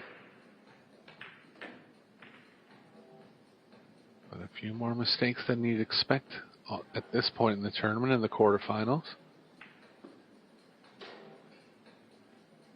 Yeah, totally agree. I've seen a lot of these first racks, though, just kind of get weird. You know, they're just settling the nerves and just understanding that it's a new chance to get to the next stage of the tournament. You know, a lot of pressure for these ladies.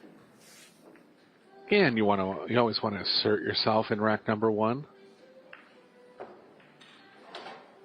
But you can see the overall performance around 500 for both players. A couple mistakes involved there. 4 missed balls in the rack.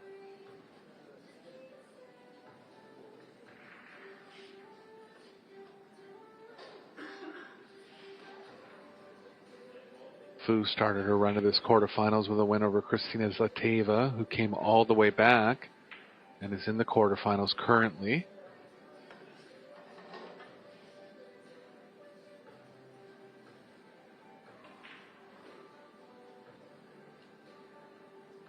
She had a second round win over Kelly Fisher, so I didn't realize that.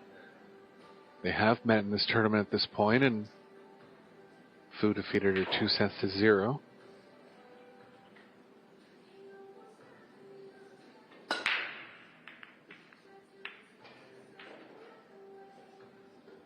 Five ball down.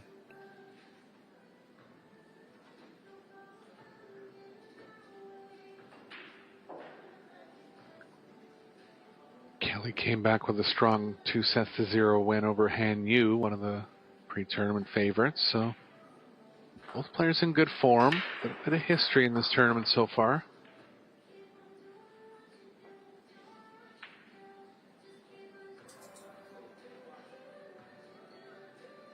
Such a square stance here. Yeah, definitely snooker type fundamentals. And again, her biggest strength is in the pocketing, and it hasn't showed yet in this match. But that is what she relies on. I don't think I'd go for this combo here. I'd probably just play the cross bank on the one and send the cue ball back up table. Yeah, just avoid the double kiss. Anything over on the left side coming back should be good.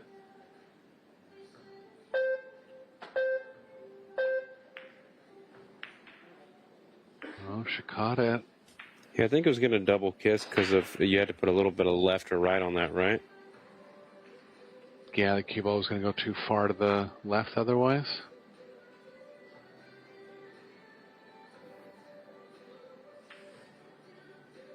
She have angle going to the left here.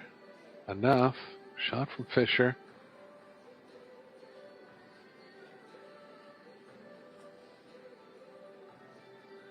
Yeah, I think she'll be okay here, though. I mean, she's kind of a rhythm player in a way. Shot maker for sure, like you said. So I'm sure she'll kind of get better with as the time goes by in the match.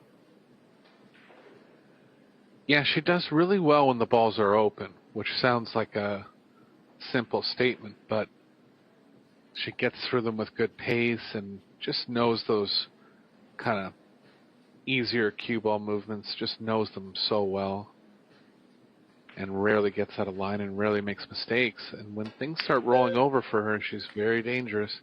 But something's off here, Chris. Can't quite tell. You know, sometimes you just start off on the wrong foot and it's tough to get yourself back.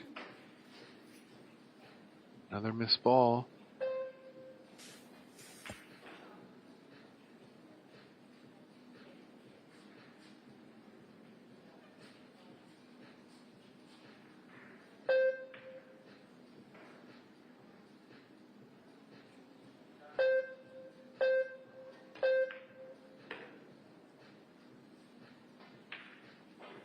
Yeah, trying to hold that. I wouldn't have really tried to hold that there. I might have even banked it if you really wanted to hold it. Bank was not crazy difficult. Yeah, more mistakes coming in rack number 2 from both players now. Who's held her at bay here?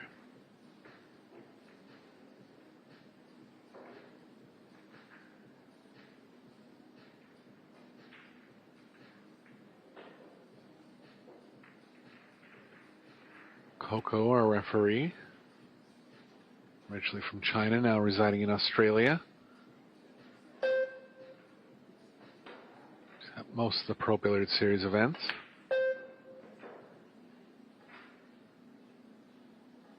Australia has most of the Pro Billiard Series events there?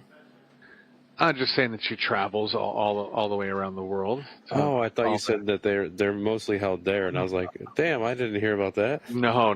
Yeah. She's mostly there. That makes more sense. Okay. Yeah.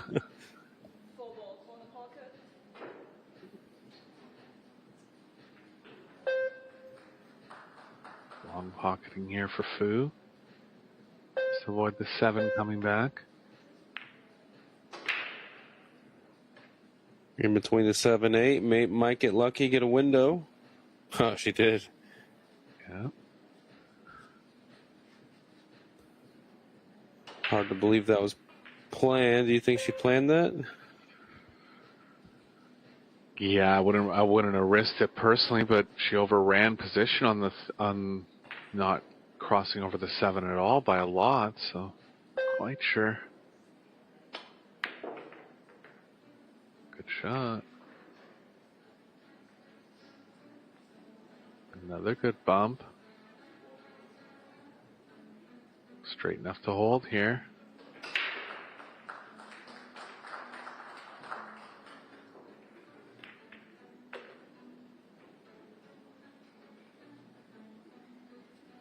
Didn't want to be straight, but just have to accept a little more angle on the 10.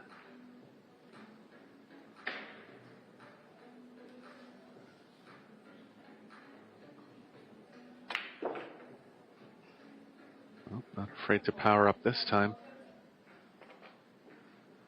Yeah, I kind of forgot that about Fu. She's not afraid to go for the big shots like she did on the 9 in the first rack. Not that that one was real big, but some players would have just cinched the ball there.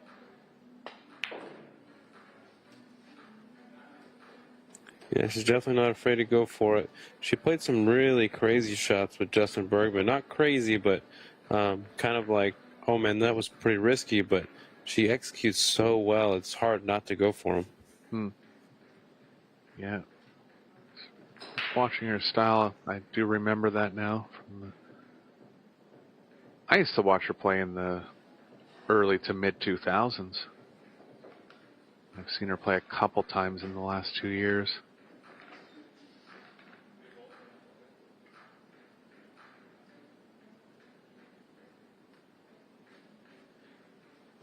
Still pretty low on the overall performance, indicative of a few mistakes from both players.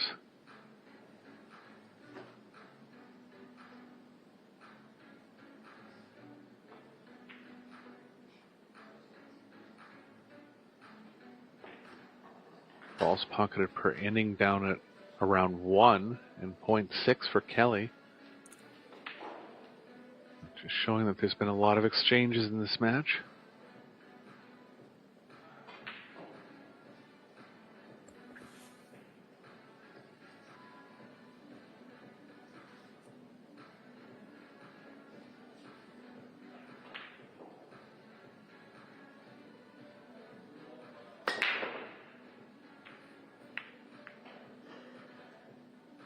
Pretty good hit. Not going to get one. A chance for Kelly to get back on track now.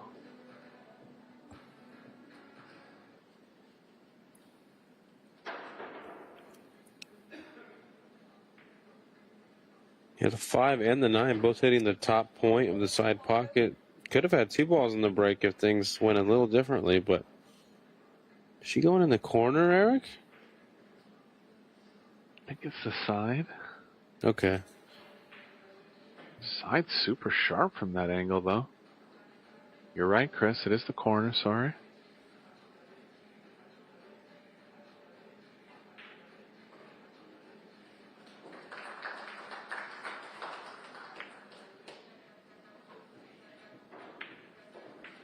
Undercut it a bit.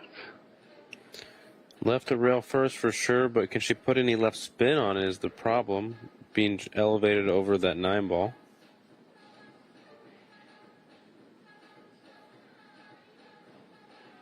Might have to swerve and play some right spin. It's kind of swerving her into the pocket.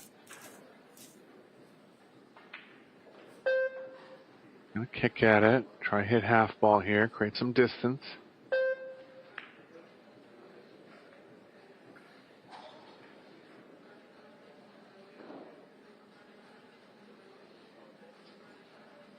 High percentage save from Kelly coming. The way she's played so far in the match, I think she'll duck out of the bank. Just try to settle herself a bit.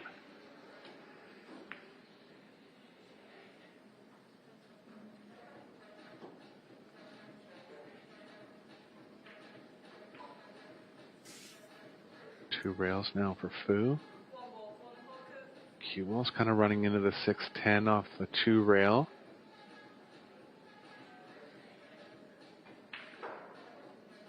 You ever try to hit this more square, Chris, recognizing that the cue ball is not going to get up table off the 2 rails? Yeah, it's the move, I think. Yeah, she avoided him. But ran into something else. And hasn't created much distance here. Nothing offensive for Kelly.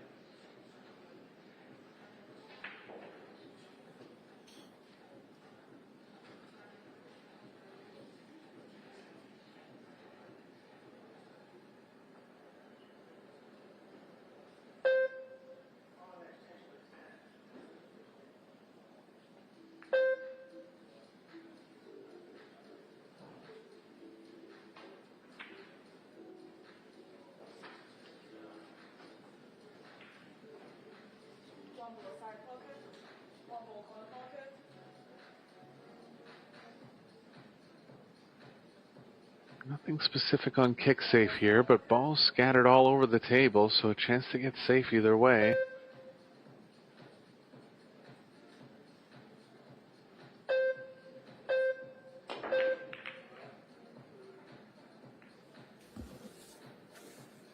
Okay, shot for Fisher. See if she can take advantage of this long range shot here. Should get her back into a little bit of a confidence booster.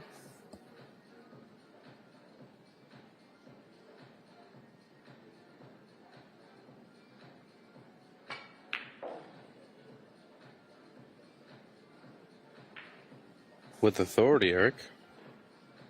Yeah, had to put some speed into that to draw the cue ball a bit and guarantee angle on the 2, but she's done so nicely, so more comfortable across for the 3 now.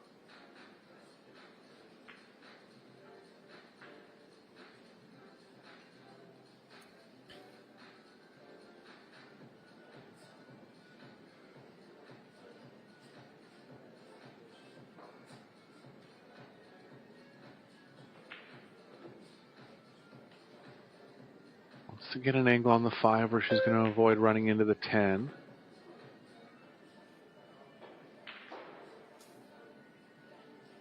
Even more angle going to the right long rail will be okay because you can just play one rail across.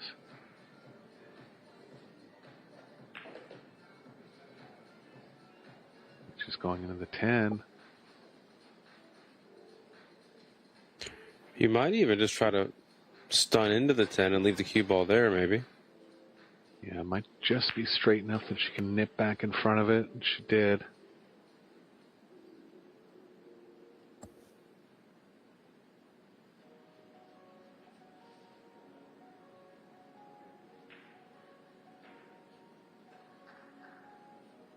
Eight and the 9 are going to be the next balls that could... Cue ball could be running into another ball along the way, but if she gets straight, she'll be okay on that one. A little straight here, though.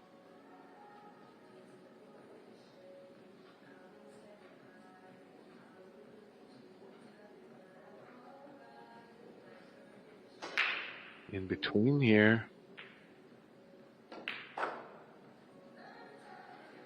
Yeah, you really had to ramp up the speed to get that one all the way back. It was real thick. And I think she's too thin to stay on offense now.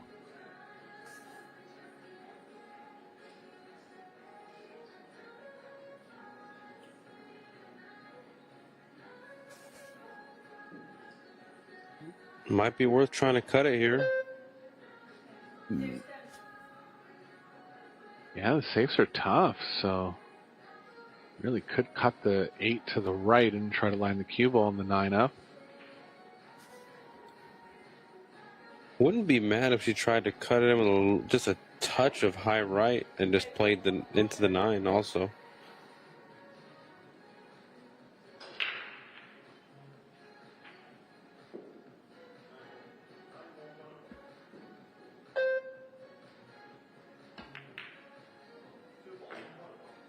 She's got it, and the 9 looks... It ideally doesn't want to go in for Fisher, and it's not going to. Good shot.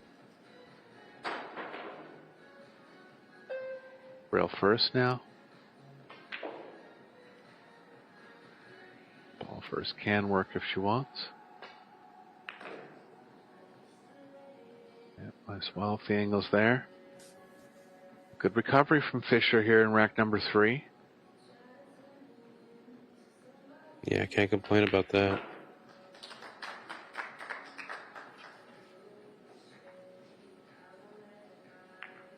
Still hasn't had a flawless run out, but good signs that she's able to recover at this point.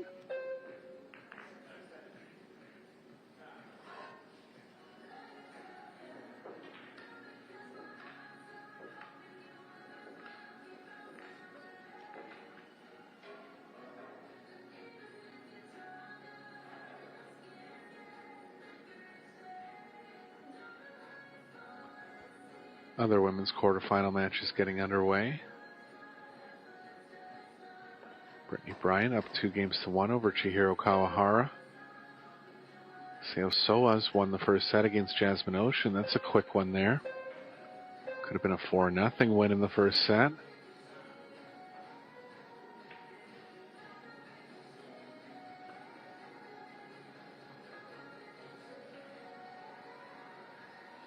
Pia Filler up 2-1 against Kristina Zlateva. Pia's playing well. Did her final 16 match yesterday. Xia Liu came out with a flawless performance in set number 1. Filler came back with an as strong performance at set number 2 and got the win in set number 3.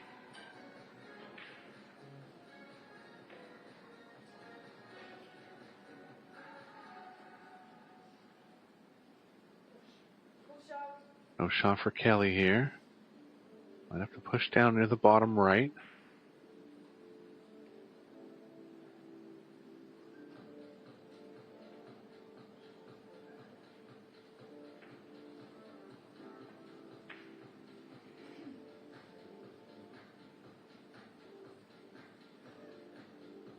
Big stack on the lower left. Not quite clear how to get the cue ball or the 1 ball to that area. Think she'll give it back, Chris? Not much here. I think you might have to play off the left side of this 1 and just get the cue ball behind the 2. Yeah, it's not bad because you can leave the 1 relatively safe. Really betting on the cue ball there. Yeah, you'd probably be in a worse position than you are now, though, if you don't get the cue ball right behind the 2.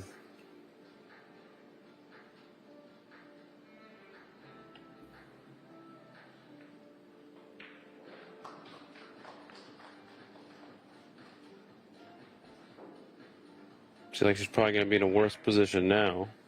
Maybe behind the 9. Yeah, so I think that was a good pass there from Fu.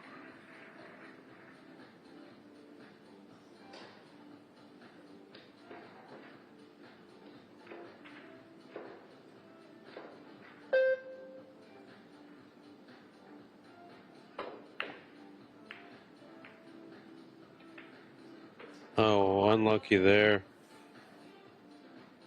She'll be shooting again, I'm sure. Yeah, very unlucky. It was actually tough to pinpoint the cue ball behind the 9. Had to draw it, hit a good shot, but just unfortunate with something going in up table.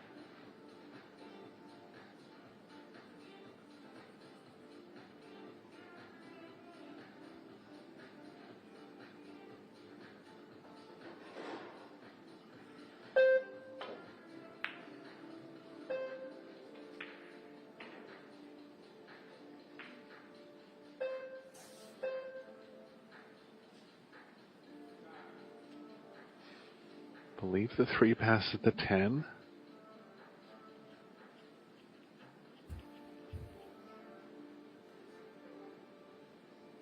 Four is available to both bottom pockets.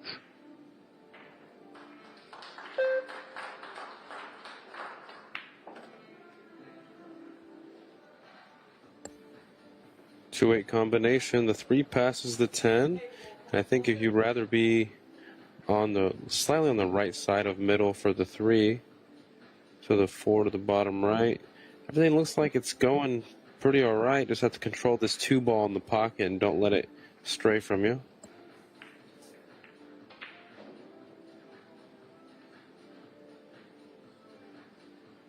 For Fisher to get on the hill in the first set. kind of odd because feels like she hasn't played as well as Fu, or Fu's made less mistakes. But that one miss on the 9 early from Fu in the first game hurt her a little bit.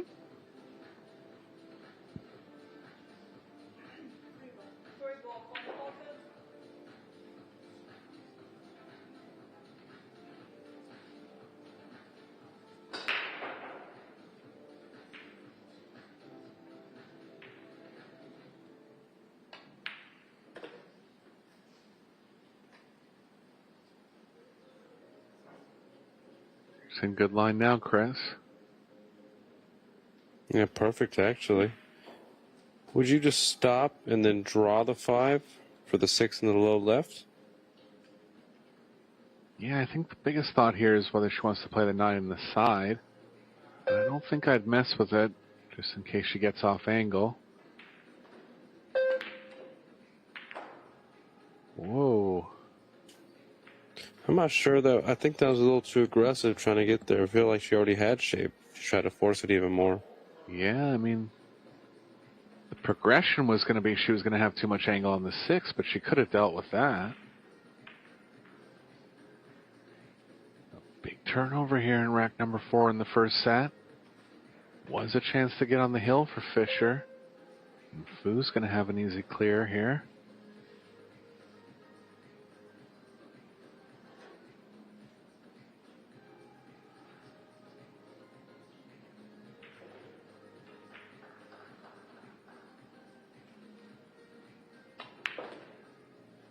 Like Fu's the stronger breaker of the two. Yeah, she really does break them really well. I mean, she was getting a little weird on the cue ball, but just because she was moving that hand as she was breaking. But she hits them really hard.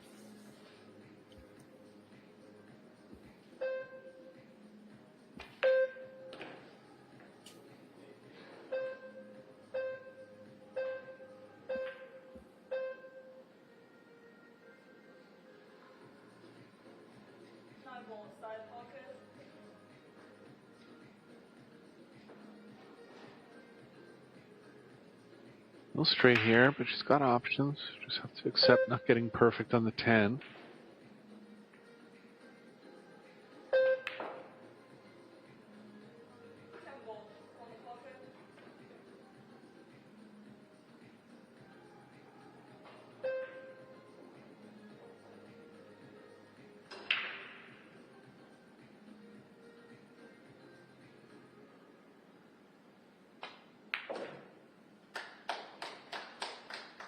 Fu clears up the mistake from Fisher. Back to even now. 2-2 for Fu.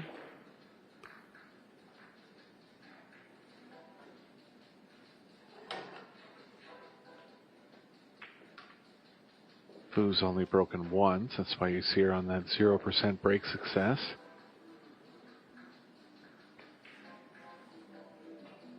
Kelly 2 for 3 on the break. But look at this, 3 fouls, 6 missed shots. And the score is 2 each.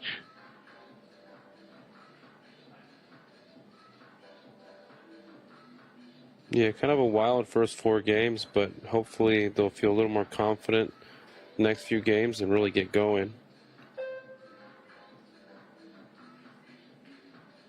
I have a feeling that they will.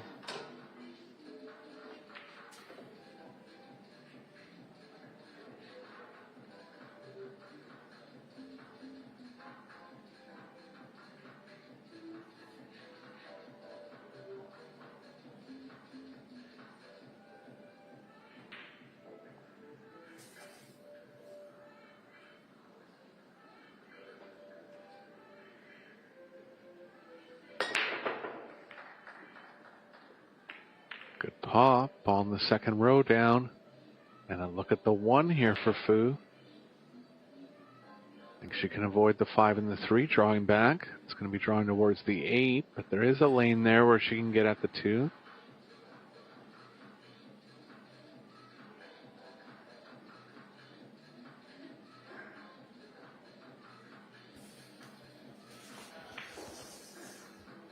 Yeah, I think in between the 8 and the 3, I don't like going behind the 8 because it's easy to overrun position.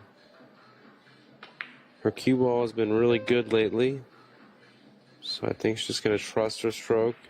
Play the 3 in the side.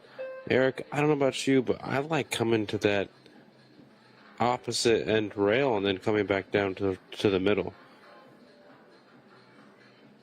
Off the 2 here. Like 2 rails back. Yeah. Yeah.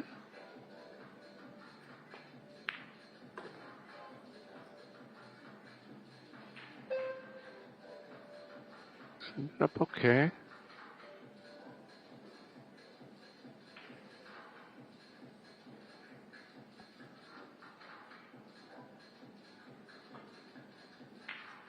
Still work to do. Cross table movement on the next 3 shots.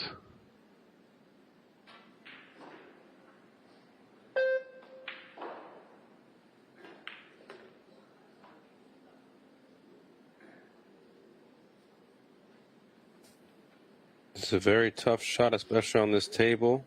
The way these pockets are cut, those down the row shots have to be hit very well. Especially at speed, and this one's going to take some speed.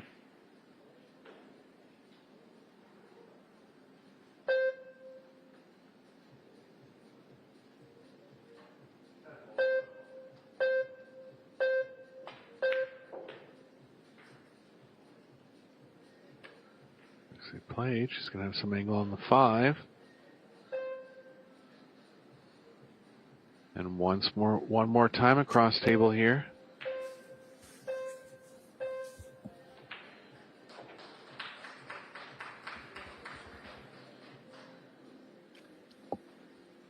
Getting where she is now with the cue ball would be ideal.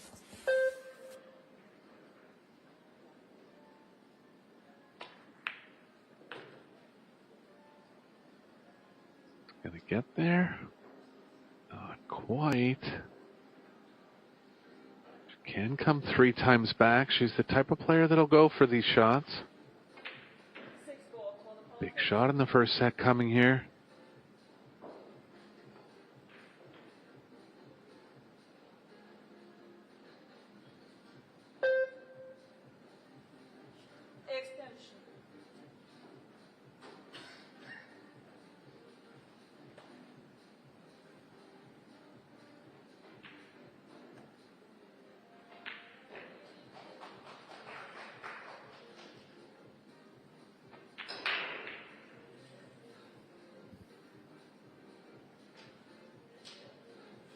Looks a little thick.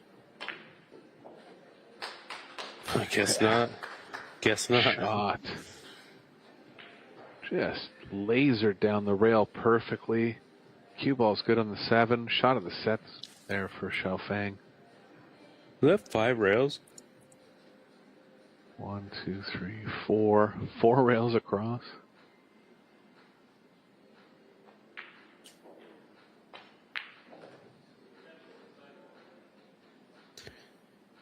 Justin Bergman will like seeing her do all that.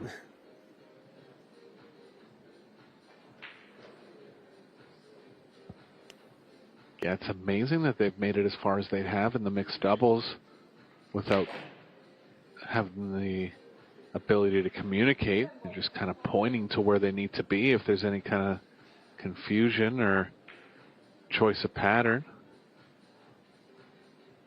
Yeah, it's pretty sweet.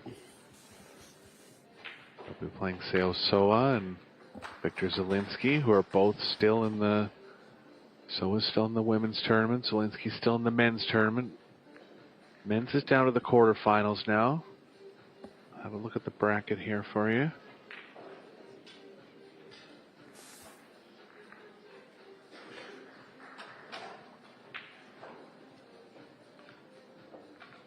Francisco Sanchez Ruiz against Wu Kun Lin. Jason Shaw against Albin Ocean. How do you like that one? Defending champion Albin Ocean up against Jason Shaw, looking for his first world title. Aloysius Skiap has defeated Fedor Gorst, Hill. He'll be playing Daniel Maciol. Carlo Beato and Victor Zielinski.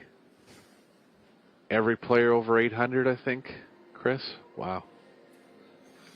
Yeah, I kind of like Jason Shaw to win this tournament.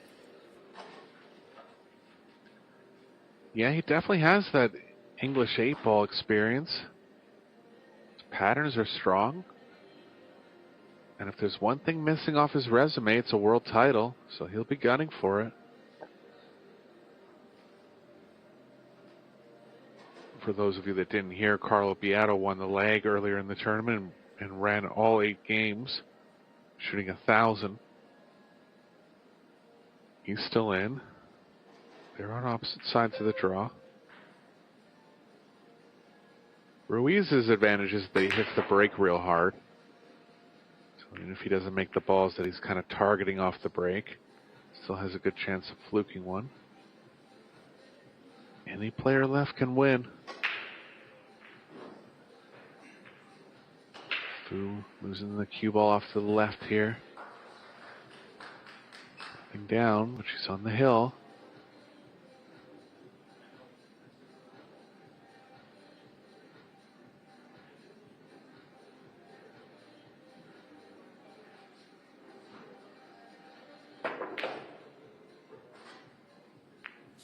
Shot from Fisher. It's tough to be precise on that one. Gave herself a chance, but it's not going to end up good. Fu will be getting back to the table here. Yeah, I think on here you just have to keep it simple and just feather that cue ball up behind the 5-8. Nothing crazy.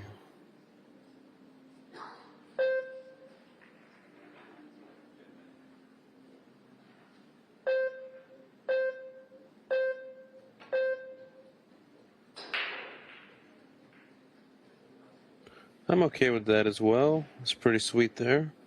Didn't really leave an edge, maybe left the left edge, but can't do a ton with that, so I think she'll be okay. Blocked a lot of kicking angles on that shot. If she would have used my shot, we're just behind the 5-8, she would have had a few more angles just to kick at easily, so not a bad shot here. This might go long unless you hit it. Oh, okay, she's hitting it with speed and a little bit of stun. Watch out, cue ball.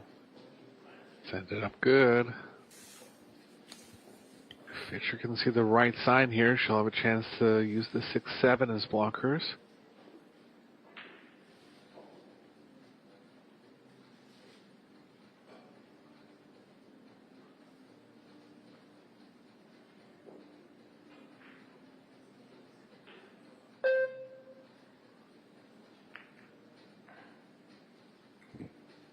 It's found its way through them somehow. She could make the 2. Tough to get the cue ball drawing back enough that it doesn't jam on the 7, and the 2's going to jam on the 3.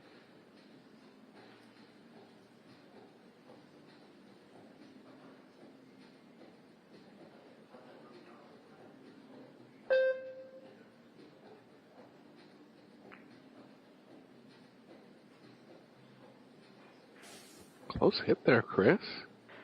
Kelly didn't seem convinced.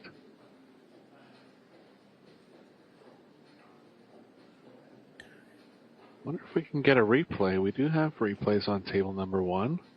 But referee Coco was on top of it. Likely just a close call there that she got right. But Fu's got her trapped here, Chris. Let's take a look here.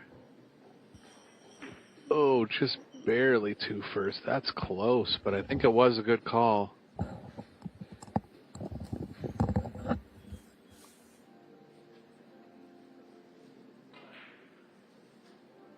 Yeah, I don't really know if there's a way to hit this.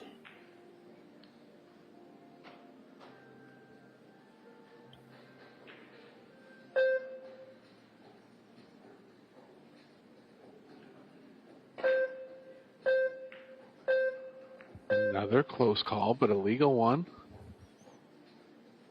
What? There's no way that... This was good, I think. Be careful here. I mean, unless I saw it wrong. I thought the 3 ball got hit first, for sure. Oh, it did. I saw it wrong. Good call. I'm wrong twice in 2 shots, Chris. What's going on here?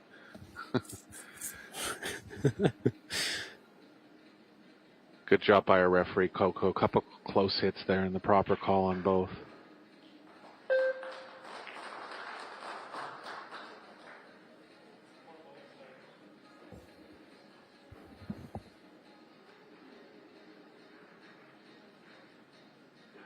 Good job by our replay team bringing up some clarity on those from my mistakes. Foo's got a chance. On the hill now.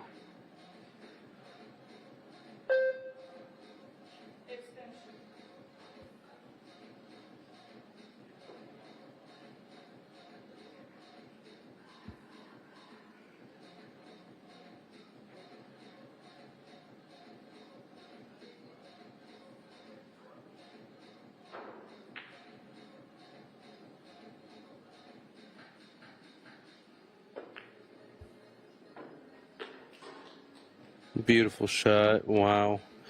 She's in line. Stop. Maybe draw a little bit. Stop. Maybe draw a little bit. And then that's basically all she does each shot. Yeah, real good pattern here for Fu.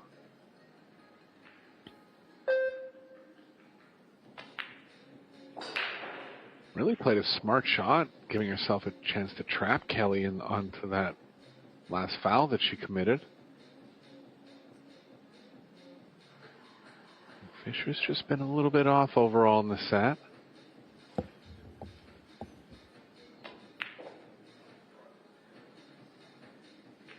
Good cue ball there. Would like to get almost straight in on the 7, not exactly straight, maybe in between the side pocket and where the cue ball is now.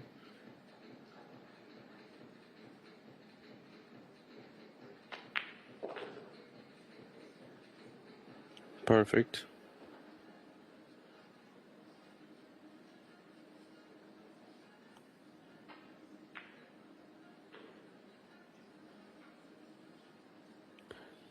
As a fellow short player, I kind of like going on the other side of the table and reaching it that way. Mm-hmm.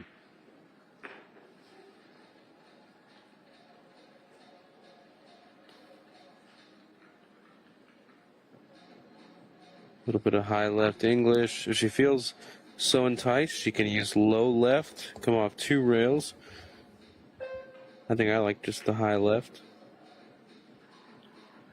Yeah, following angle's just straight enough here that it's not really going to slow the cue ball down by putting left on it. She did come back.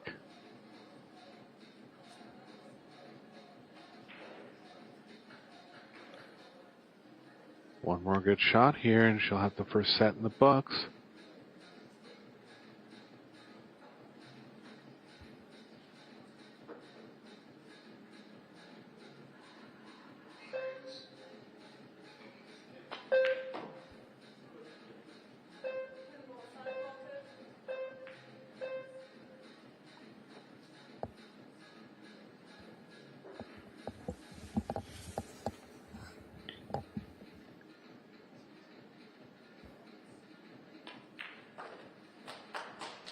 Ball down and first set to Xiaofeng Fu here.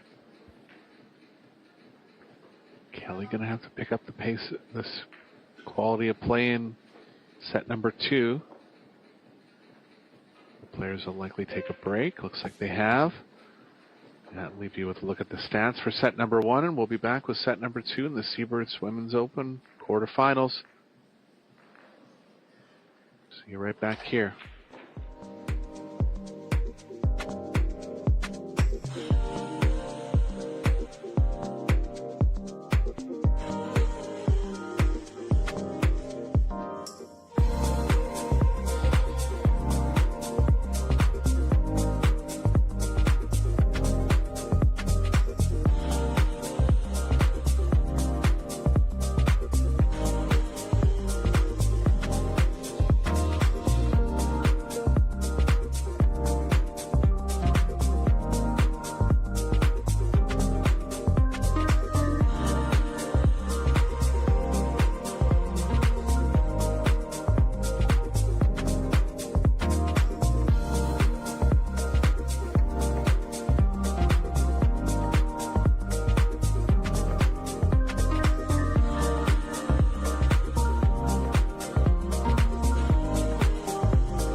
We're back here for set number 2 of the quarterfinals of the Women's Seyberts Open here in St. Louis, Missouri. This is Eric Horlifson here with Chris Reinhold. Through to break.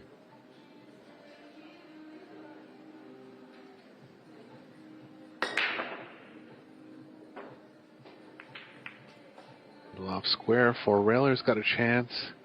One's down last minute, and she's there on the 2.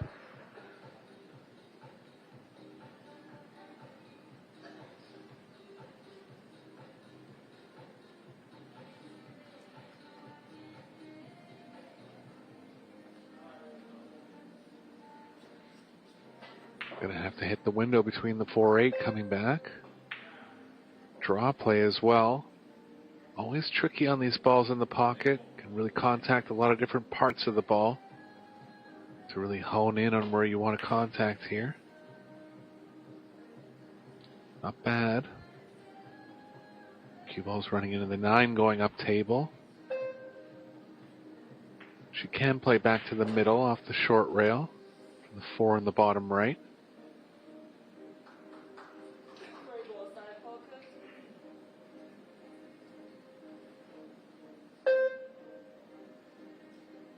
She might be able to get back to the middle with straight high. That'll make this shot a lot easier.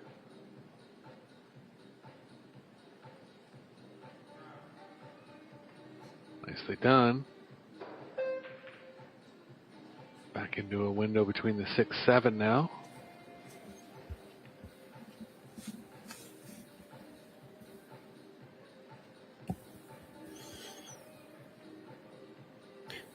Yeah, tough to control this kind of draw shot, but it's really the only shot that she has.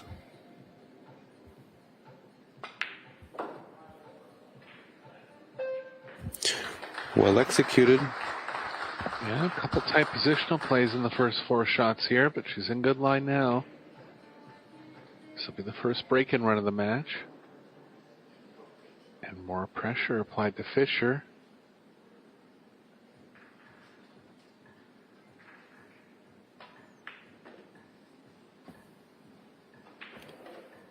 In between here. Not really the Kelly Fisher we are used to seeing, but these sets are structured in a way that you can come back and regroup. So we'll see what she's got in her next opportunity, even though it might take a rack. She forced a punch at 3 rails here, Chris? I think so. I personally would try to pinch her to hold it to the 8, but a lot of it's preference. If you feel better letting your stroke out, then that is probably the better shot.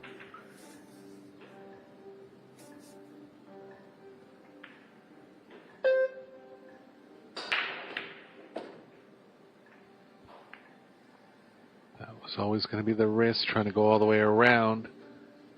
She has run into it. If she hits the 9 off 2 rails here, she's not going to be able to make the 8 anywhere. Looks like it is possible to play around it.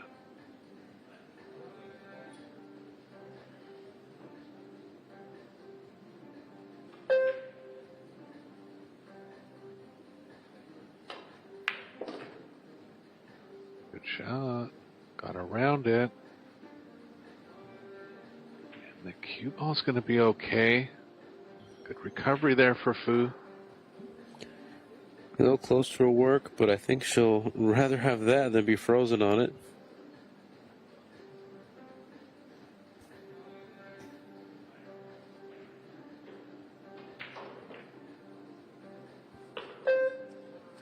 Definitely a good hit, but didn't want to be elevated over the 10. But I think she'll just be glad that she's nearing the end of this rack here with a good chance to win. See, I like behind the 10 with my bridge hand. I never like in front of it.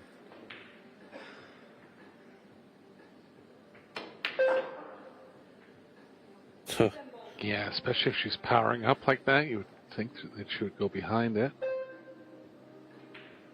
Well, she did just hit that ball amazingly, so it's tough to scold her on that one.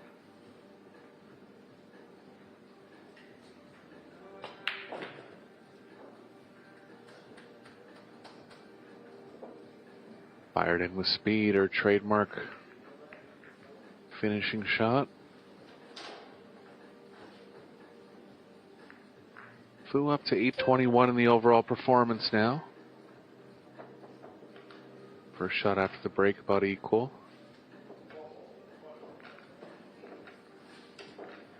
Sure doing well in the safety department. Just a lot of missed balls.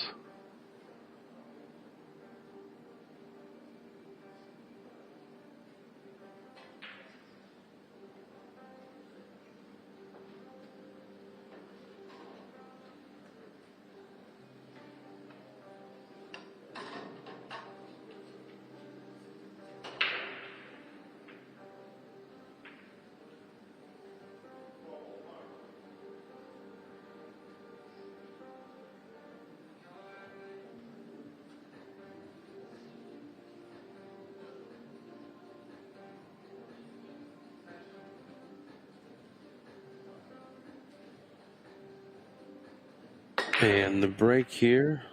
Whoa, look at that connection there. 2 balls on the break. Oh, 2 almost fell. Shot on the 1. This is something we're not used to seeing in this format. Yeah, Ball just going in and the shot on the 1. Yeah, and she broke around the first rack of the set too. I don't know if I've even seen a 2 from any of the male players. I guess they're playing 8-ball this tournament, but in the mixed doubles, I haven't seen any kind of 2-pack yet. Justin Bergman is doing an evil laugh right about now. Seeing how in stroke her doubles partner is. She'll be ready for the finals.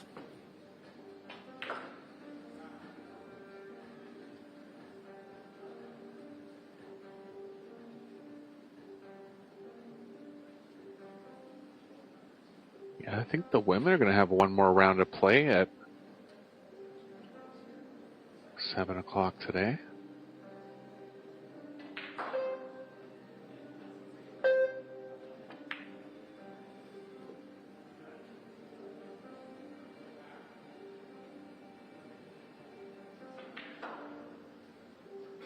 $5 o'clock today, pardon me. The mixed doubles final is at 7 Central. Hopefully Fu can have a few minutes or so to take a break in between matches and get something to eat or something.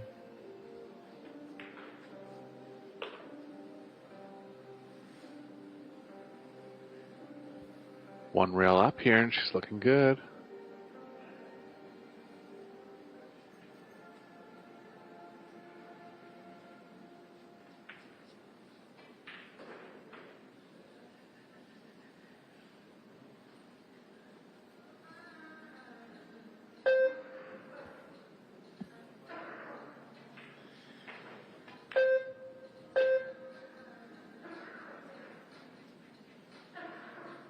Making sure she avoided the 7.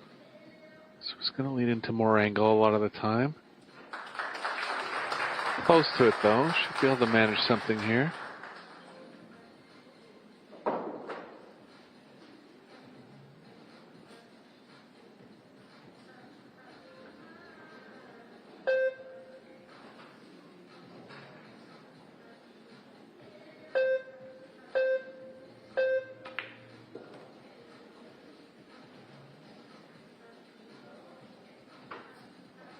Back in decent line, draw to the short rail now.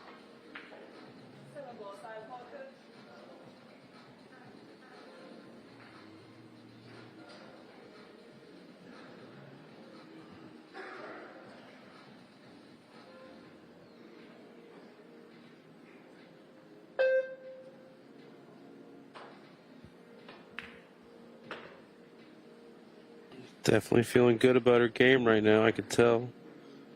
Getting through the ball really well. Just feels like she's in flow state.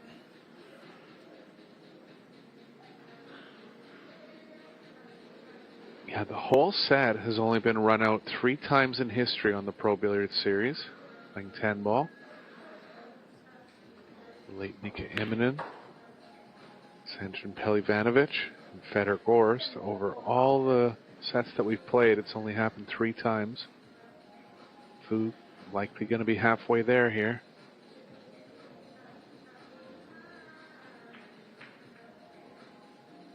It happened yesterday in 8-ball with Beato. That's definitely the first time it's ever happened in 8-ball.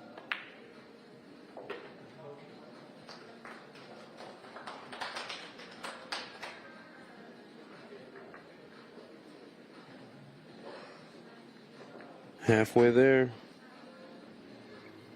2 more games for Fu to close this out. She's up 6-2 overall in games in the first 2 sets so far. That's a pretty commanding lead. She's shooting at 848.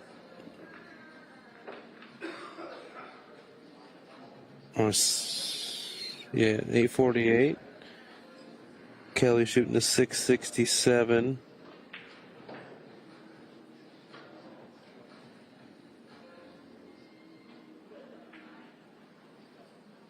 Both pretty high on the break success, and it's shown up for Fu here in the second set.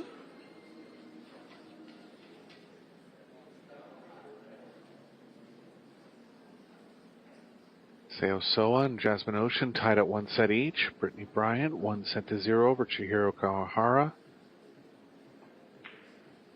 Pia Fillers won the first set against Christina Zlateva. Zlateva up 1-0 in the second.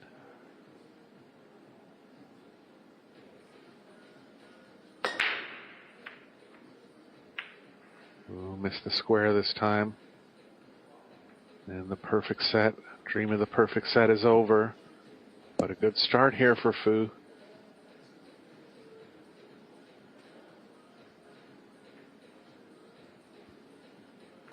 Kelly with an opening shot, even though it's a long range.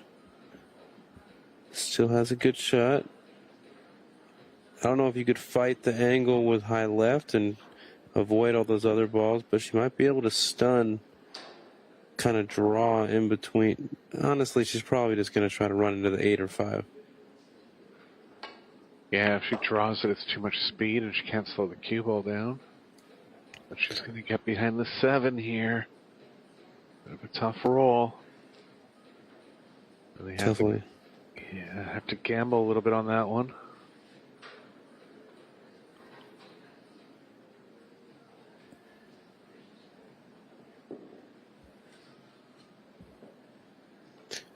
Going for the jump cue now. She's one of the only players that laid her cue down. Everyone else seems to throw their cue down. Yeah, she couldn't get anything started. Did she sell out, though? I don't even know if she sold out. I can't tell from this angle, but if she's covered it, she'll be in a decent spot. No, Fu's called it on a jump, though.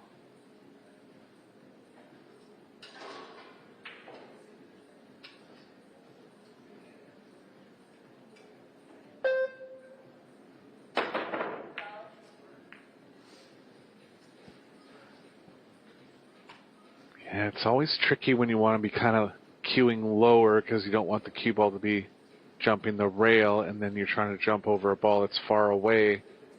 It's a touchy hit.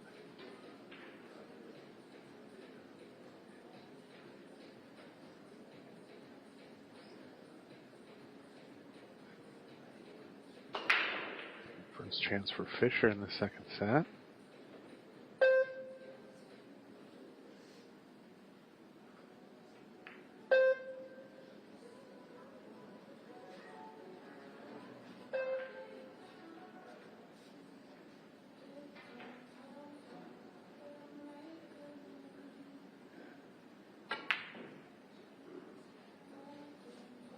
Trying to force the angle there. And a chance for Fu to really take the reins here.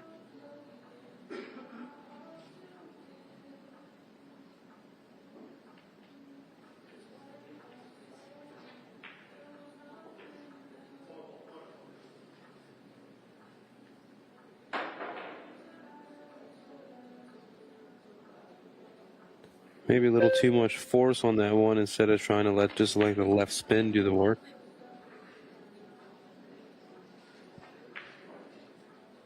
Yeah, it's those finesse shots. She's used to powering them. And when she's playing well, it's not a problem.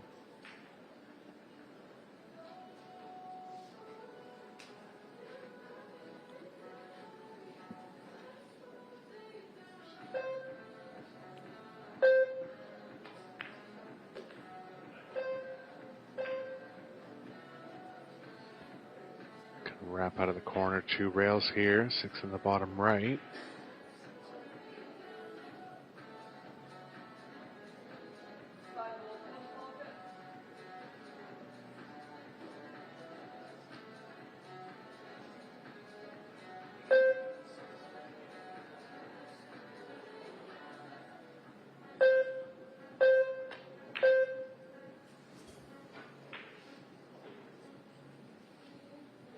Unexpected miss and a let off for Kelly here.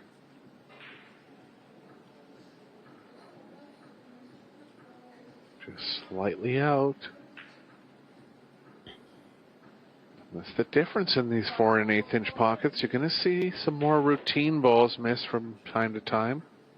They won't be missed by much, but the pocket size affecting that. And I think it's good for the game. Add some uncertainty. The players be more precise. Kelly's not going to have a good cue ball here.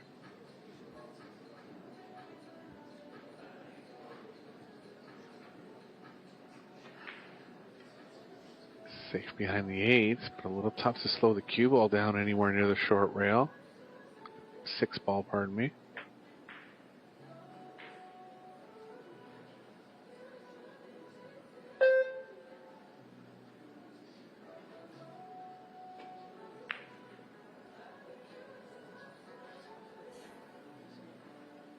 Yeah.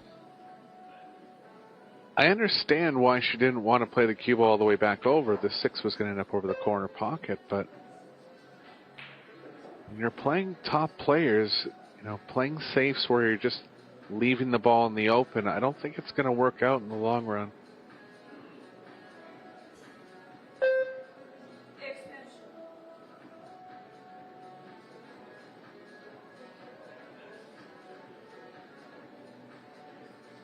Do you like wrapping it inside the 9, Chris?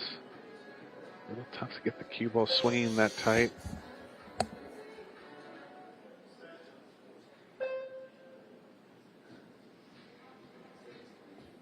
Yeah, it's just, I think I just try to put the 6 ball. Yeah, I don't even mind that. Change your mind.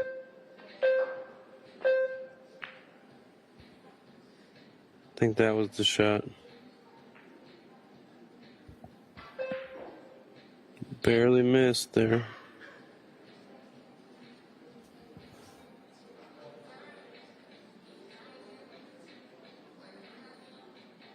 Combo's very tough. Kelly can cross this over twice and play the 6 back onto the short rail.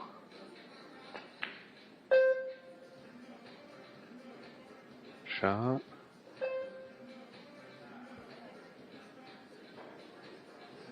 Got some coverage. Looks like the right side still available. And a similar shot to what Fu just played on her last. Coming up here. Option of that anyways.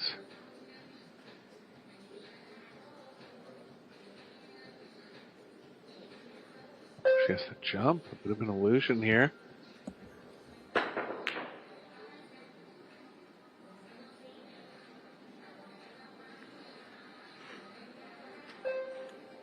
Could have been worse. Definitely.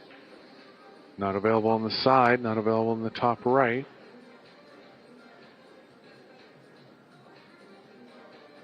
Fisher can try to line the cue ball up at the 9 here.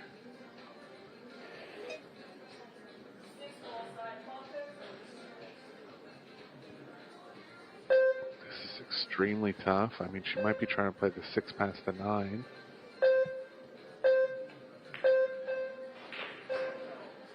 She's got it. Thought it was almost impossible to make that on the side, but shot it straight in.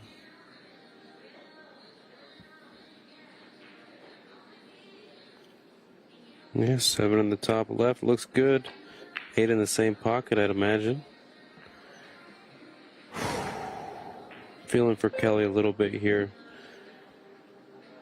Yeah, she's lost her confidence, no doubt, and you know, I think she could have turned it around, but with Fu opening up with 2 break-in runs in the second set, just makes things even tougher. She's not been able to find it yet.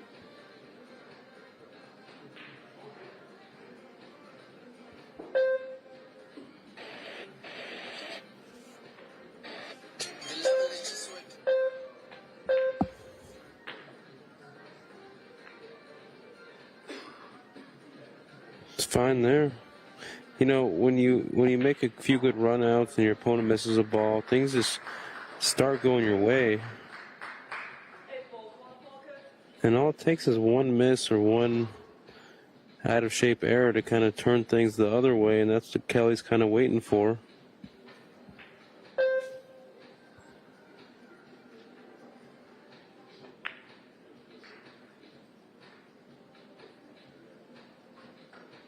It's the full pocket there. She knew it as the ball was halfway there, but got it down. See, she gets real emotional in her matches. As she gets closer and closer to the final, she starts getting a little more emotional. We saw it in the Bergman match, and I like that. I like players showing emotion. It's awesome to see. Yeah, you can tell she wants it. Yeah, for sure. It makes them more human.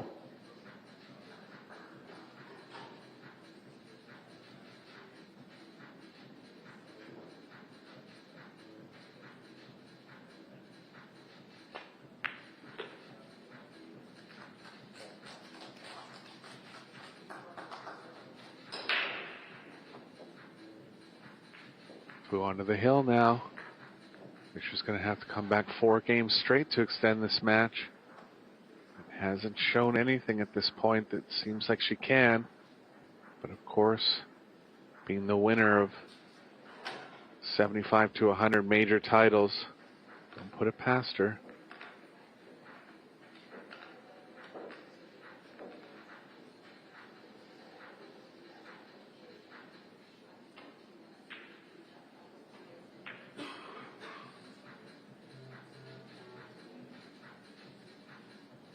Yeah, Kelly only shooting a 651, which is very low for her.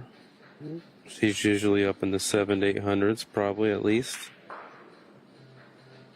Fu's right at an 800, 816, 800, somewhere in there. Let's look at the balls made. 63 versus 29. Yeah, pretty big discrepancy. Fu gained a 18 to 0 advantage when she had those 2 break-in runs.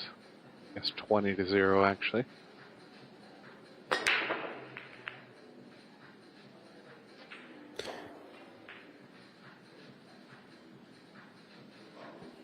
Yeah, and the roll's starting to go Xiaofang's way now. See if Kelly gets aggressive and tries to jump this one in.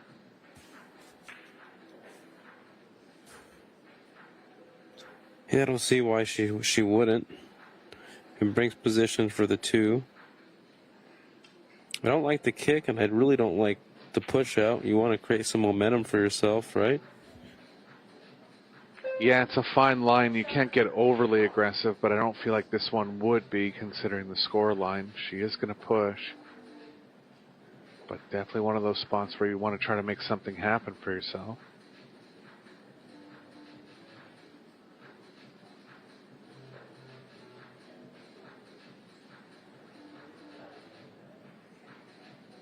Depends on how strong of a jumper you are, of course, too. And what you really feel like your percentages on making that ball with position are.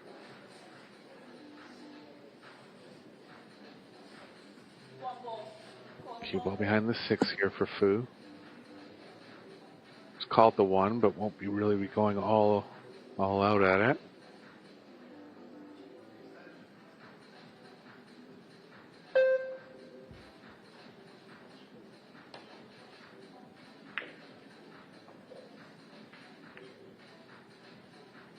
played. Let the speed right. Let the cue ball open up as far to the right as possible. I might go 2 rails the opposite way. I just barely missed the side on the top of the left point on the left side rail here. Or you just go 1 rail directly at it from that Predator logo up top.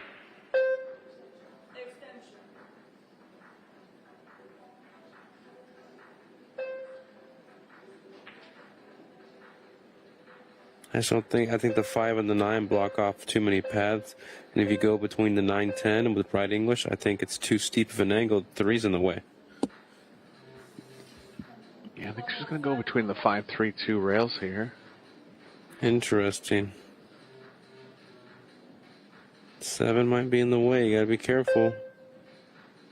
Yeah, it doesn't look like it from the overhead, but the way it comes off that rail, it is in the line.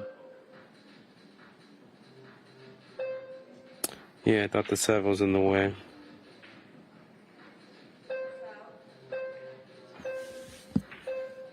See if Fu gets aggressive here and tries to reposition the 4.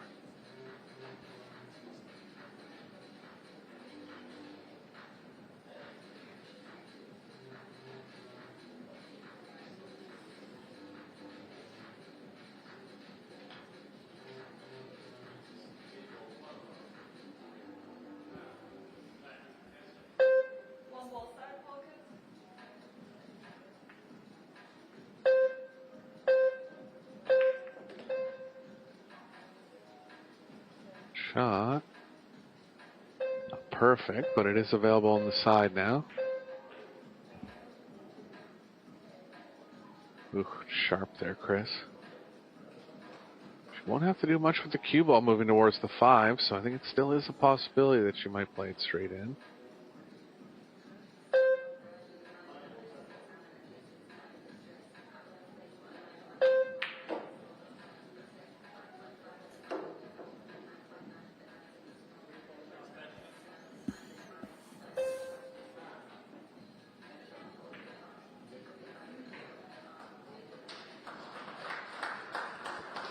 Cue ball's moving away from the 4, and considering the sharpness, it's going to be a negative. She wants to be close to it. Have to kill this ball with low draw.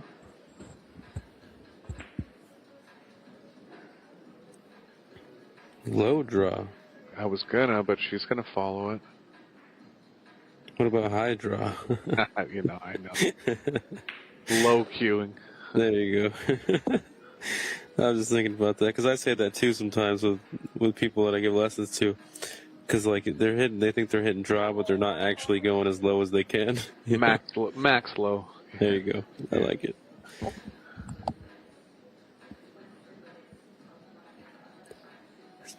Side pockets are stingy. I think she'll just use a lot of right English though, right?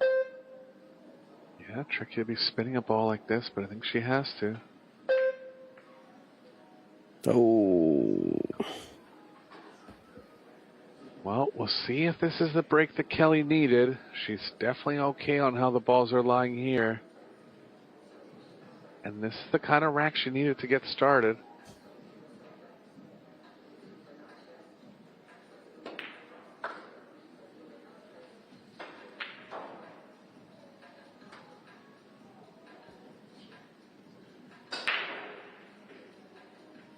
Move the cue ball a little more than she wanted here, but playing back into the angle.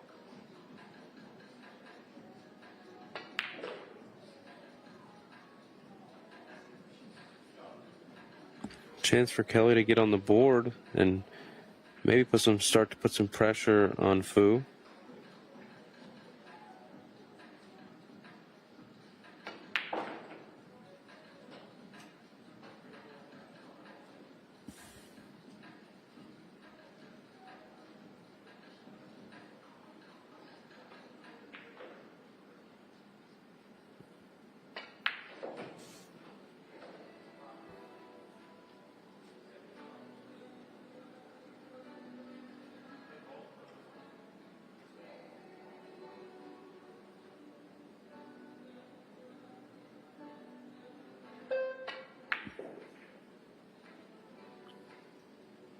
Cross the line here. Just going to follow up one rail, I think, for the 10 in the same pocket. Unless she's straight enough just to roll it forward and play the 10 in the top right. But I think she's going to play the 10 in the same pocket, let her stroke out a little bit. Good stroke there. Maybe some more confidence coming back. Would be nice to see. Close set this time. Yeah, first game win in 5 games here.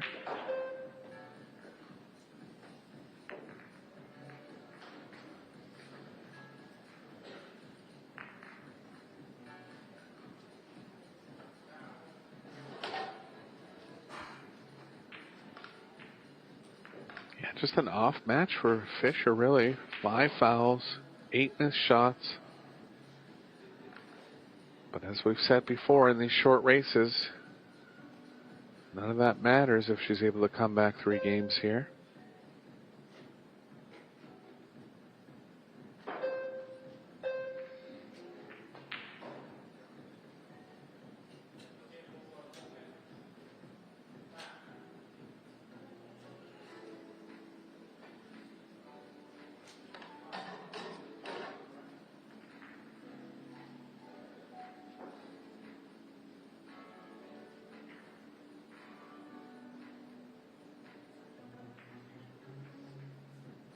Gonna see if she can get someone going off this break.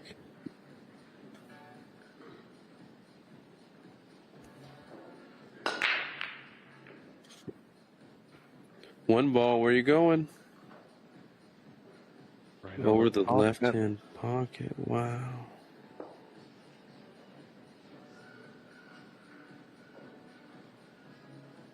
Eric, does the 2 go in the side maybe? Maybe try to draw past the 9 for the side? I don't mind that because the cue ball position towards the 3 is going to have to be real tight, and you want to be comfortable in the pocketing.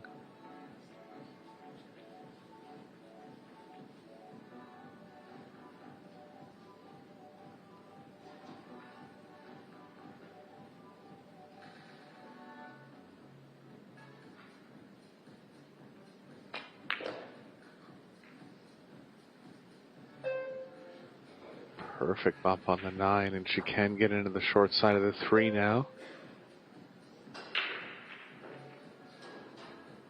Just taking a look. There's definitely there's just a little more focus on Fu this time.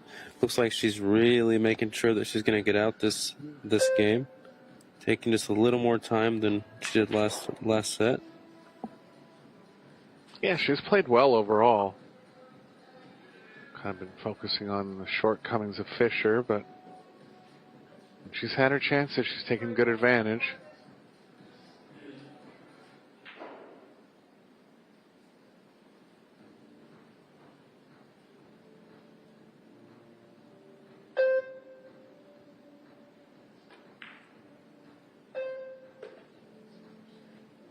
Moving along nicely here, a little straight on the 4. She navigated that really well, though. Like, that's kind of a touchy shot to get through a ball and then follow up towards another one. That was pretty strong there, showing good signs of good cuemanship.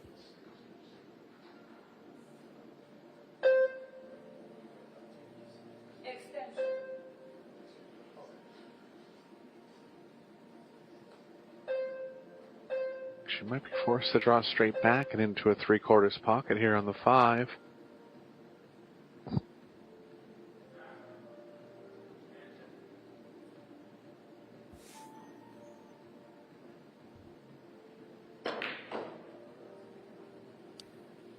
Nicely struck. Got as close to it as possible.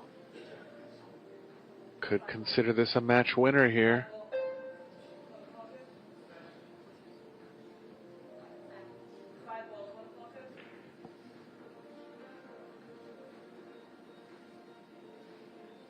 Shooting it into half a pocket.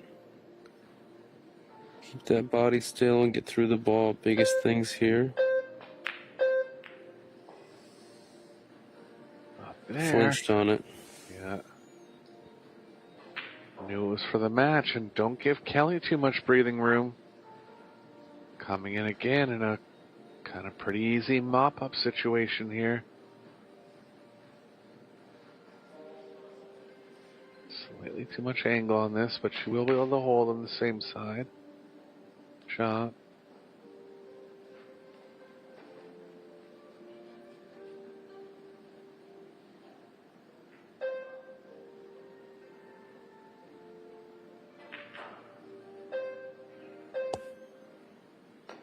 Kelly with another chance. Let's see how we get here.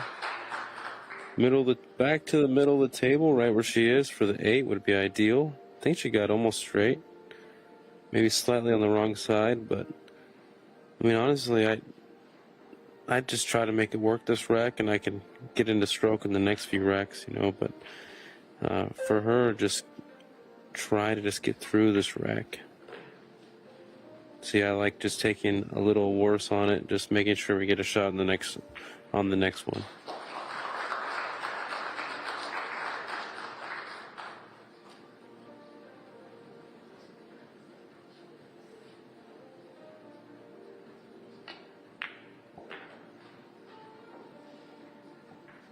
Underdrawn this a bit.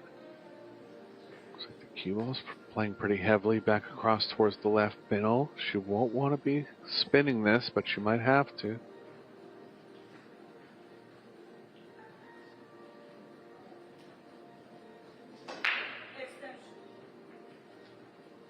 Pretty thin too, Chris. Just missable all around here. Match on the line. Yeah, not something that's necessarily comfortable to shoot at, but this is essentially for the match.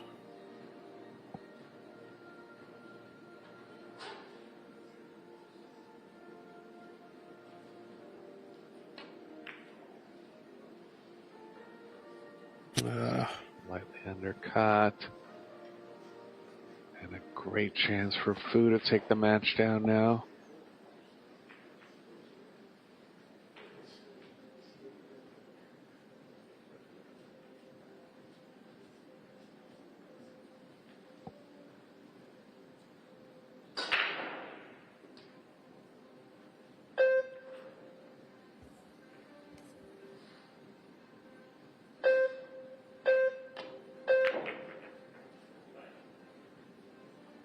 Pretty good performance for Fu overall. She stumbled across the finish line a little bit, but she's going to be into the semifinals here in the Women's Seyberts Open. She'll be awaiting the winner of Christina Zlateva, Pia Filler. Match still in progress on table number 1, I believe, or on table number 2, I believe, if you guys want to check that out. We're going to have another round coming up for you at 5 Central today. Mixed doubles final at 7 p.m. Central. And the conclusion of the Men's World 8-Ball Championships coming up still. Check Pro Billiard Series for all the draws and times. Chris Reinhold, this is Eric Orlofsson. Talk to you guys soon.